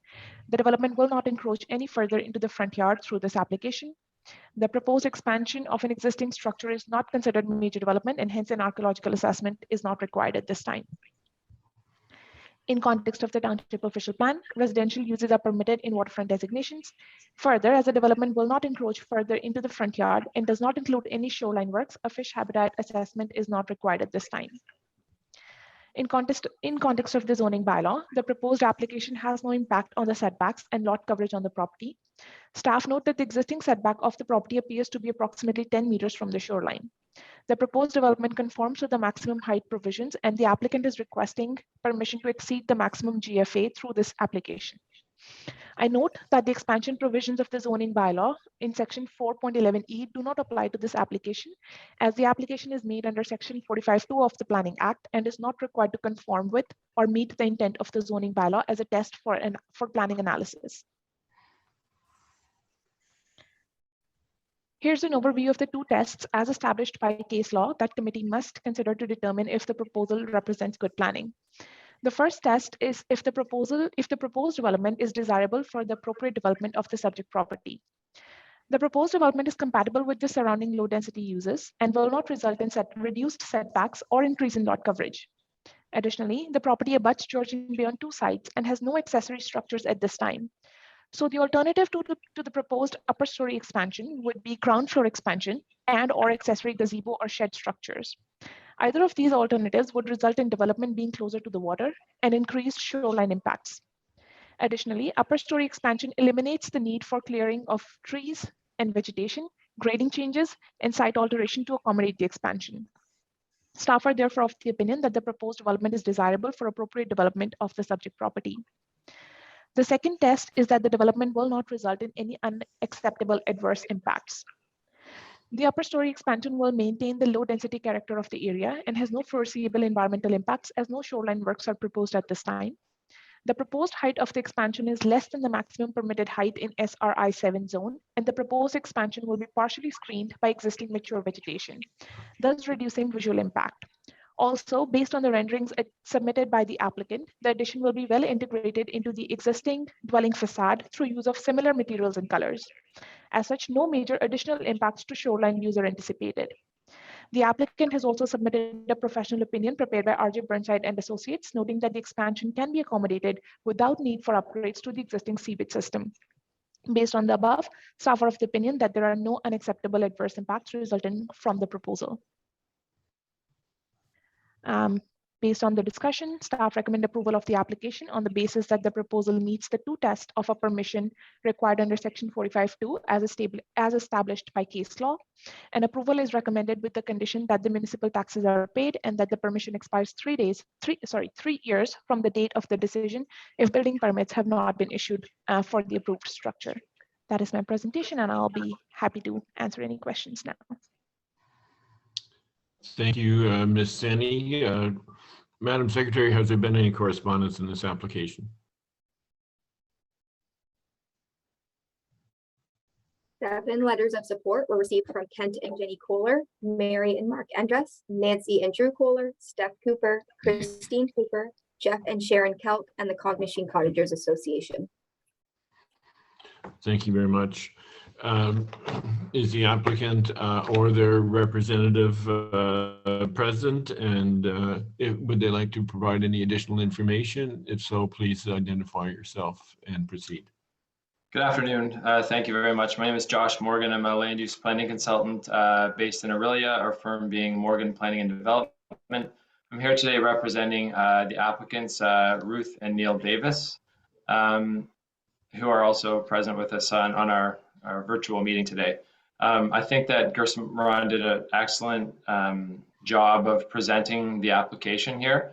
It's really very a straightforward application. We're talking about a cottage that has been in this location for 90 years approximately.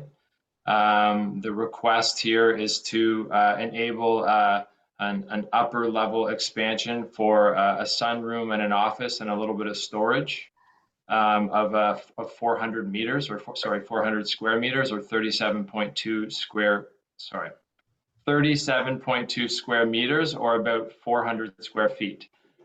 So a modest expansion to really what is quite a modest cottage. And there was quite a bit of thought that went into how to sort of achieve this additional space on the property. You know, consideration about building accessory structures, which the zoning bylaw permits. I just took a review of the zoning bylaw before the hearing today, and the zoning bylaw would permit the construction of 2 accessory buildings on the property.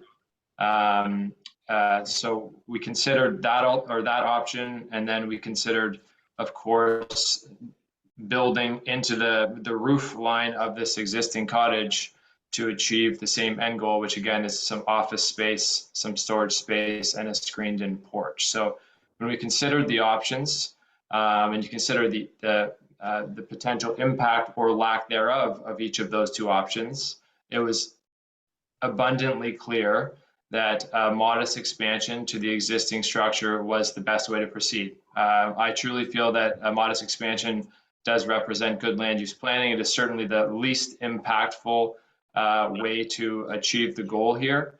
And a Section 45.2 application, which is a tool provided within the Planning Act to allow for enlargements and extensions to legal non-conforming buildings, is the most appropriate tool, in my opinion, to proceed with this application. And as Gerson Moran mentioned, case law suggests that in order to evaluate a 45.2 application, one needs to really consider impact, like what would the impact of this proposal be? And the staff presentation, and I think my own planning justification report, spend a lot of time considering the impact and the appropriateness. And I'll just basically conclude my comments with explaining to the committee why I feel that the proposal here really has no impact at all. So first of all, the upper story addition has been purposely designed to be incorporated within the existing roof line of the dwelling, and it's partially screened by mature coniferous tree cover, which was illustrated within the staff presentation.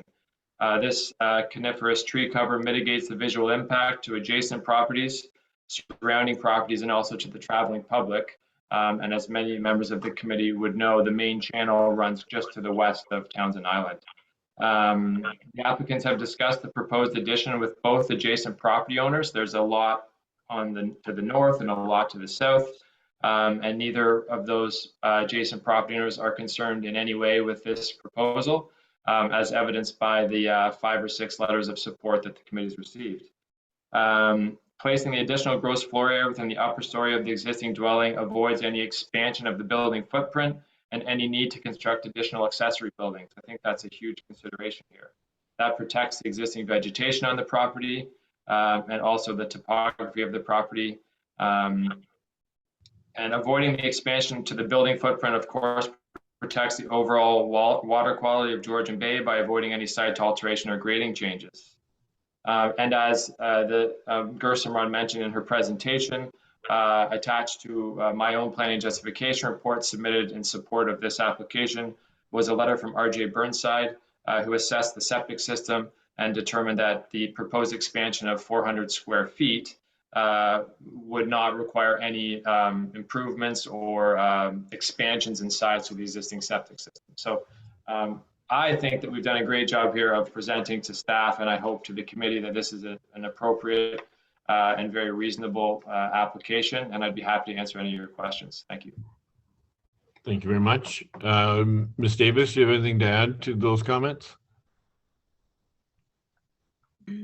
No, I don't think so. Thank you, Josh. Thank you, everyone. Thank you. I don't see any. Oh, I do see Neil Davis. Is there anything you might wish to add to the comments that were made, Mr. Davis? Just a couple of things, and thank you for the opportunity. I'm a visitor at my cottage. My wife owns it. But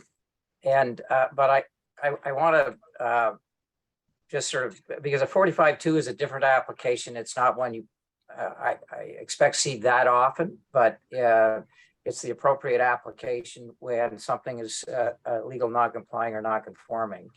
And it's a completely different test. As you was explained, it's an impact test. And we went to all the neighbors on the west side who would have an opportunity to see something. It will be fairly modest, and you saw some of the pictures. And all of those we approached who would have some view of it indicated they had no concern. And if I were assessing impact, and fairly so, a number of them are relatives, some just good friends, but they're all in the view shed, but some distance away on the other side of the channel. And they all provided letters of support or non-objection. So I'm grateful that they did, but I think it also is helpful to the committee in assessing impact if those who are adjacent to it or looking at it don't see an issue with it. So, and I will say this cottage is 95 years old. The rule that is imposed now came about much later, and I think you have to provide opportunities for these older dwellings on smaller lots that form part of the landscape of the community to have an opportunity through this process to have a reasonable expansion. The cottage is built very low to the property, to the rock. You can't fit anything really underneath with the exception of one corner. So there is no storage location. And this is an opportunity for us to not put other buildings on the property in a way that would truthfully be more impactful to my brother on one side and my cousin on the other side. Where this is located, it is truthfully much better in terms of integrating into the community. Okay, thank you very much, Mr. Davis. A further comment, Mr. Morgan? I actually just wondered if I could share my screen for one moment, because I feel like the comparable image here, which was part of the staff presentation, and I should have shown it in my own presentation, but I feel like if I could put it on the screen for 15 seconds here, I think it would really be helpful. Thank you. So assuming that everybody can see my screen now, the image on the left is the existing structure as viewed from the channel. So we're looking east. So the main channel, picture yourself in a boat on the main channel looking east toward the Davis cottage. So on the left-hand side is what you would see if you were there this afternoon, and what you see on the right-hand side is the proposed. So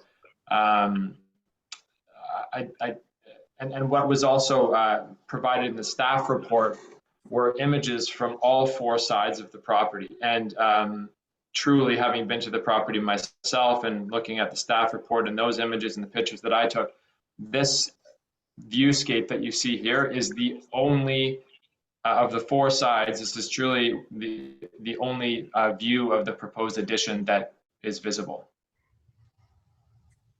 That's all I have for now. Thank you. Just while I have that up there, Mr. Morgan, is the idea to change the color of the fascia from white to black, or? That good question. I'll leave that for Neil or Ruth to answer. In fact, Probably not on what exists. I think in hindsight, if we were doing the cottage again, although my wife disagrees with me and it is her cottage, we probably wouldn't do white, we would do gray on gray. If there was some interest in seeing the two pieces where the white appears over the existing cottage, what we will commit to is that everything above the new addition will be gray, so it will fit in with the roof, the color of the roof. So the screen and porch and what you're looking at there is the home office and storage area. Happy to commit that the windows there will be gray, and it will fit in architecturally and in a color palette sense with the roof. Okay, thank you very much, and thank you for sharing that slide, Mr. Morgan. Normally, if there are any members of the public present, there will be an opportunity to ask questions, but seeing none, I will close the public session of the meeting and bring the application before the committee for any questions or comments, and we'll begin with Member Demke. Thank you, Chair Hill. Given the presentations, it appears that they've done a lot to try to accommodate getting this approved. I have no problems with this. Thank you very much. Member Ferguson. I have no problems either. It's tastily done. It's well screened, and I think it's a real positive addition to the property. Thank you very much. Member Caddo. Yeah, I made it up to the property yesterday morning, and first thing I can say is, what a view! That's beautiful. Yeah, I have no problem with this. You know, it looks like it's going to blend in. And when I was leaving the dock, looking back at the cottage, like, I don't even think you're going to see anything above those trees, because the trees at the rear of the cottage really shelter it. So definitely support this. Okay, thank you very much. Member Matthews. Thank you, Chair Hill. I am slightly familiar with the property, and I would agree with two comments. One, to do the addition is much better than to add another piece of real estate onto the relatively small lot. And I understand the size of the lot because mine's probably about the same size, or my wife's is. The other question is, or comment, the letters of support, as Mr. Davis pointed out, are all people to the west that will, if there is any visual impact, they would notice it, and he has full support, as to, I guess Mrs. Davis has the full support. So you would have my support as well. Thank you, Member Matthews. Member Jarvis. Yeah, at the risk of sounding envious of the view that these guys have from their property, my only comment is that it's we're going back to this legal non-complying situation, and I'm curious if that lot was a new lot, what would be permitted to be built on it if it was empty at this stage? What would be permitted? I'm not sure what conclusion you're coming. Well, we're looking at a lot with a building on it.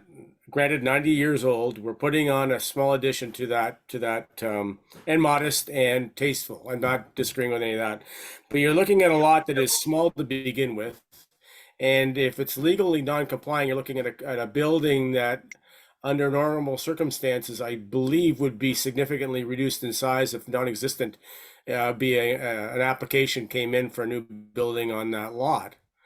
I just want us to consider the fact that, believe me, I really don't have a lot of objections to this. I just think we got to understand that in a legal non-compliant situation, under normal circumstances, we should be understanding what would normally be allowed on that lot, even though that's not the situation we're dealing with at this time. I'm hoping, I mean, is it understood? I'm hoping the question's understood. I do. I think it's hard to answer, quite frankly. And I'm not sure it's the right question, because that really isn't the test under a 45-2 application. 45-2 accepts that it exists, it legally exists. It just happens to be non-conforming with a regulation or a use provision of the bylaw. And the 45.2, and this is only a residential use expansion of a regulation. This is the section that's used if it's an industrial use in a residential area.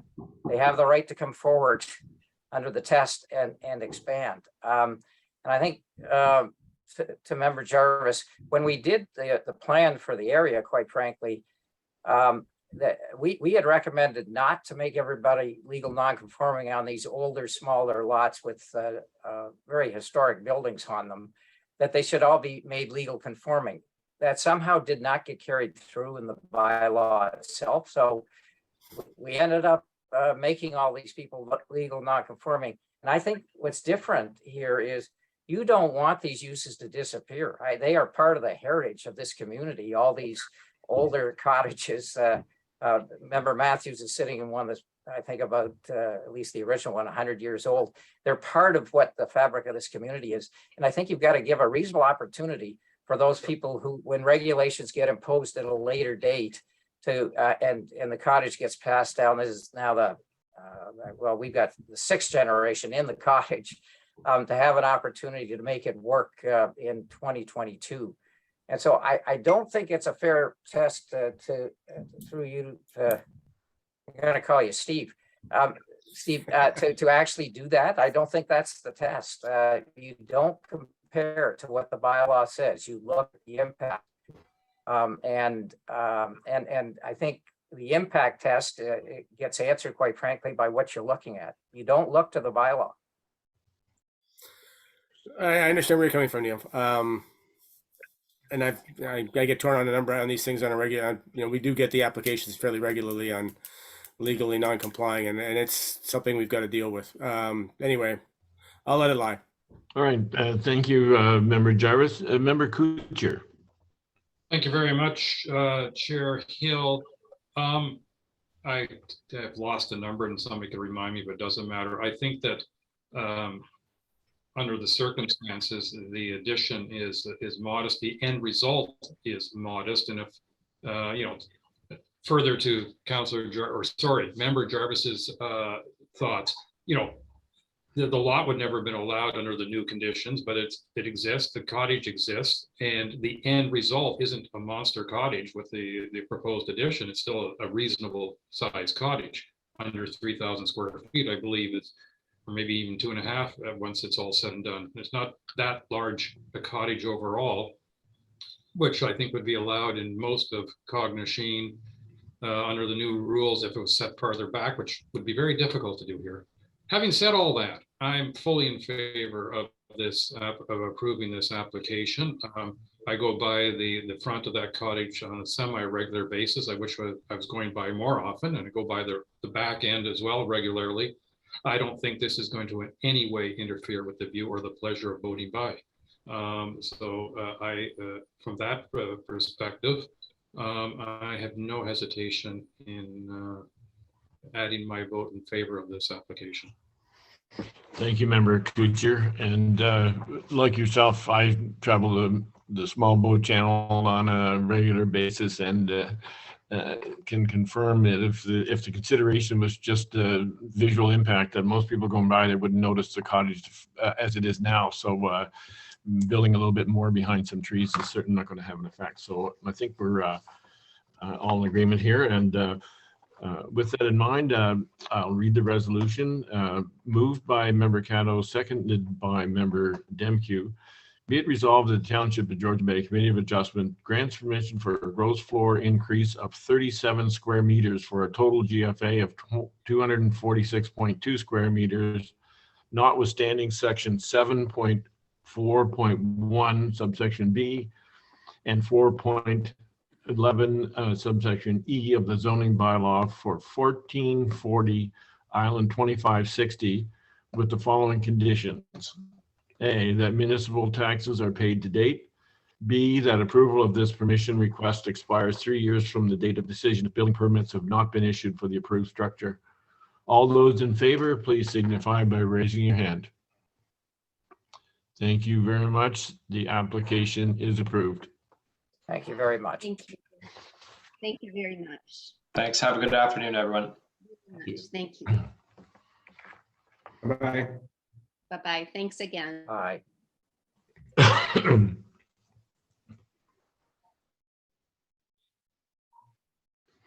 Our next application is A22-14 for 197 John Buckler Road.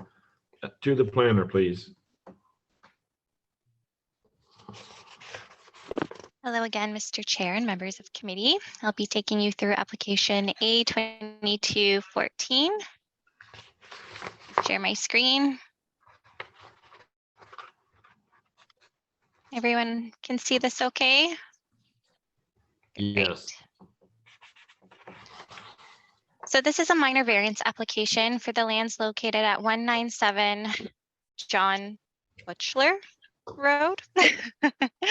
I've heard some people say it differently, so I'm going to stick with Butchler, but if it's offensive, by all means, let me know.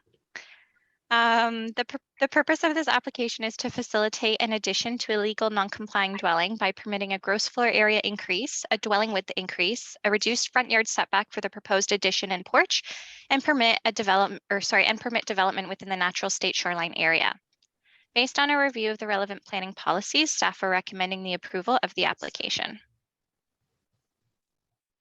The subject property is located along the shoreline of 6 Mile Channel and has an area of approximately 0.48 hectares or 4,874 meters squared. It has a frontage of approximately 56.6 meters. Currently, there is a detached residential dwelling on the property with an attached deck, as well as a garage, a shed, a bunkie with an attached deck, a hot tub, and a U-shaped dock. Aerial review of the subject property suggests that the land is occupied by residential development and natural vegetation. The surrounding properties also appear to be occupied by detached residential dwellings, cottages, and dense natural vegetation. So here's a rendering of the proposed development. The proposed addition is on the right side here. The subject property is located on rural lands as defined in the provincial policy statement. The PPS states that residential development is permitted on rural lands and the applicant is proposing an addition which will continue being used for residential purposes. It's staff's opinion that the minor variance is consistent with the relevant policies of the PPS. The subject property is located within the waterfront area designation of the District of Muskoka official plan and is adjacent to the Trent-Severn waterway. It's also identified as a deer wintering area and is identified as having high to very high potential for archaeological resources. Permitted uses within the waterfront area include low-density single-unit residential development, which is what is being proposed through this application. Based on a review of the relevant policies, planning staff are of the opinion that the proposed minor variances conform to the applicable policies of the District of Muskoka official plan. Okay, so moving to the 4 tests of a minor variance, the first one being, does the application maintain the general intent and purpose of the official plan? The subject property is located within the waterfront designation of the township's official plan and is adjacent to type 2 fish habitat. Residential development is permitted in waterfront designated areas. The applicant is proposing an addition to the existing cottage and the subject property will continue being used for residential purposes. The township official plan also contains site regulations for developments in the waterfront designation. The relevant policies state that a 20-meter setback from the high water mark is required, but a lesser setback may be considered where the proposal is for an addition to an existing building subject to site plan control. Additionally, the subject property is identified as being adjacent to type 2 fish habitat. Section D of the OP states that fish habitat type 2 are moderately sensitive to development, and while they're important to the fish populations, they're not considered critical. As such, a fish habitat impact assessment is not required. Lastly, the OP states that a minimum target of 75% of the linear shoreline is to be maintained in a natural state to a targeted depth of 15 meters back from the shoreline. However, it also notes that where a lot is currently developed and further development is being proposed, that these targets should be achieved to the extent where feasible. The shoreline is already disturbed with the existing dwelling, and the proposed development is an extension of the development that's already existing. As such, the OP target is being met to the extent feasible. Based on a review of the applicable planning policies, staff are of the opinion that the application conforms to the general intent of the township official plan. Moving on to the second test, does the application maintain the general intent and purpose of the zoning bylaw? So the subject property is zoned shoreline residential type 1 or SR1. Single detached dwellings are permitted use in this zone. The first variance is requesting to permit a gross floor area increase of 56.9%, where the zoning bylaw permits an increase of 40%. The existing gross floor area of the dwelling is 271.3 square meters. Through the dwelling and the porch addition, the applicant is proposing a total increase of 154 square meters for a total proposed GFA of 425.3 square meters. The lot coverage after the proposed development is 6.9% and does not exceed the maximum permitted lot coverage of 10%. The proposed development is compatible with its surroundings, maintains the low density character of the area, and does not have any foreseeable environmental impacts. As such, staff are of the opinion that the request for the GFA increase is reasonable. The applicant is also requesting a variance to permit a dwelling width increase of 10 meters, where a maximum increase of 6 meters is permitted. The width of the existing dwelling is 15.54 meters, and the width of the addition is 10 meters. The addition is located towards the side of the existing dwelling and will not further encroach beyond the front wall of the existing dwelling. The shoreline and western property line are occupied by matured trees and vegetation, which will partially screen the proposed addition. As such, staff are of the opinion that the request for the width increase is reasonable. The next variance is to permit a screened porch encroachment of 3.38 meters into the existing front yard of 12.71 meters, while section 411E of the zoning bylaw does not permit further encroachment into the front yard. The existing front yard setback of the dwelling is 11.66 meters.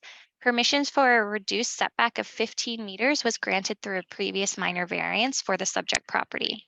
The existing dwelling was built with the benefit of building permits, and therefore this is a legal non-complying structure. The applicant is now proposing a setback of 12.71 meters for the dwelling addition, and 9.33 meters for the screened porch. While the porch setback from the shoreline is less than that of the dwelling, the proposed development still will not encroach further than the front wall of the existing dwelling.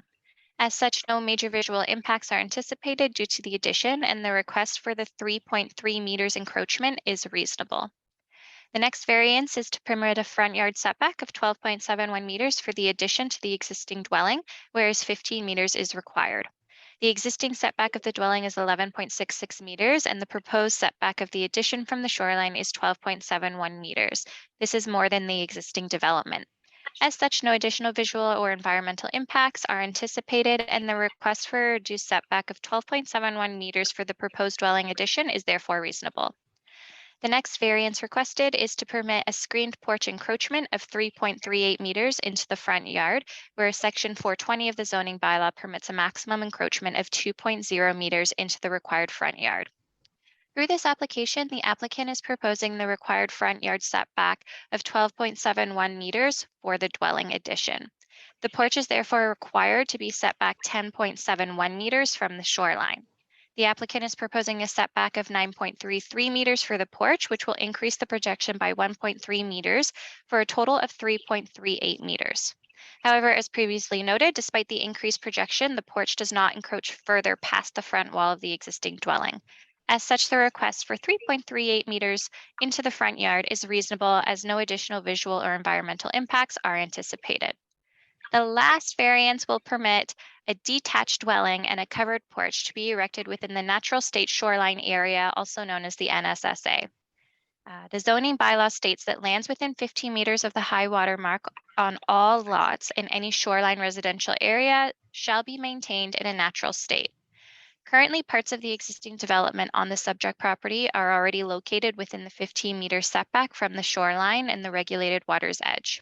The existing development has already been disturbed in the NSSA, and the proposed development is an extension of what is already being existing.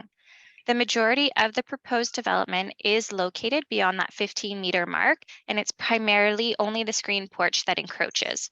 As such, the request for the variance to erect a screen porch and dwelling addition within the 15-meter setback of the shoreline area is reasonable. Based on the above, staff are of the opinion that the proposed variances conform to the general intent of the township's zoning bylaw.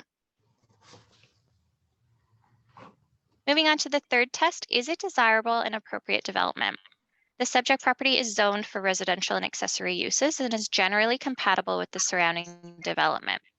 The proposed dwelling addition does not encroach further into the front yard setback, and the proposed development, including the porch, does not extend beyond the existing building line. The proposed development may have some additional visual impact from the shoreline, but the cumulative visual impact when viewed as an extension of the existing dwelling is minimal. Additionally, the proposed development has no significant impacts on the surrounding features such as fish habitat and surrounding lake environment. As such, planning staff are of the opinion that the proposed minor variances are appropriate and desirable development for the subject property. The last test, is it minor? With regards to the GFA increase, staff are of the opinion that the proposed development will have no significant visual or environmental impacts and therefore consider it minor in nature. In terms of the width increase, the addition is located towards the side yard of the existing dwelling and will not encroach further into the front yard. It maintains the required side yard setbacks as well. No significant visual impacts for neighboring properties are anticipated as it is significantly screened. And as such, the request for the width increase is reasonable and considered minor in nature. The applicant is proposing to encroach 3.38 meters into the front yard of 12.71 meters. The screen porch will not encroach further than the front wall of the existing dwelling, and as such, the proposed variance is minor in nature. The applicant is requesting permission to construct the screen porch and part of the dwelling addition within the 15-meter setback of the shoreline. The natural state shoreline area on the subject property is already disturbed by the existing development, and so the proposed development is considered minor. So here's a copy of the site plan. If you can see my mouse, here's the existing dwelling, and then here's the proposed dwelling addition. And then here's the proposed screened porch. So you can see that the front wall of the main dwelling is maintained and there's no further encroachment past the front wall of the dwelling. Again, this is a rendering I showed previously, but just to refresh your memory, you can see it here of what the proposed development is going to look like. And then here's some site photos. This is showing where the proposed development footprint will be from the water. Then these site photos were taken by staff on August 23rd. Here is the footprint for the proposed addition. There is 2 trees in close proximity. One is within the foundation footprint, so that will likely need to be removed. The applicant did state they're hoping to keep this other one, but the rest should be staying. And any tree screening or additional vegetation can be implemented through site plan. Again, here's just another site photo. This is a view of the property to the west neighbor from the proposed development location. So you can see that there's a significant tree and screening here.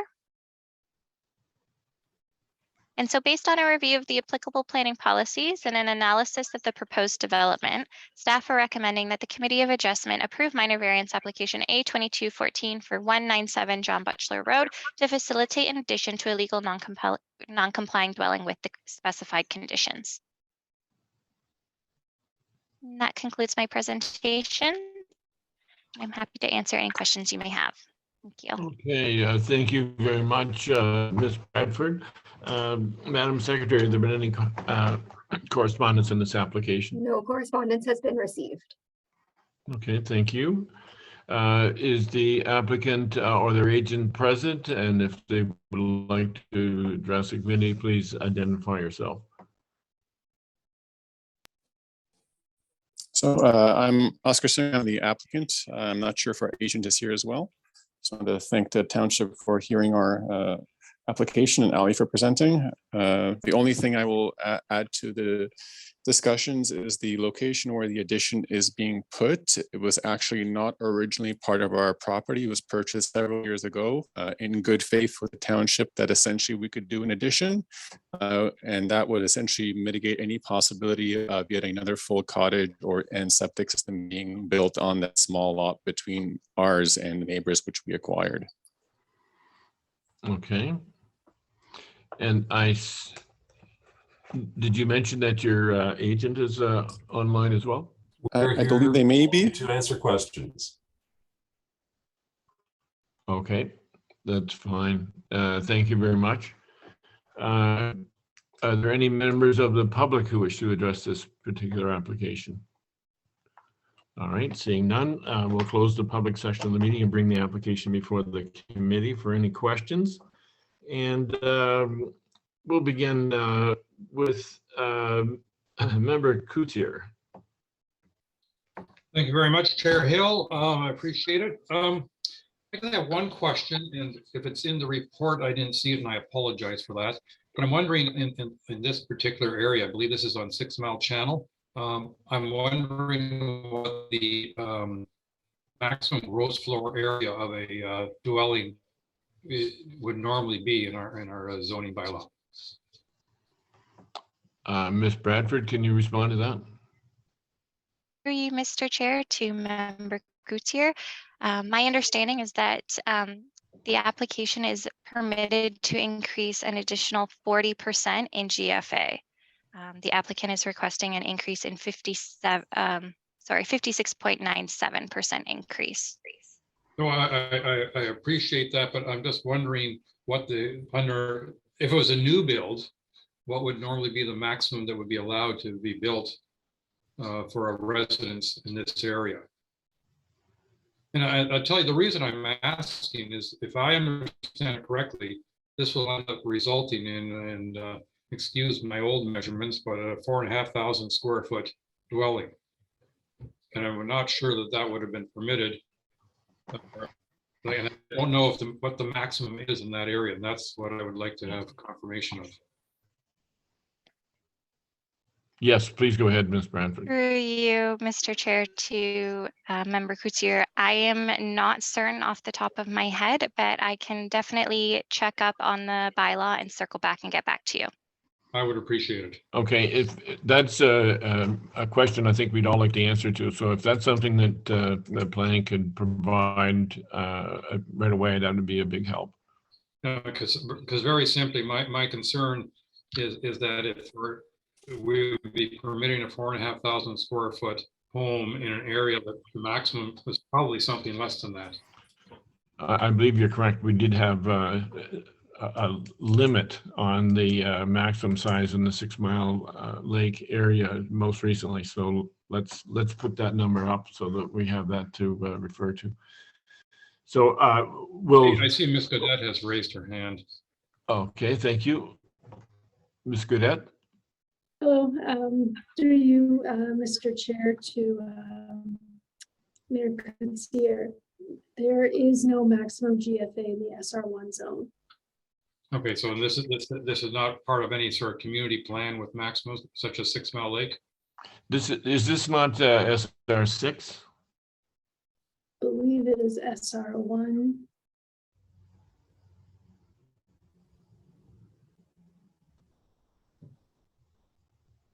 I will double check on GeoHub right now. Certainly the report implies SR1.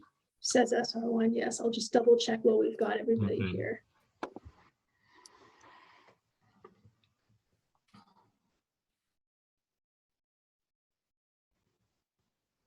Perhaps if we go to the next question, I'll look this up and we can go back to fine. it. I just don't know We'll hold your place, Member Coutier, and move to Member Ferguson. Thank you, Chair Hill. You really need to site visit these lots to understand completely what they're faced with, because from the road, down to the cottage is an extremely steep slope.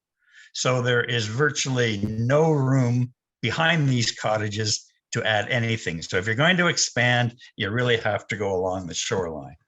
And so that's one of the reasons why he has no other alternative except to do that. And again, it's like we're seeing everywhere else across Muskoka. There's a growing next generation coming up behind. And so there's more and more demand now for additional space to accommodate, grandkids coming along to want to stay and bring their friends and stay at the cottage.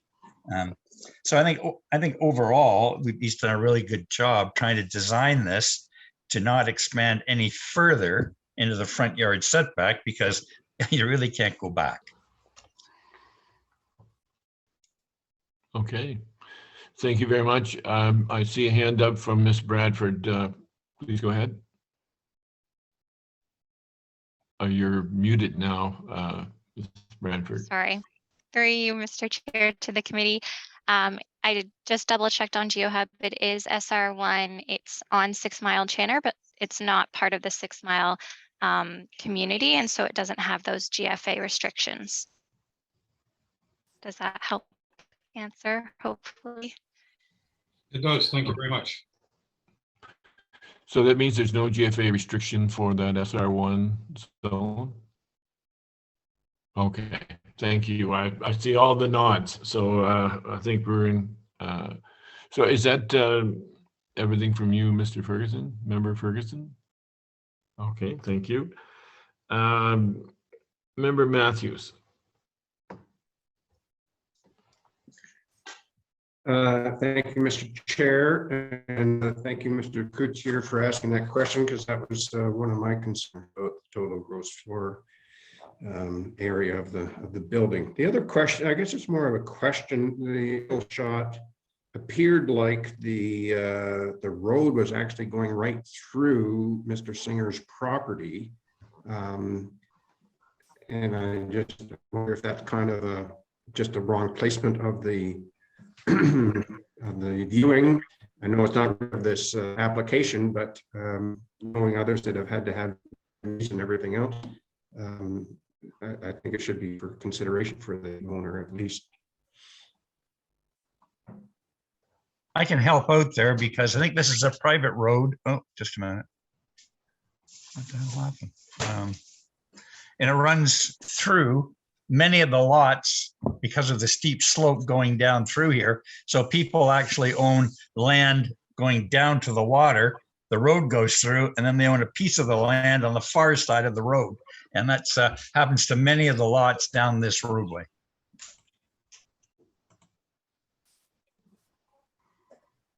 Okay, I don't mean to sidetrack, but I think the committee had a similar situation with his road and had to get right of ways. It's just a comment more than, and I don't want to hold up the meeting to be on that. You might want to look at that. Okay, thank you, Member Matthews. Member Demkew. Thank you, Chair Hill. I was at the property as well, and I'll concur with Mr. Ferguson. I almost had to have a rope to get, it seemed, to get down. It's pretty steep. There is nowhere else behind to do anything. So given everything that's been said, I think it's reasonable to go ahead and approve this. Okay, thank you. Member Jarvis. Thank you. Ali, did you indicate that this is not legal non-complying at the beginning of your report? And if that's the case, in what way is it legal non-complying? Because you said it was built with the permit. Thank you. Through your Chair Hale to Member Jarvis, it had a minor variance previously that permitted a reduced front yard setback of 15 meters where 20 meters is typically required. It somehow got built and approved with building permits, but the structure was built at 11.66 meters. And so that's what makes it legal non-complying, is that it got signed off on at 11.66 when it was supposed to be built at 15. Ah, That's okay. Thank you. That clarifies that one. I appreciate that. Yeah, no other questions. Thanks. Okay, thank you, Member Jarvis. Member Caddo. Thanks, Chair Hill. Yeah, I've been by this place quite a few times in the boat and all that. And yeah, definitely, like I say, there's no room to go back. And to me, I think it looks like it's going to finish the cottage off because it's looks like it's one side is just comes kind of abrupt end, and then you're going to have this nice addition out the other side with the deck and all that, and definitely going to look good. Okay, thank you very much. Member Kuchar, did you get your questions answered? Yeah, yes, I did. If there's no gross floor area limitation in this area, it can't be a consideration of my decision. Okay, thank you very much. If there's no further questions or comments, I will read the resolution. Moved by Member Matthews, seconded by Member Caddo. Be it resolved that the Township of Georgian Bay Committee of Adjustment approves minor variance application A22-14 to zoning bylaw 2014-75 as amended for 197 John Buckler Road of 56.9%, a width of 10 meters, a front yard setback of 12.71 meters for the addition, a front yard encroachment of 3.38 meters for the porch, and permitting the proposed development within the natural state shoreline area with the following conditions. A, that municipal taxes are paid to date. B, that a site plan control application is submitted and approved, and that a site plan agreement is executed detailing the proposed development in a manner prescribed by the applicable policies of the Township of Georgian Bay official plan as they relate to the administration of site plan control. And C, that approval of this variance is granted and fixed to the subject site plan extent, location, scale, and use contemplated in the application. D, that the applicant consults with Parks Canada regarding the proposed development adjacent to Trent Severn waterway. Additionally, any comments provided by Parks Canada should be addressed to their satisfaction. And that the approval of this variance expires 3 years from the date of decision if building permits have not been issued for the approved structure.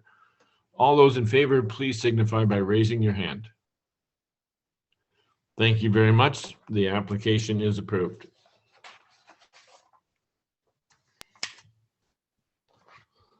Thank you for your time. Our next application is A22-15 for 862 Haskets Drive. To the planner, please. Hello, everyone. I will be speaking to this application. Just share my screen now.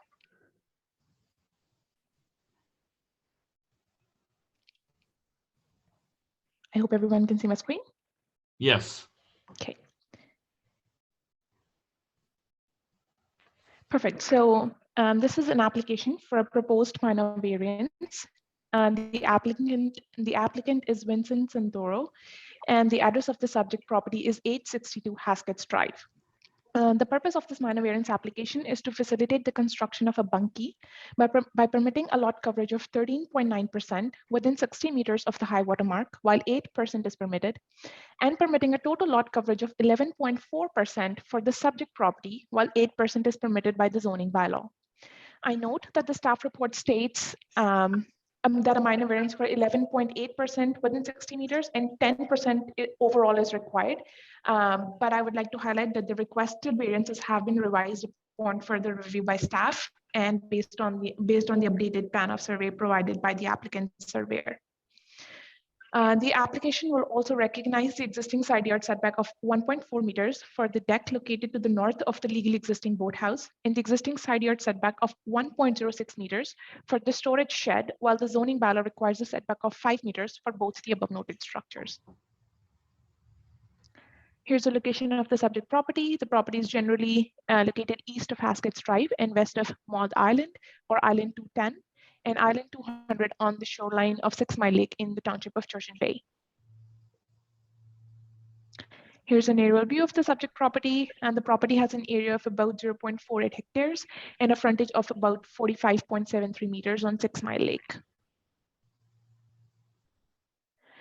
Here's a plan of survey showing the existing development on the subject property. The existing development includes a dwelling and associated decks, a boathouse and associated docks, a floating dock, a gazebo, a garage, and a storage shed. The existing dwelling, boathouse, and garage were built with the benefit of a building permit and are legal structures. The floating dock and gazebo were built prior to 1991 and are therefore legal structures. The freestanding deck highlighted in red on the screen was built in 2012, and the storage shed highlighted in blue was built in 2002. These structures are less than 10 square meters in area and did not require building permits at the time. However, the existing deficiencies of these structures regarding side yard setbacks will be addressed through this minor variance application.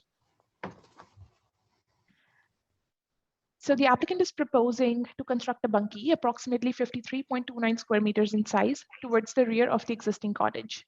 No changes are proposed to any other existing structures on the subject property. To facilitate the construction of the bunkie, the applicant requires relief from section 6.3 of the zoning bylaw, which permits a maximum lot coverage of 8% within 60 meters of the high water mark, as well as for the entire lot. Removal of 11 trees is required to facilitate the proposal. Further, the applicant is proposing to add a berm and privacy bushes along the certain property line. Also attached is a summary of structures included in the lot coverage calculations, which includes the frame cottage with the overhang, the raised front deck, the boathouse and associated deck, gazebo, garage with pergola, storage shed, and the hot tub. The applicant surveyor has confirmed that any landings, stairs, or decks excluded from this calculation are less than 1.2 meters in height from the finished grade. Here are the photos from a site visit conducted by staff on August 23, 2022. The first photo shows the view of the dwelling and garage from the driveway, and the second photo shows the garage and driveway from the dwelling. Photo 3 shows the location of the proposed bunkie, and the next figure shows the existing boathouse and gazebo located in the front yard. The next photo here shows the view of the dwelling from the boathouse deck, and the last figure shows the location of the proposed bunkie from the driveway. Here's an overview of the planning data associated with the property. The property is considered rural lands in context of the PPS. It is designated waterfront in district official plan, and the property is located in Stratum 2 deer wintering area, and it's identified as having moderate to high potential for archaeological resources. The subject property is located in 6 Mile Lake Inland Waterfront Community and designated waterfront in the township official plan. It is located adjacent to type 2 fish habitat. Lastly, the property is zoned shoreline residential type 6 or SR6 in the township zoning bylaw. Here's an overview of the planning analysis. The applicant's proposal is consistent with the PPS as existing residential uses are permitted on rural lands. A bunkie is generally an acceptable accessory use to a shoreline residential dwelling in the township. The proposal is compatible with the surrounding low-density residential development. With regard to the district official plan, the residential uses are permitted in waterfront designations. The proposed bunkie is located towards the rear of the existing dwelling and will be screened from the shoreline through existing vegetation as shown on the figure on the screen submitted by the applicant. Further, the lands to the rear of the proposed bunkie location are already developed with a garage, and there is sufficient vegetated buffer between the crown land and the proposed development on the subject property to eliminate any potential impacts to deer wintering habitat. Further, as construction of a bunkie is not considered a major development, an archaeological assessment is not required at this time. Here's an overview of the tests of the variance. The proposal maintains the general intent of the official plan as existing residential uses are permitted on the subject property, and the dwelling has a setback of 20 meters from the shoreline at its closest point, while the bunkie has a setback of 40 meters at its closest point. The proposed single-story bunkie will be substantially screened from the shoreline, and as such, no impacts to shoreline use are anticipated. Further, type 2 fish habitat are not considered critical habitats as per township official plan, and no fish habitat impact assessment is required at this time. Further, this application will recognize the existing deficiency in the side yard setback of the storage shed and the northernmost shoreline deck, as these structures are existing structures built in 2002 and 2012 respectively. They predate the current official plan. Additionally, no additional impacts to shoreline aesthetics or the environment are anticipated due to these structures. In context of the zoning bylaw, it is the intention of the bylaw to limit development within the first 60 meters of the shoreline to maintain naturalized shoreline views and limit impacts on the natural environment. No environmental concerns are identified on the property and no additional impacts to shoreline views are anticipated. Further, the proposal meets the provisions for bunkies under section 4.1.14 of the bylaw, as the applicant is proposing one bunkie with a GFA of 53.29 square meters, which will be located more than 40 meters from the shoreline at its closest point, while a maximum GFA of 56 square meters is permitted for bunkies. The next test is the desirability of the proposal. As previously noted, the proposed bunkie is set back about 40 meters from the shoreline and will be substantially screened by existing shoreline vegetation. The accessory sleeping cabin complies with the side yard setback provisions of the zoning bylaw. Further, there are no anticipated environmental impacts, and the applicant is also proposing a privacy berm to ensure privacy concerns for the abutting properties are addressed. The proposed development is therefore desirable. The last test is that the variances requested be minor. And now, again, it is not merely a numerical determination and considers the impact of the requested variances as a whole. As previously noted, the proposed bunkie will be screened from the shoreline by existing shoreline vegetation, and there are no environmental concerns associated with the property. As such, the requested variance is minor. Lastly, to address the side yard setback deficiency identified during detailed staff review, we note that these are existing structures which predate the current official plan. Additionally, the freestanding deck is a visual continuation of the legally existing boathouse and the docks. The storage shed is set back more than 60 meters from the front lot line. As such, recognizing the existing deficient side yard setback for these structures has no concerns associated with shoreline aesthetics or environmental impacts. Therefore, these variances are desirable as well as minor. So staff recommend approval of the application on the basis that the proposal is consistent and meets the 4 tests of the variance. Staff recommend that the application be approved with conditions which include completion of a site plan agreement, addressal of the location of the bunkie to the satisfaction of the building department, and implementation of privacy shrubs and plantation as noted in the drawing titled Site Plan Berm, which was submitted as a part of this application. I also note that 2 temporary tent structures were observed by staff during site visit. Staff recommend that these structures be removed prior to the construction of the bunkie, as they have not been accounted for in the lot coverage. I also note that planning staff have received correspondence from building department, which notes concerns with regards to location of hydro line over the proposed bunkie location, as well as the septic capacity. The applicant is advised that another variance shall be required if they're unable to resolve these concerns with the building department and construct the bunkie generally in the location proposed in the site plan prepared by Rudy Mack Surveying Limited, dated September 15, 2022.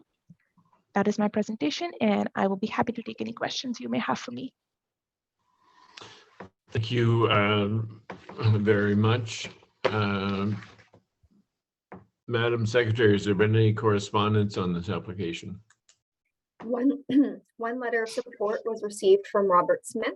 One letter of correspondence to request additional conditions was received from Morgan Planning and Development on behalf of Rob and Tracy Stewart. Okay, thank you. I noticed that there is a revised resolution for this, which I will find.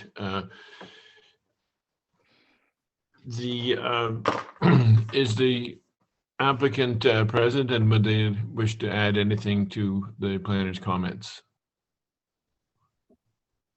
The applicant, Vince Santoro, is present here today. He is? I'm not sure if he has anything to add. Okay, then let's just.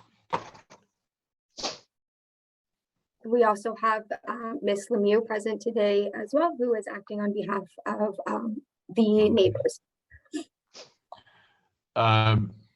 I see Vince is no longer muted, or at least he was for a second there. So I understand that either Ms. Lemieux or Mr. Santoro don't wish to add anything. I'm here. Is there anything you wish to add to the comments that the planner has made so far? Here's me. Oops. Oops. Hello, can you hear me? We can hear you. Okay, I'm just, okay, I guess I'm a little, I don't understand why I cannot be seen. Start my video. I don't have a video, okay? No. Okay, okay, I guess I'm just going to talk because I guess. Well, Vince, hit start video and we'll see you. Okay, where do I hit start? Okay. Just Oh, join yeah, in. pardon me. Okay, there I am. Sorry about that. Okay. Okay. Okay. Chairman Hill and members of the Committee of Adjustment. Okay. I prepared what I'm going to say after receiving the report September 7th, and I noticed today, as you just did, that the report has been changed. So I may add a few comments afterwards because of that. First of all, I'm pleased the planner in her report stated several times, and I quote, "The applicant is proposing a bunkie towards the rear of the existing dwelling, and that will be substantially screened by the existing shoreline vegetation." I appreciate her recognizing this. I also want to share with the committee a significant number of the trees she observed that will screen the proposed bunkie are not there naturally. Okay. In the early 1990s, I planted over 50 trees on my then very barren property along the shore and near the dwelling to provide both privacy for my family and protection of the main dwelling from the heat of the sun. Although not part of my strategy at the time, I'm pleased they also provide the substantial screening for the proposed bunkie that you've seen in the video in the presentation. I want you all to recognize, and again, the planner did, it is also my intention to continue to add vegetation and improve the natural privacy near the proposed bunkie for both myself and my neighbors. And I've encouraged my neighbors to provide this. I'll talk to a couple of the issues that were raised just recently, because in fact, to me, in the last day. First, about the power. The planning report identifies a potential safety hazard regarding the hydro service to my home. I've considered this in the design. The 220 volt voltage service in question will cross over the corner of the bunkie 7.7 meters above grade. The apex of the proposed building above grade will be 4.6 meters. Ontario Hydro requires a clearance of 1 meter for a 220 volt service line into my home. So I expect there to be 3 meters clearance or more, actually. There's a bell drop wire on the route as well that is 5 meters above grade, and I suspect this may be what was observed. This wire is not being in service for a decade, and I'll be removing it likely prior to construction. There's mention that septic, the plan report mentions that my current septic system may be inadequate. The total septic system, both the tank and the bed, were replaced in 2009. It was sized to facilitate this planned bunkie, so I don't see it being an issue. Okay. And I'd stop here, except that I do want to talk to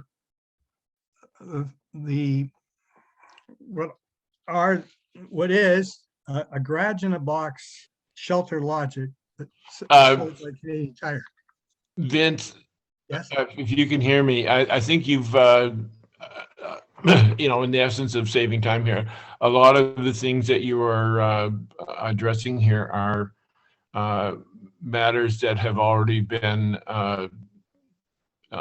agreed upon in the presentation from the planner. So perhaps if you like, we can reserve you to answer any questions that the committee may have as we go along. Okay. We Okay. can do it that way.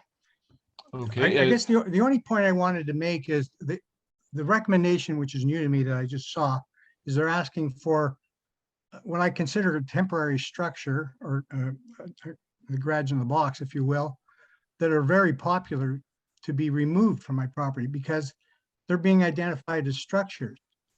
That is news to me. I guess the mayor, for example, you sit on the planning committee, and I'm surprised, these structures have been around for a while, and wouldn't it be overdue now that the planning committee provide some input, because they're not talked about in the Ontario planning, in the zoning bylaw anywhere. And all of a sudden I'm told they're structures. I didn't put them up as a permit. I don't know if anybody does. And it just kind of sideswipes me. I'm surprised I have to remove them. That's all. Because they're included as lot coverage. And the survey department, the Ontario land surveyor who I hired, doesn't think they should be, and has not historically placed them as structures on a site plan. So this is new to them as well. So I'll stop there. Okay, we'll see if we can get an answer to that as we go forward. Is there any other member of the public who wish to address this application or make any comments? I see Ms. Lemieux is in attendance. And how are you today? Thank you, Chair Hill. I'm well. How are you? I'm great, thank you. And do you have something to add to the conversation so far? Yeah, I appreciate the opportunity. Good afternoon, everyone. It's nice to see everyone. And I appreciate and I will be brief in my comments, but as the Secretary Treasurer mentioned, I am here on behalf of the neighboring property owners at 856 Haskets Drive. I'm sure committee received our comments that we submitted and they were likely circulated. So I see some thumbs up. So I will be brief in our comments. I do appreciate seeing some additional conditions that were included by staff. So thank you to staff for doing that. We did just see that ourselves. So we haven't had a chance to really look at them in detail, but they do look to address some of the issues that we raised. So we appreciate that very much. I did really just want to also speak to more about the lot coverage value changing since the notice of public meeting was circulated. So the notice that the neighboring property owners received in the mail, as planning staff mentioned, noted a total lot coverage of 11.8%, I believe, within 60 meters. And now that number, of course, given the additional information that Mr. Santoro provided, which again is greatly appreciated, has now gone up to 13.9%. So in my experiences in this case, typically because a lot coverage, and I think we can all agree, or maybe some can agree that over 2% of an increase is not necessarily a minor change, that should be recirculated, and this application should be deferred to allow for neighbors to really just take a look at this revision to the application to be able to comment appropriately. So I will bring that up to committee for consideration, that it is definitely our opinion that this application should be deferred based on the public notice not being adequate to what is being asked of the committee today. In addition, again, just reiterating some of the major concerns of the neighboring property owner. And again, to reiterate, the neighboring property owners understand the Santoro's family need to build some sort of additional accessory sleeping structure. However, of course, given the topography of the property, and maybe some of the members went out on site, I'm not sure if you were able to, their property, the neighboring property is quite a bit lower. So as much as I do agree and appreciate with Mr. Santoro's comments about the additional trees, and there is significant buffering from the water, from people passing along the water, unfortunately for the property owners at 856 Haskets, their dwelling and bunkie is right in between there. So though there's tree buffering from the water for pretty much everybody else, the most impacted neighbor to the south really does have some impact here. And that being that this proposed structure will essentially appear, peer right into all the private bedrooms and bathrooms. So we did ask for some additional, mitigation measures through the conditions, like staff mentioned about privacy plantings and, even potential for some sort of requirement of, no large windows or light fixtures being on that exterior wall to allow for no artificial lighting in the evening, et cetera. But I will defer back to the committee. I'm sure there will probably be some questions and discussions, so I'm here to answer those. But I did just wanted to reiterate that we are surprised to see the number of the lot coverage go quite a bit up, and it would be our opinion that this should be deferred based on that to the next meeting. Thank you very much. Thank you, Ms. Lemieux. Is there anyone else, any member of the public or anyone online who would wish to comment on this application before we move forward? I see Ms. Nicholson in attendance. Nice to see you, Kaylee. Good to know we have you as a resource if we have some questions. So seeing no other members of the public, I'll close the public portion of the meeting and bring the application before the committee for any questions or concerns. And we will begin with Member Jarvis. Questions? No questions, thank you. Member Ferguson.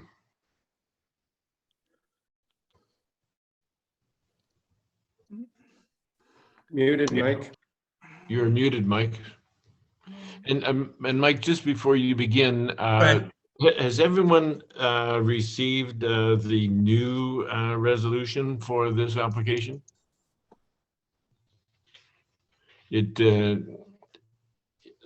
I received it by email, and I would ask our Secretary Treasurer if you could to distribute that to the other members, because it is different than what came in today's agenda. Would you like me to share it on my screen? I think it would be better if you emailed it, Sure. give people a chance to read it. Some people may not be able to navigate to that. I could put it on the screen for now. Mike, we can hear you, and that was your recommendation. Would you prefer to have it on the screen? The problem is if it's on the screen, you can't see anything else. That's true. Yeah, so we'll I still want a copy for the file, sure. Okay, we'll post it on the screen at the end of the conversation if everybody hasn't seen it before we read it and vote on it. So, all right. Sorry for the interruption, Mike. Please go ahead with any comments you may have. Yeah, earlier you had a picture of the lot up on the screen, and it showed that this lot has quite a few striations, or there's do they measure it from the point that's closest to the shore when they're doing calculation of lot coverage or of a total lot area? Ms. Saini, can you respond to that? You're muted. There you go. Through you, Mr. Chair, to Member Ferguson. So the lot frontage calculations are calculated at the closest point. The lot coverage is calculated based on the 60-meter setback from the shoreline. Okay, but that from the shoreline, would that be the closest point? I mean, to the land? Like what? I'm trying to get an idea here because in terms of. Can you show us that? Can you show us that diagram? Yeah, please.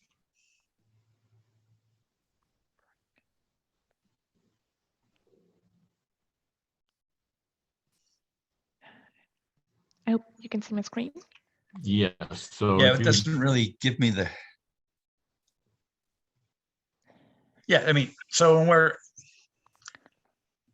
would we be measuring it from the small inlet here by his gazebo or hot tub? Through you, Chair Hill to Member Ferguson, the 60-meter setback for the lot area was calculated from these points. The surveyor used radial distances to Okay. calculate a 60-meter setback for the property. That's exactly what I wanted to know. Thank you. Okay, that's it for me for now. Okay, thank you, Member Ferguson. Member Matthews. Thank you, Chair Hill. I have to admit, I have concerns about the lot coverage when 8% is allowed and we're closing in on 14%. It seems like a very busy lot. And I hadn't noticed the change that Ms. Lemieux brought to our attention, but I would support her recommendation of deferral because this is a significant change in my mind anyways. And I was under the impression that anytime there's a negative impact to the application, it should be recirculated to the public. So to say, my concern is total lot coverage and that perhaps this should be recirculated. Thank you, Member Matthews. Member Demkew. Thank you, Chair Hill. Until this last information came, I was certainly ready to support this whole application because I visited the site. But if there's a concern that some of the neighbors in that haven't seen this, that perhaps a deferral is in order. Okay, thank you. Member Caddo. Yeah, I'll agree with Member Demkew and Matthews. I think I would support a deferral for sure. Okay, Member Coutier. Thank you, Chair Hill.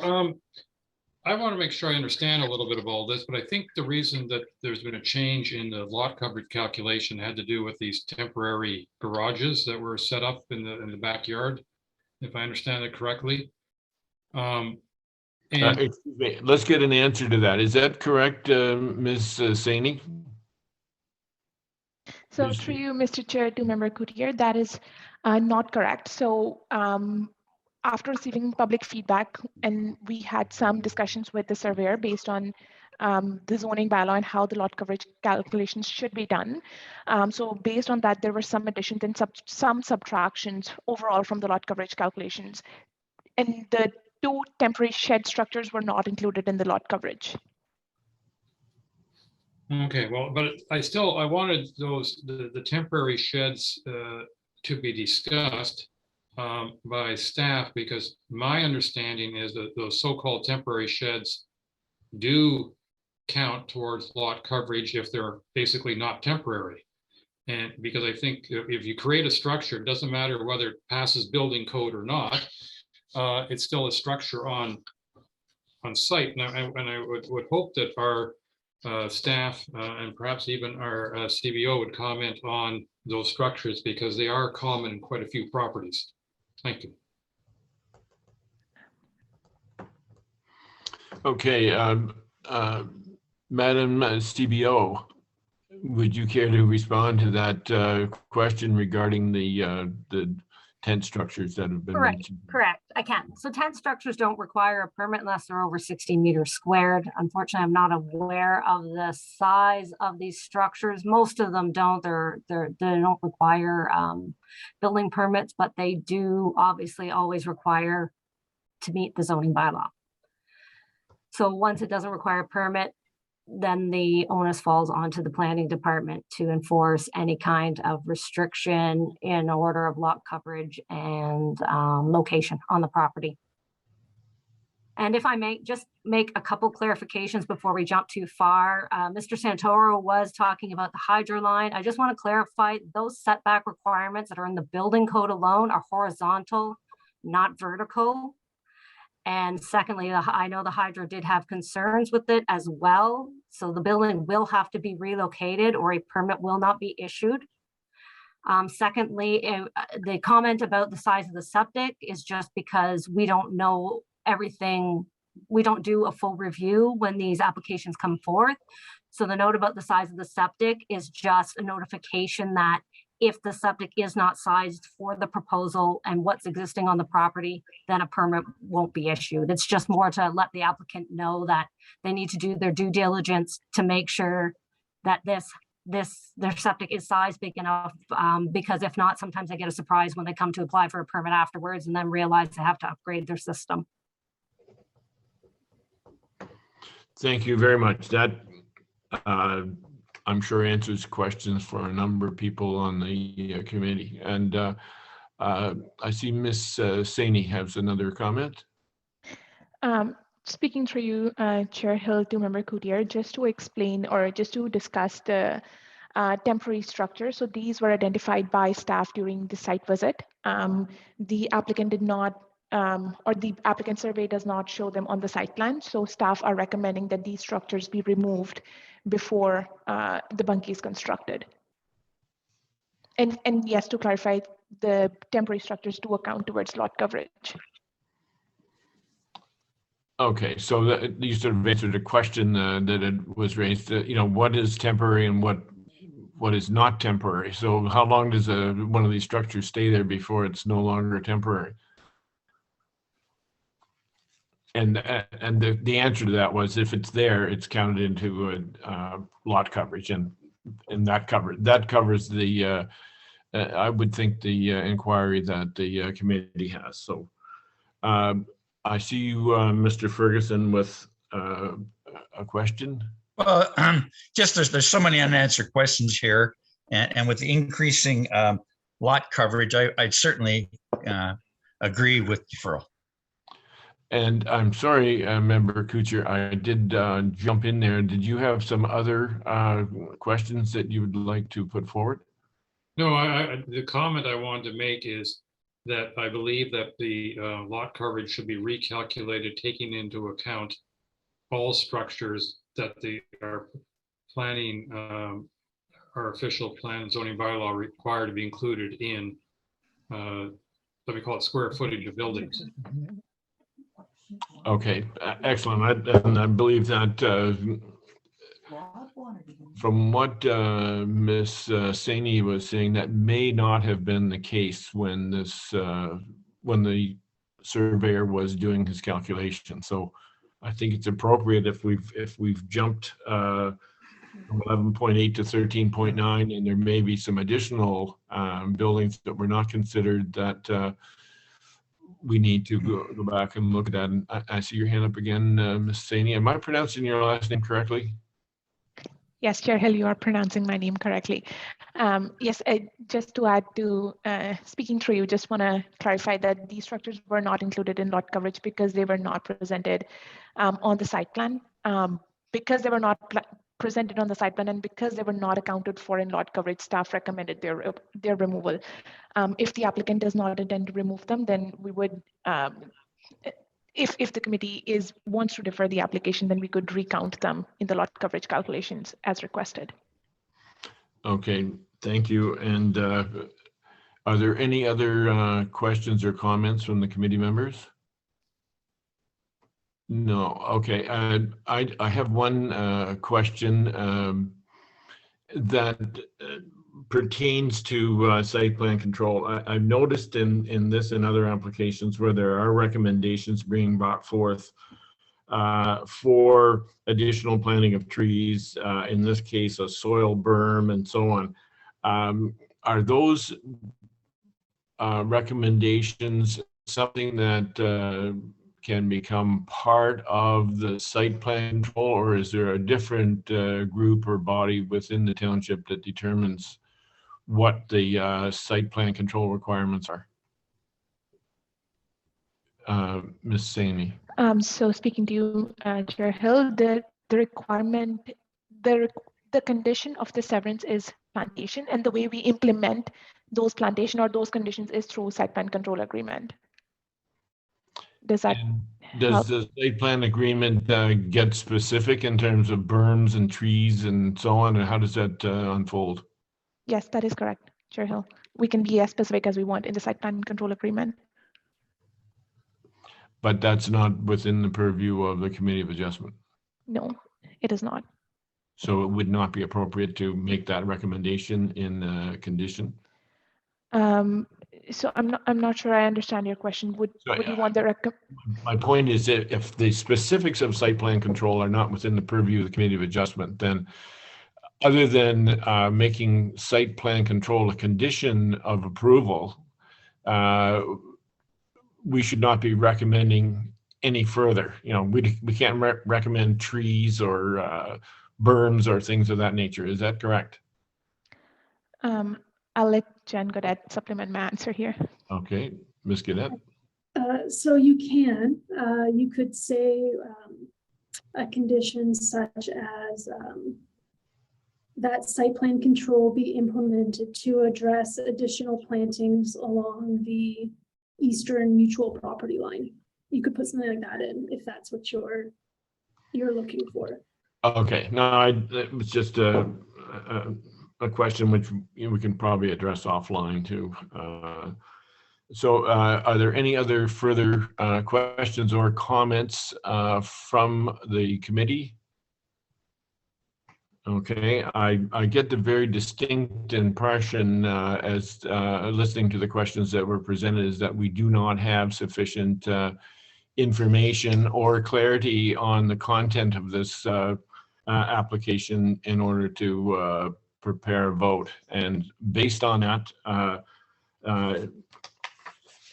I get, Chair Hill, I think Mr. Santoro originally had his finger up for something. I don't know if he wanted to further comment.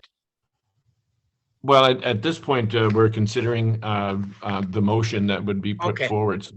And based on what I have heard, but thank you for that, Member Demke. Based on what I've heard, I get the feeling that the membership, the members of the committee are in favor of a deferral. So just so we are clear on that and that we get the necessary information down the road, I'm going to read the resolution in terms of a deferral.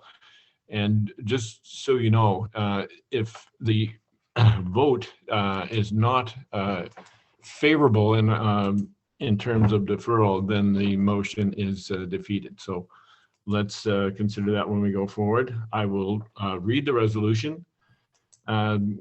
Moved by Member Ferguson, seconded by Member Kuchar. Be it resolved that the Township of Georgian Bay Committee of Adjustment defers minor variance application A22-15 to zoning bylaw 2014-75 as amended for 862 Haskets Drive to allow time, staff time to review and consider the comments received during this meeting in the public. All those in favor, please signify by raising your hand.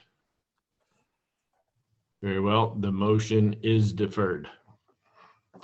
Thank you, everyone.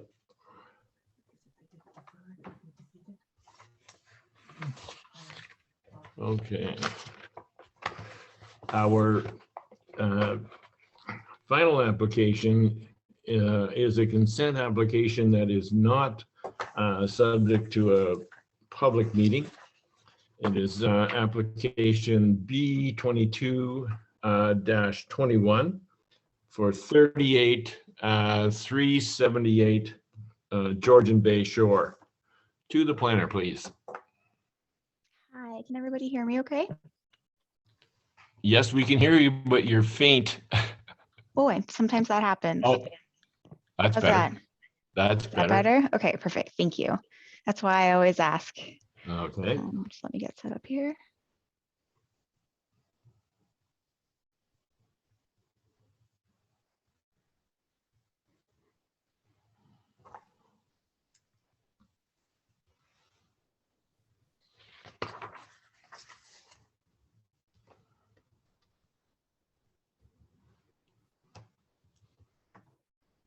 All right, can everybody see my screen? Yes. Okay, perfect. So I was going to say good morning. It's good afternoon. Good afternoon now, Mr. Chair and members of committee. My name is Alyssa Alexander, and I'll be presenting for application B2122 for consent. The applicant is Kevin Matthews, and the agent is John Jackson of John Jackson Planner Inc. The address is 378 Georgian Bay Shore, and the purpose of this application is to facilitate the creation of one lot by severing the subject property into two approximately equal size lots. The application was previously deferred by committee on July 15th, 22, pending the peer review of environmental study and the addressal of the district's concerns regarding hazardous forest fire types for wildland fire. And the required reports have now been submitted. As a review, the subject lands are located on the tip of Tadanac Peninsula within the Wawa-TC community boundary. Subject property is irregularly shaped and is approximately 5.5 hectares in size. It's water access only, and it is privately serviced. The applicant proposes to sever about 2.8 hectares of land from the subject property, which again is approximately 5.5 and has a frontage of 1,400 meters. Post severance, the retained lands will have an area of 3.2 hectares on a frontage of 295 meters along Alexander Bay. And then post severance, the severed lands will have an area of about 2.8 hectares and a frontage of 235 meters along Alexander Bay. The property itself currently has an existing residential dwelling, dryland boathouse, and a dock. There's no development proposed on the severed lot at this time, but there is intention to build a recreational dwelling and accessory structures in the future. A site plan evaluation and environmental impact study submitted by the applicant and peer reviewed by township environmental consultants, addressing the detailed ecological features and functions to establish an environmental constraint area, a potential developable envelope, and two proposed docking locations. You can see, so accurate identification of mapping and ecological features is important to determine environmentally sensitive lands and the appropriate mitigation measures to protect them. So you can see the potential development envelope located here with this black hatched area and then a smaller portion here. So.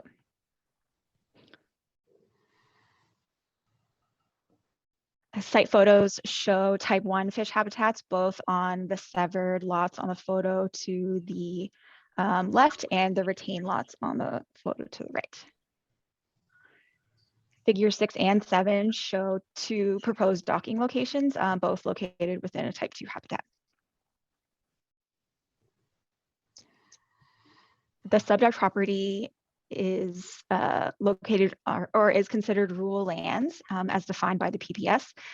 The subject property is designated waterfront in the District of Muskoka official plan, and it contains wetlands. The surrounding water body is identified as a cold water lake. There are both type 1 fish habitat and type 2 fish habitat present. There are also endangered and threatened species habitats and located on the subject property, which are protected under the Endangered Species Act. Subject property has a moderate to high potential for archaeological resources. However, this proposal is not considered a major in relation to archaeological resources. Comments were received from the district about a generalized wildland fire hazard risk. Based on 2021 data from the Ministry of Natural Resources and Forestry, it categorizes the subject land as pine and needs evaluation. A level 2 wildland fire risk assessment was submitted, and the site has been identified as low to moderate wildland fire risk without mitigation measures and low wildland fire risk with mitigation measures. Therefore, we see no negative impacts at this point.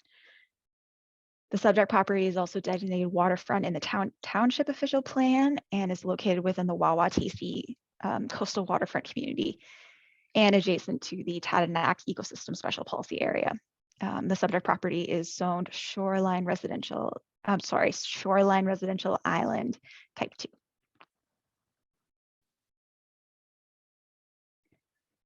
For the PPS, locally appropriate dwellings are permitted, and development and site alteration shall not be permitted in fish habitats or lands adjacent to natural heritage features, except in accordance with the provincial and federal requirements. For the district OP, resource-based recreational use, including low-density single-unit recreational dwellings, are permitted, provided it has been demonstrated through an environmental impact study that there will be no negative impacts via appropriate mitigation measures. The township OP states that lot creation is permitted on a limited basis within Wah-Wah-Taysee coastal community. Development is not permitted in fish habitats of endangered and threatened species unless authorized under the Endangered Species Act.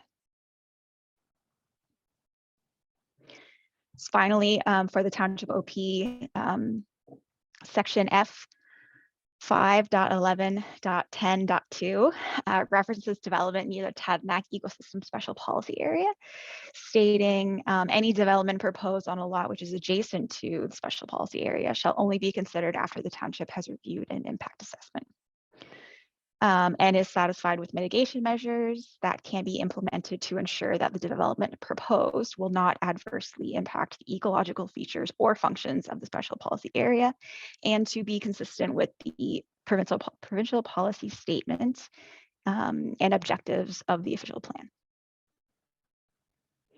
Zoning bylaw. For the zoning bylaw, residential development on new lot creation by consent is permitted. However, new lot creation within Wah-Wah-Taysee waterfront coastal community is expected to be very limited. Vacant lots on islands that are contemplated for development shall require the completion of a survey to confirm the lot area and location of the high water mark. So based on our review of the relevant policies, staff recommend provisional approval to consent application B2122, subject to the conditions listed in the staff report. And the recommendations, including the recommendations of the site evaluation report and impact study as peer reviewed by the township consultants, Hutchinson Environmental Sciences. When development for a recreational dwelling is proposed in the future, there will be a clear distinction between the developable area and the environmental constrained area. As access and dock placement are considered at that time, the applicant will need to communicate with provincial and federal agencies to confirm what permits, if any, are required. So thank you for your time and your attention. I believe I'm the last presentation of the day. Ms. Gaudette and I are available for any questions. Thank you very much, Ms. Alexander. Very good coverage indeed. Has there been any correspondence on this application, Madam Secretary? No, no additional correspondence has been received.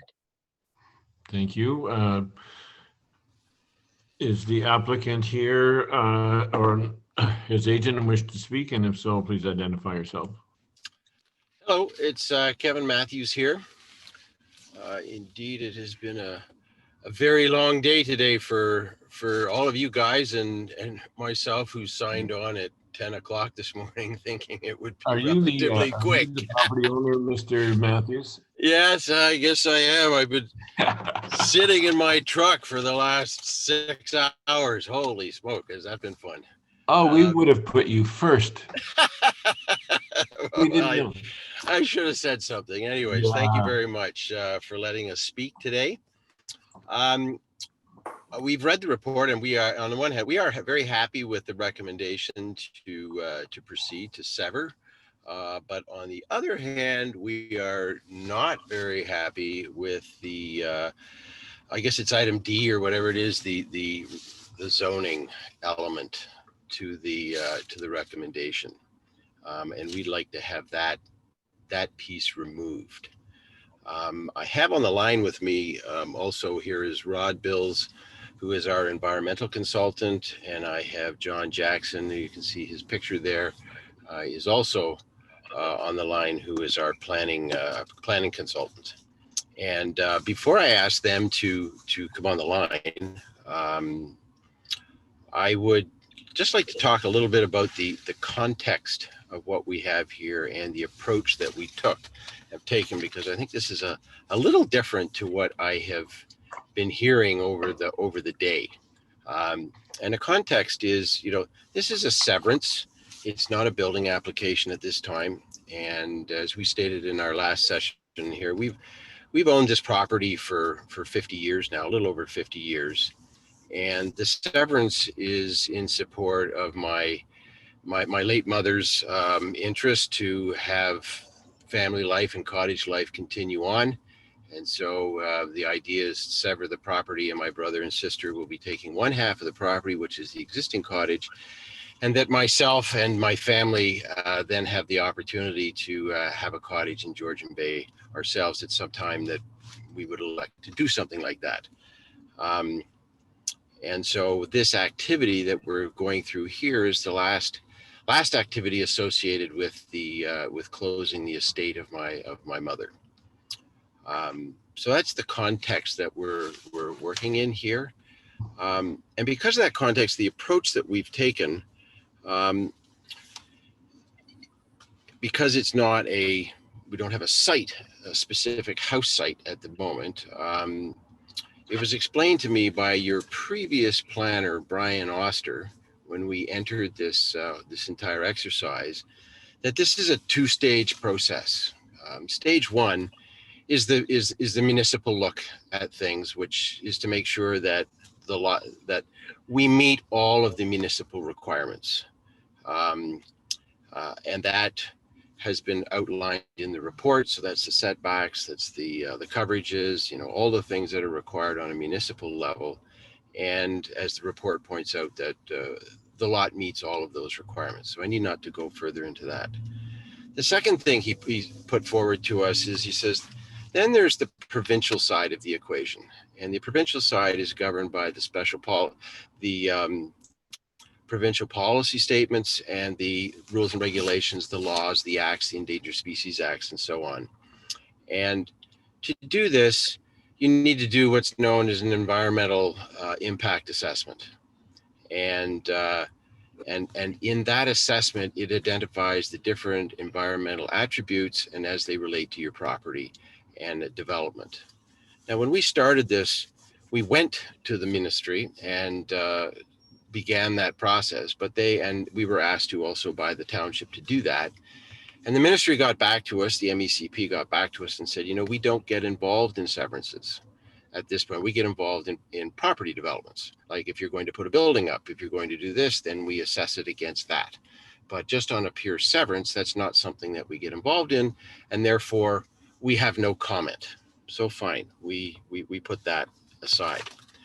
And so since we were looking at not a particular site or housing site, but we were looking at the property itself, we did a I guess I'll call it, rather than a development environmental impact assessment, we did a site impact assessment, which means we looked at the entire site and came up with what areas have environmentally attributes associated with it, and what area does not have an area associated with it.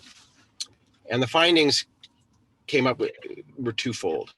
First of all, there is an area on the property, and a sizable area on the property, that have no environmental attributes associated with them, and that's so-called that building envelope that is identified on the map.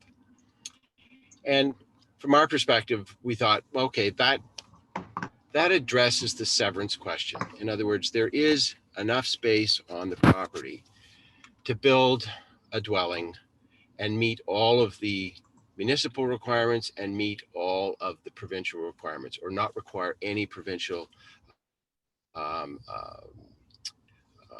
involvement in the exercise.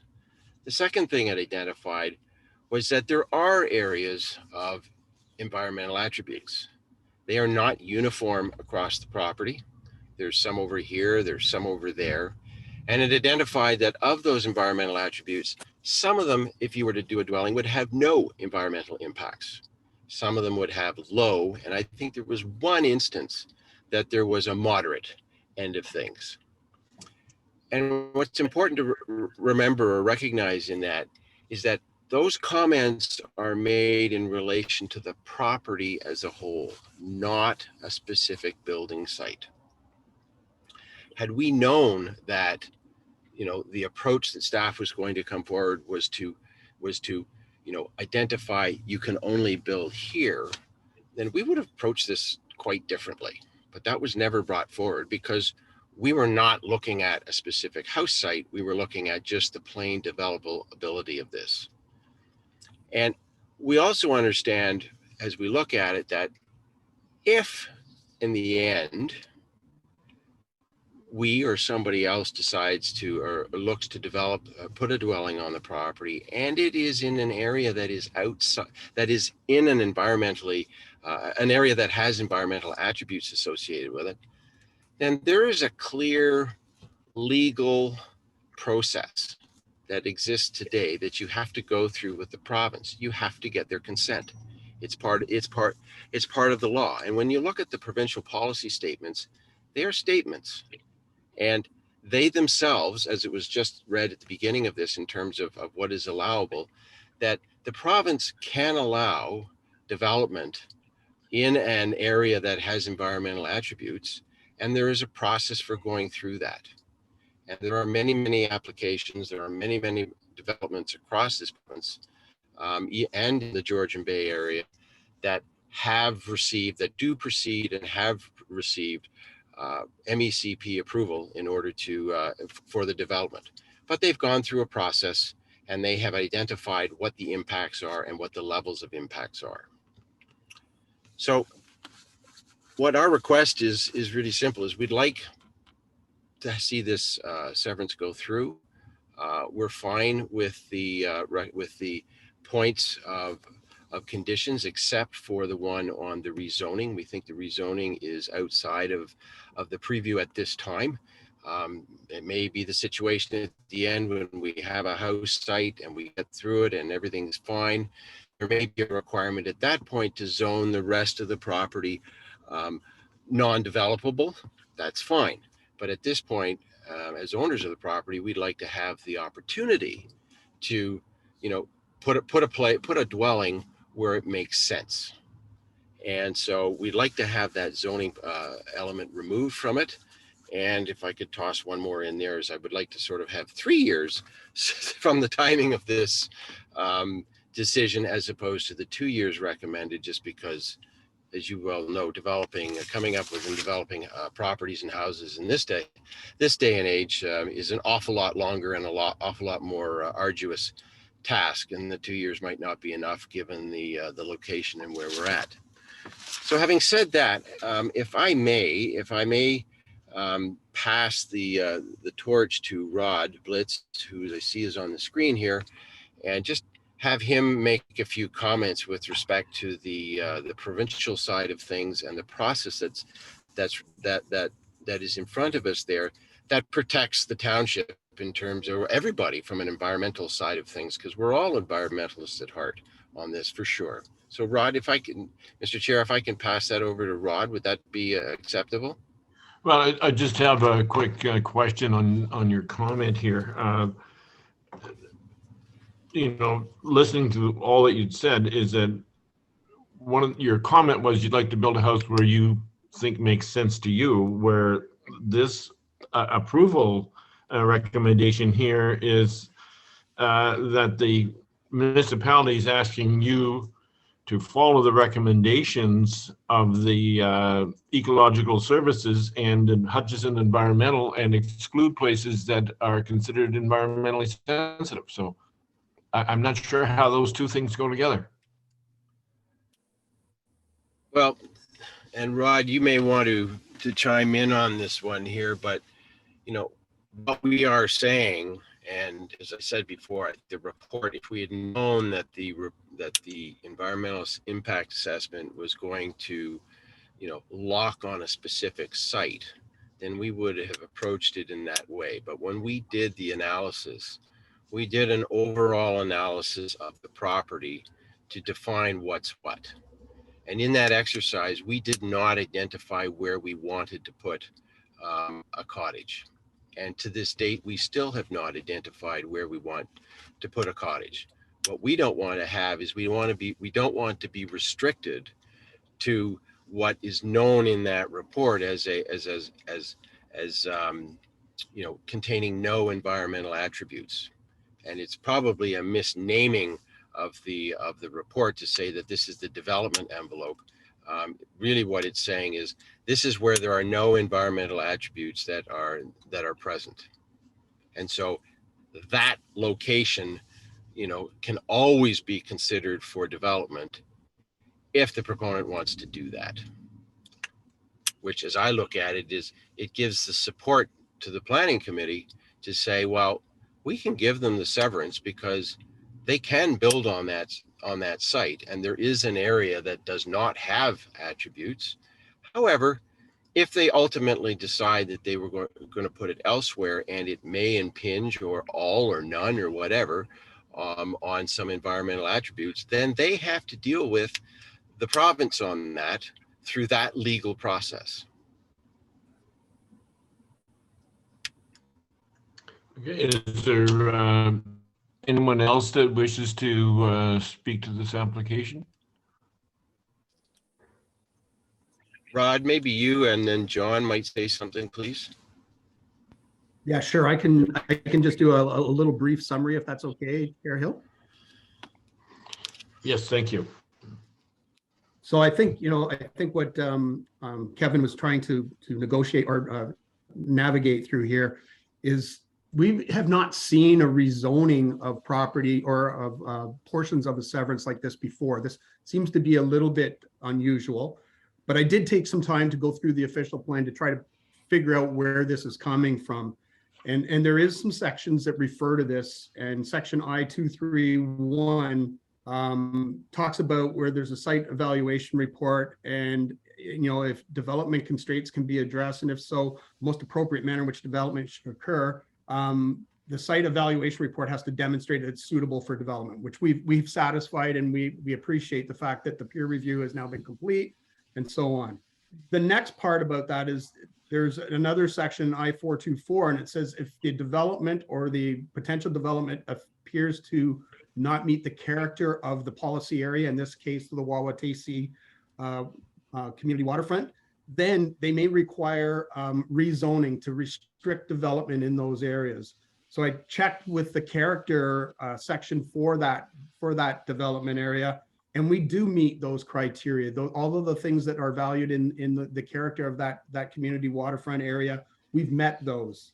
There's also another section that talks about if we don't meet the frontage requirements or the minimum lot size requirements, then a rezoning of area may be required in order to protect those environmental features.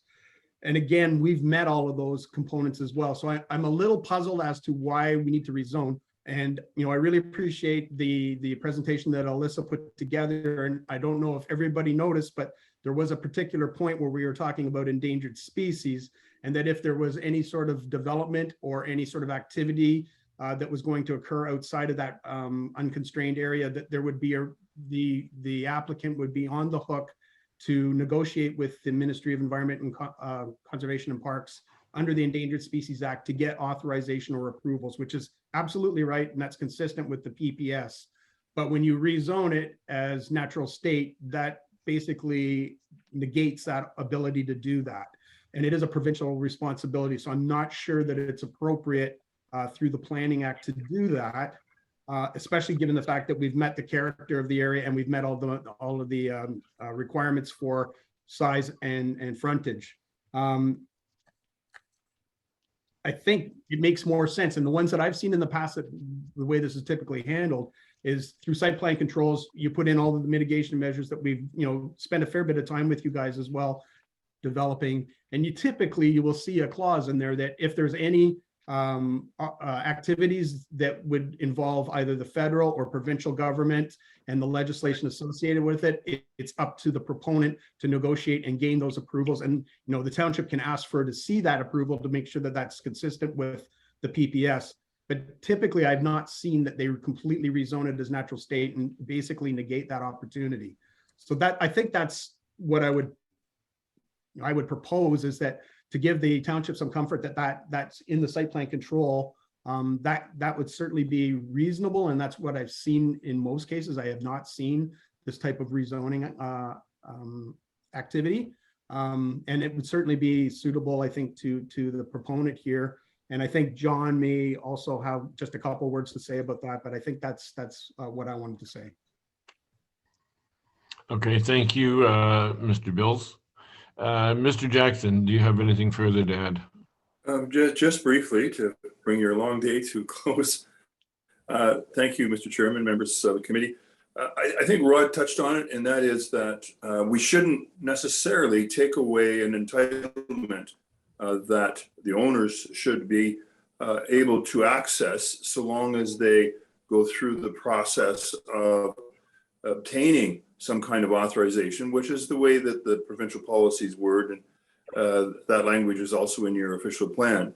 And I think it's not fair for them to not have the ability to actually access an MACP process for lands that may be partly in the constrained areas or wholly in the constrained areas. There is a process there for obtaining that authorization.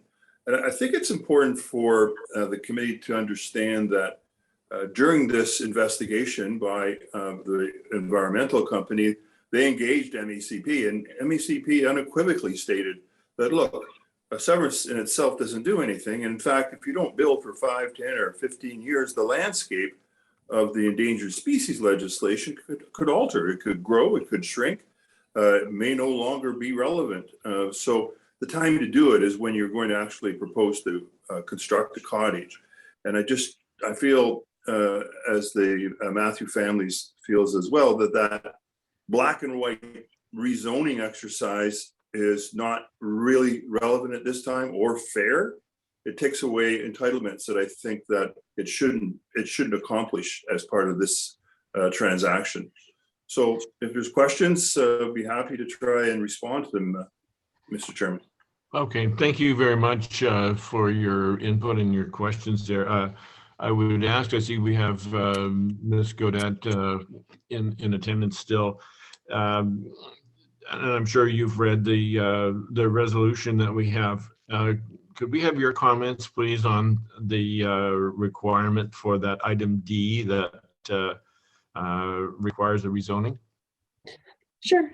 Thank you, Mr. Hill. So as we discussed earlier today, it is township standard practice that any environmental features that are identified via a environmental impact study are zoned. So in this case, there's type 1 fish habitat, for example, it was identified is not zoned. We would like to zone that. So we've put the condition in that these features be zoned. We've heard what the environmental consultants and what the applicant and his agent have put forward. And I think we're open to, if there are certain environmental features that they feel should not be zoned, then come forward with an application to that effect. And we'll run it by our environmental consultants, but our environmental consultants recommended that all features be zoned. So that's what we've put forward. Okay, and just while I have you on the line, in terms of process, would the applicant be able to go back and modify their application to reflect those comments that you just made, and then, following a deferral, we could address a revised application in the future? So they haven't submitted a zoning yet. So the way that this would work is we're proposing that a condition of the consent be the rezoning. So they would have 2 years to do that zoning. So when they come forward with that application, they can put whatever they want in it, and then we would assess it. But we're looking for the features to be protected, which is standard township practice. Okay.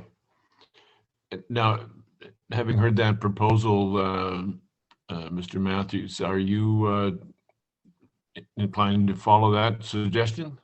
Well, I see my brother has stuck his hand up there. He's top corner of my screen, so I wouldn't mind, before I answer, I let him make a comment, if that's okay.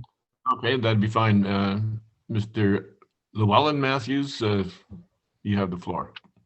Thank you. I'm Kevin's brother, as he said. I'm one of the executors of the estate and a beneficiary of the estate that is the landowner in question here.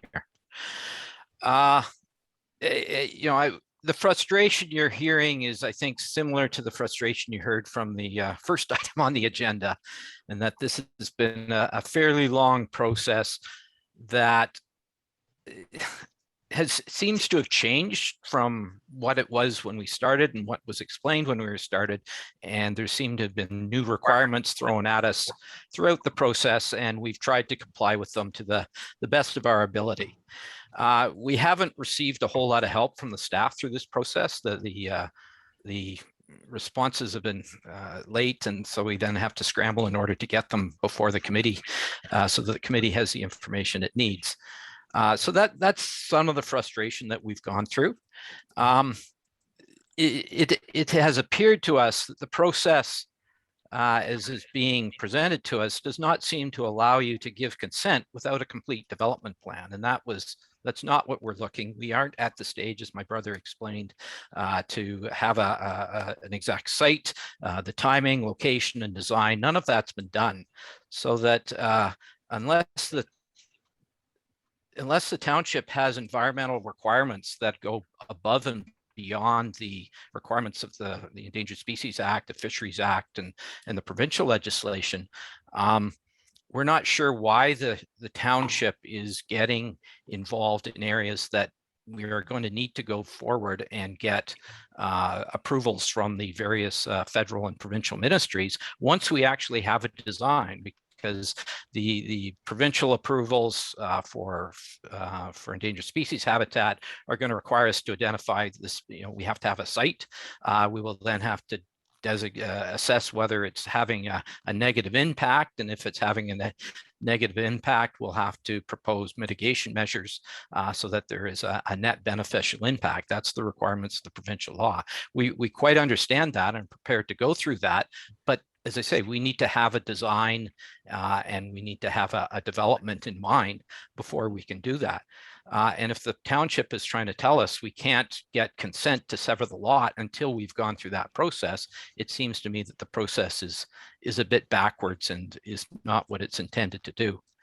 As I say, the main concern is, as Rod and my brother and others have said, is if the intent of that condition in the approval is to say we need to rezone the entire area outside of that development area as natural area that can't be touched, well, then that's not something we can accept. I mean, at a minimum, there's going to be a boathouse that has to be outside of that area, has to be next to the water. It does need to meet all the requirements of the Fisheries Act and Endangered Species Act. We understand that. In fact, the application and the staff recommendations acknowledge that. But there does need to be some development. Once my brother has decided where he wants to put his house, some of that house may be outside of the so-called development envelope. But if that's in an area that, or if that area is, has environmental sensitivities as identified in the report so far, then he will have to get the permits to do that. But it shouldn't mean that he can't do it. So I guess it depends on what the wording of the bylaw is. If the bylaw or the zoning permits additional analysis and compliance with provincial laws, then that's not a concern. But if it's saying we can't do anything outside of the area that is, if it's a natural state bylaw and there's no opportunity to do further analysis and mitigation if necessary to protect those zones, we just need to leave it alone, then that's not acceptable to us. And just in case there's some thought by some people that, we're just a bunch of people who want to go and raise the site and put up houses and, we've got no concern for the environment. I'd just like to make people aware that, that my brother was instrumental in the creation of the Tadnak conservation easement. If it hadn't been for his efforts and his pushing as a member of the Tadnak Club, that probably wouldn't have come out. I myself have been a member of various endangered species recovery teams over time, and I'm a steward with the Georgian Bay Land Trust. So we all very much appreciate the environmental attributes in the area, appreciate the need to protect the environment, but we also want to be allowed to develop a cottage in a way that protects the environment. And it seems that this process is preventing that from taking place. So that's all I'd have to say. Okay. If I may, it seems that we are at somewhat of an impasse here in that the recommendations that are being put forward by the planning department for the township of Georgian Bay stipulate that that zoning bylaw is amendment is required. And if I understand the comments from Ms. Godette correctly, then that is something that's is that handed down by the province? Is that a provincial requirement that we have that condition in this application for severance? Not in so many words, but the PPS does require that type 1 fish habitat and significant wildlife habitat is protected from development. And this is the tool that the municipality uses to enforce that. If I may, is just to clarify, is that clause a firm requirement for us to move forward with this consent application? It is my opinion that it is. Okay. Now, how they shape that zoning bylaw is up to them. And if they can come up with an argument that's supported by their environmental consultant that only portions of those constraint areas are appropriate to be zoned and others can be dealt with through the ministry, we're open to that. We're not trying to say they can't develop anything here. We just want to make sure that the appropriate features are protected through zoning, which is our practice. Again, back to Kevin Matthews. Is that approach not something that you'd find acceptable? Well, I mean, just to be clear, it is not, in my understanding of the law and the act, that the special policy, provincial policy statements are not handed down to the municipalities who then make it law through zoning requirements. That may be a choice of how you do things and interpret things, but it is not a requirement. And I would say that it's not a requirement. I would take the position that it's not a requirement for you to do that zoning to approve this severance at this time. I would say, well, Mr. Matthews, if I may interrupt you here, we need to clarify that. rely on our internal planning department who are well familiar with the rules that apply to the township. So I would defer to Ms. Godette as well. I know she had a response to that. But could I suggest? No. Please, let me hear from Ms. Godette first, please. Thank you, Chair Hill. I was just going to say that the committee's planning decisions should be consistent with the provincial policy statement. So that clarifies, essentially, if you think of it as a hierarchy, we've got the Planning Act and the PPS at the top, then the District OP, then our OP, then our zoning, then our site plans. So all of those decisions, including lot creation, are to be consistent with the PPS that directs us to protect the environment. So it doesn't specifically say which mechanism you use, but zoning is the preferred approach because it's quite clear to everybody that the zoning is there. So if they sell the property, someone else buys it, it's there, it's clear to everybody. It's the preferred approach, and it's the best practice is the word I'm looking for. Yes, Mr. Matthews.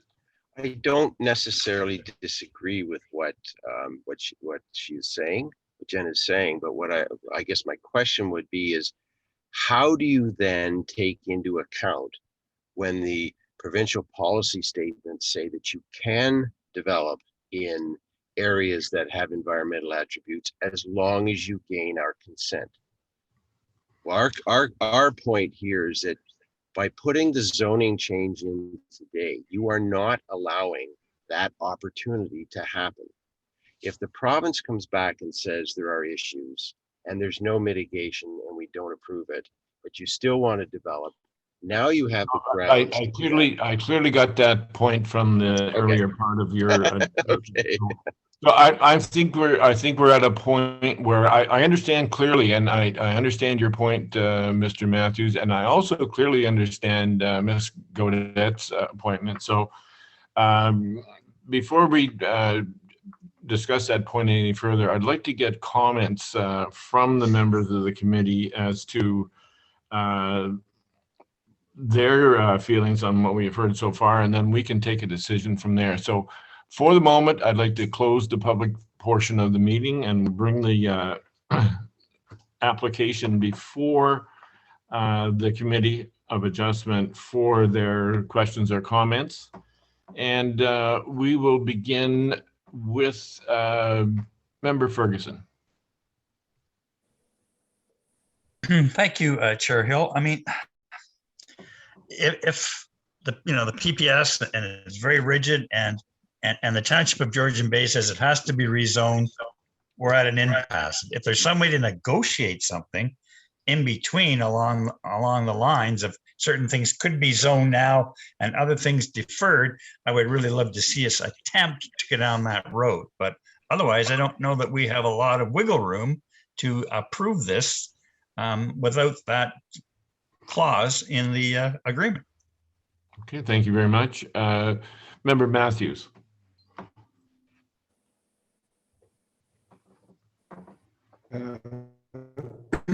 Excuse me. Member Thank Matthews, you, your Chair internet Hill. connection is getting worse by the minute. You're hardly moving there. So, you know what might happen, Dave, is if you turn off Can the you hear me? may be able to hear you. Can you hear me now? Yes. Because it's a little unstable. Okay. Yeah, you're still. Sorry about that. I guess it's the beauty of a foggy day in Cognizant. We were only getting a few words. I'll keep it brief. I would support Jen's and the motion the way it is. Excellent. Hear that? Thank you. Thank you. Member Jarvis. Some clarification here. Jen, maybe you can help me. Are we taking the map that comes with this report, which is Appendix C, and just formalizing it as a zoning bylaw? Is that right? Is that basically what we're doing here? Yeah, so that was our original proposal, but we're open to if Rod and the applicant would like to suggest portions of that constraint mapping that they believe don't need to be zoned and can be dealt with through the ministry. We're open to that as well, but certain features would for sure be zoned, like the type 1 fish habitat that is zoned everywhere in Georgian Bay, as this committee well knows.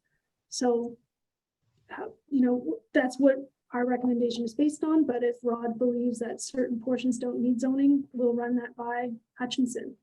The reason I asked is I have been in conversations with the applicant, Kevin.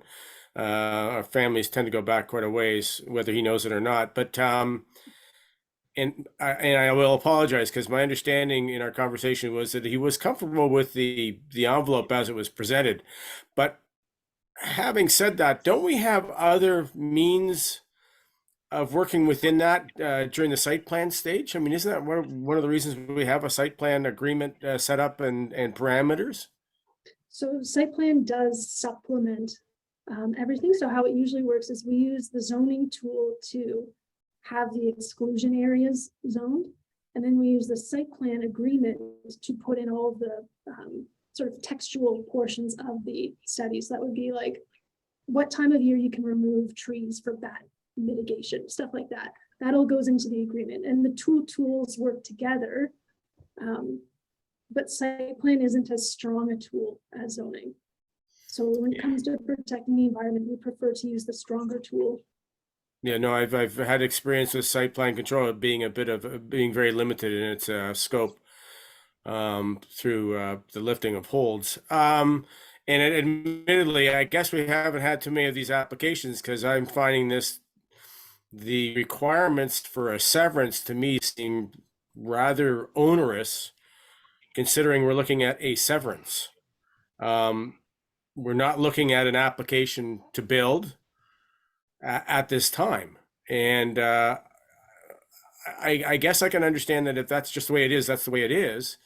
But, and once again, I'll just ask, there's no way of implementing this type of control post severance. If we decide to leave it out now, if we decide to remove C or D, I think it is now, is there a way of implementing it later on in the process? So they would be subject to site plan. So we would still have site plan as an option. It's just not as strong. As you And, said, okay. yeah, as we've talked about in other meetings, the intent of the conditions of the severance is that, okay, we're proposing to create a new lot here. Let's make sure it's appropriate. And that's why we open the door up. So when you're applying for a consent, it opens the door to the full analysis of whether it's appropriate, and preaching to the choir here, but the environment is number one in our considerations of whether this lot should be created. Okay, and I have that the applicant is very much going down that road from an environmental standpoint. I appreciate what's been said here, and I think it's great that we are pushing this hard for this type of environmental work to be done up front. I wish we had it more within our means for other applications that come through that are not severances, because I mean, this is much more comprehensive than a lot of the other stuff we've at Planning Council had been dealing with over the years, and I wish we had this for everything.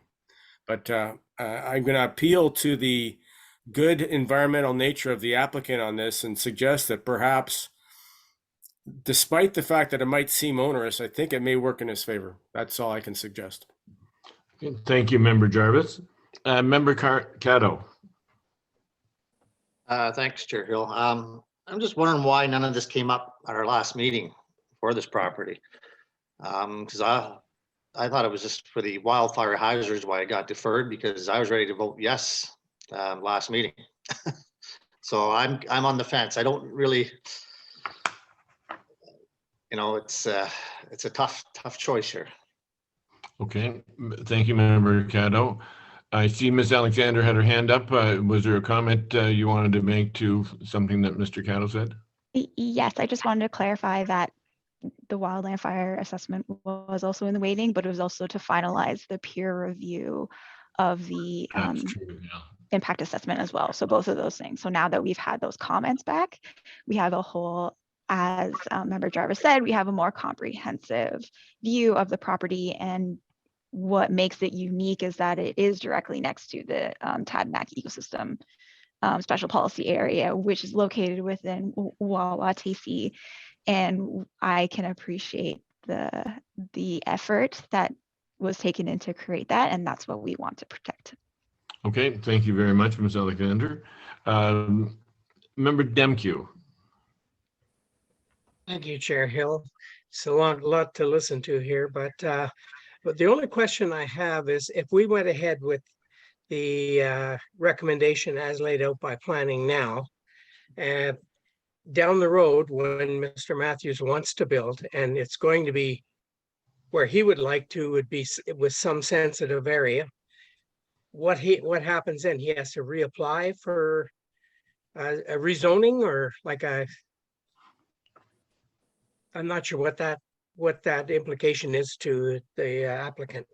Well, I think, Mr. Demke, if I might answer that, as Mr. Matthews had said a number of times, that he would face whatever challenges occur. You know, if he wants to build somewhere where there's already a sensitive area, he would deal with whatever the governing body was at the time to get the proper approval. So, yeah, you know, with that idea in mind, you know, I think Ms. Gaudette has really provided an opportunity to have a further discussion with Mr. Biltz as to what areas need to be zoned and so on. So yep, that's good. That answers my question. Okay, thank you, Member Demkew. Member Kuchar. Thank you, Chair Hill. I must admit, I'm a little bit surprised by some of this myself, but it's led to a few questions. One of the conditions we have is that the recommendations of the natural heritage site evaluation and impact study and ecologic, and that it would be implemented through a site plan control. Well, my experience, and this is where I need the planners to correct me, my experience is in the past that whenever we've had a site plan control, it's because somebody has applied to do some form of development on their property. So do we issue site plan controls for vacant properties?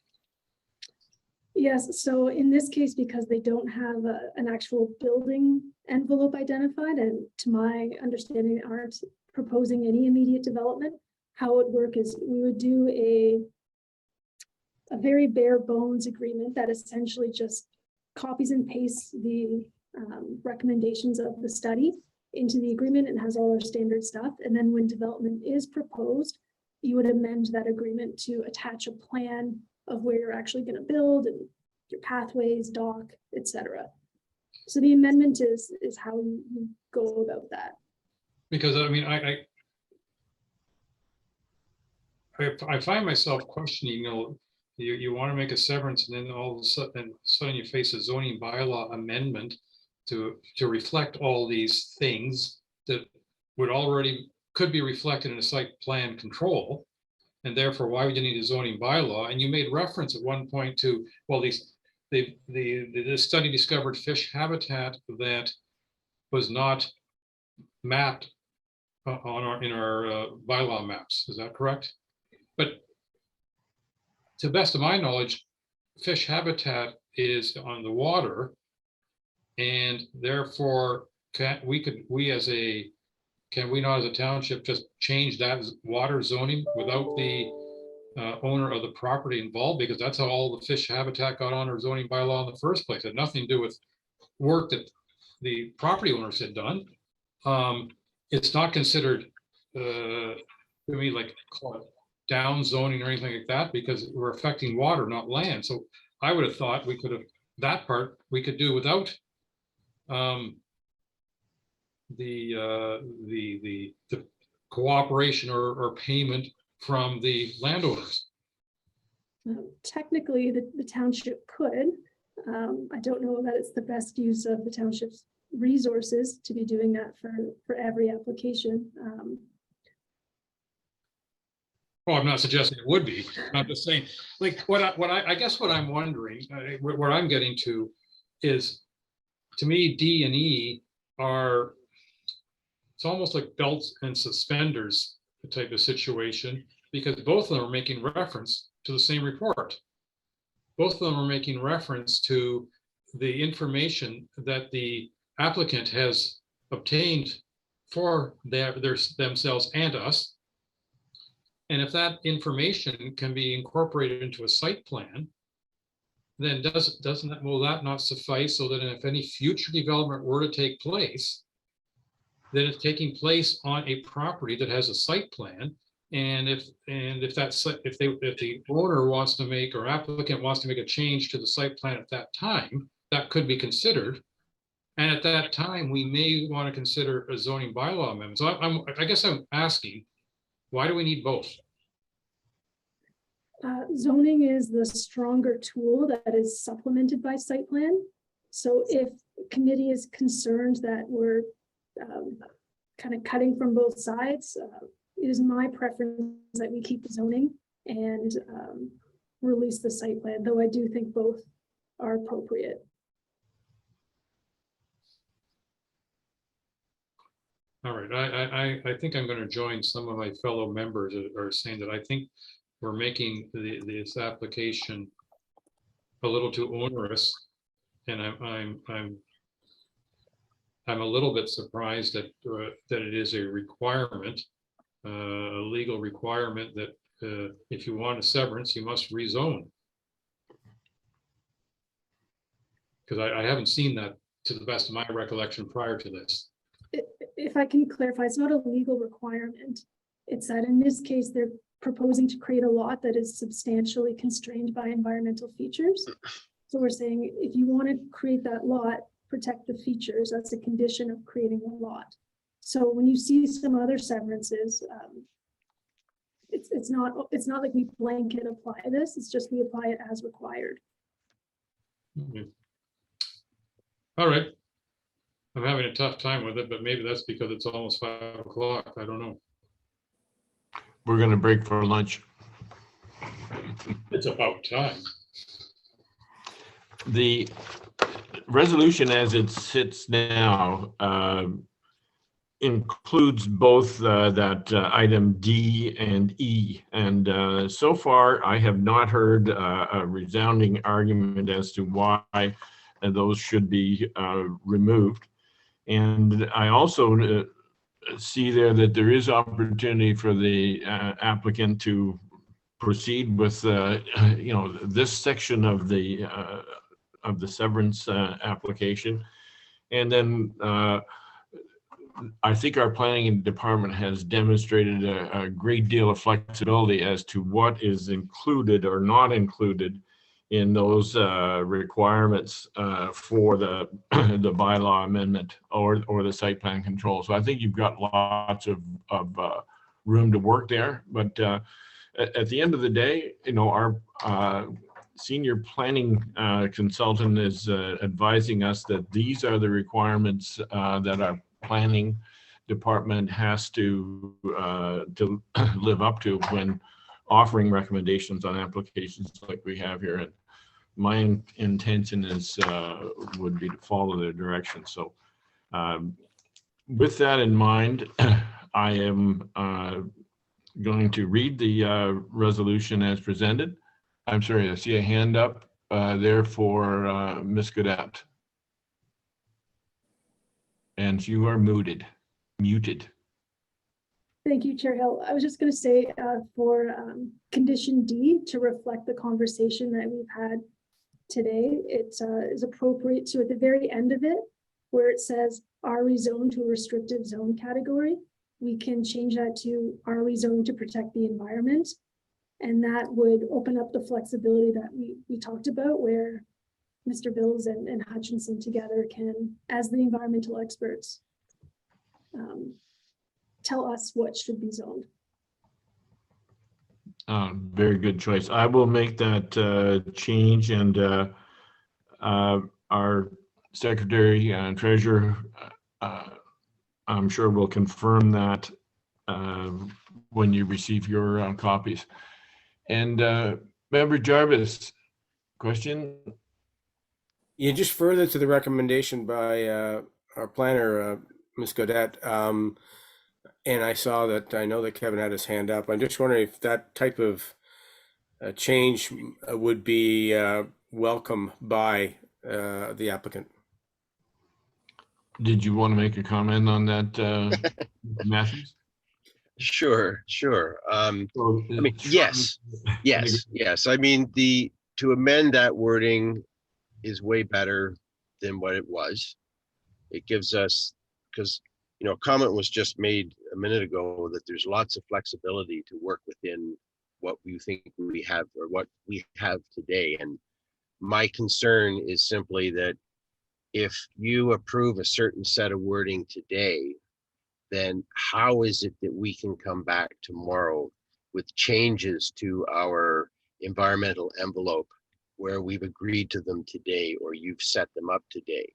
It's kind of, can you do that? And so if you open end the back, that we can have proper discussions and how to box this, because now we can zero in on a site, on a specific site, and therefore lots of what we're talking about, because a site will only occupy 1% of property. We can narrow it down to the impacts there. And just so that would be fine. And to answer the question from before, why did we not have this last session?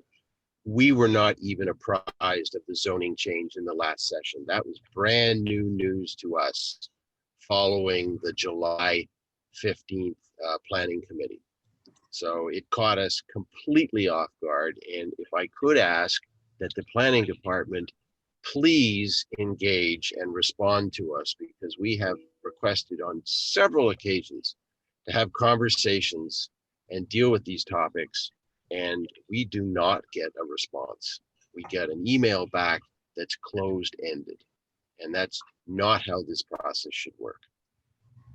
Okay, your comments are duly noted. I appreciate that. So it looks like we have something here that we can work with. So with that in mind, I will read the resolution. It's moved by member Demke and seconded by member Jarvis. Be it resolved that the Township of Georgian Bay Community of Adjustment receives Development Services Report 2022-69 and hereby grants provisional approval to consent application B21-22 as advertised, subject to the following conditions.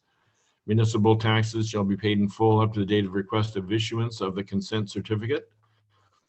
B, that all fees and disbursements, legal, engineering, and planning, if any, incurred by the township with respect to this application shall be paid for by the owner. C, that a reference plan of the consent shall be prepared, signed, and duly registered by an Ontario land surveyor, and one copy filed with the Secretary Treasurer of the committee. A draft copy of the reference plan shall be provided to the Secretary Treasurer for review and approval prior to registration on title, if applicable. And D, that the applicant obtains a zoning bylaw amendment at their sole cost to rezone the development exclusive areas identified in Figure 3 environmental constraint mapping of the Natural Heritage Site Evaluation Report prepared by Frycorp Ecological Services dated August 18, 2022 and peer reviewed by Hutchison Environmental Sciences Limited are rezoned to protect the environment. And E, that the recommendations of the Natural Heritage Site Evaluation Report and Impact Study prepared by Frycorp Ecological Services dated August 18, 2022 and peer reviewed by Hutchison Environmental Sciences Limited be implemented through site plan control. And F, a payment of 5% in lieu of parkland dedication shall be paid for the severed land in accordance with Section 51, subsection 1 of the Planning Act to the Township of Georgian Bay. The township shall retain an appraiser at the applicant's expense to prepare the appraisal in accordance with the provisions of the Planning Act if the value of the land cannot otherwise be agreed upon. And G, that conditions set out herein shall be completed within 2 years of the date of the decision of the committee. All those in favor, please signify by raising your hand. Thank you. The application is approved.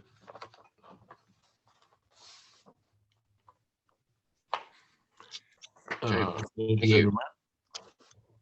Just a quick comment, if I can, Mr. Hill. I want to thank everybody, the Matthews family, not you, Dave, and our planning department and this committee, because this has been a tough one to try and work our way through. And we spent a lot of time at it. And I think we've come up with a reasonable compromise. So thank you, everyone. And thank you, Ms. Cadet, for your input as well. I think it was very helpful. Yeah, I want to thank our planner on this one too. That was a great little bit at the end to try and get things moved on through. Thanks, and I promise the next agenda will be much shorter. This was our need to get over. You know, oh, wow, it's great being together like this. After 7 hours on this thing today, I think my data plan is going to explode soon.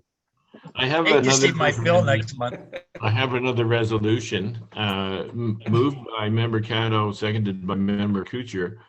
Be it resolved that the Township of Georgian Bay Committee of Adjustment does now adjourn at 5:05 p.m. Until October 14, 2022 at 10 a.m. or at the call of the chair. All those in favor? The motion is carried. Thank you very much.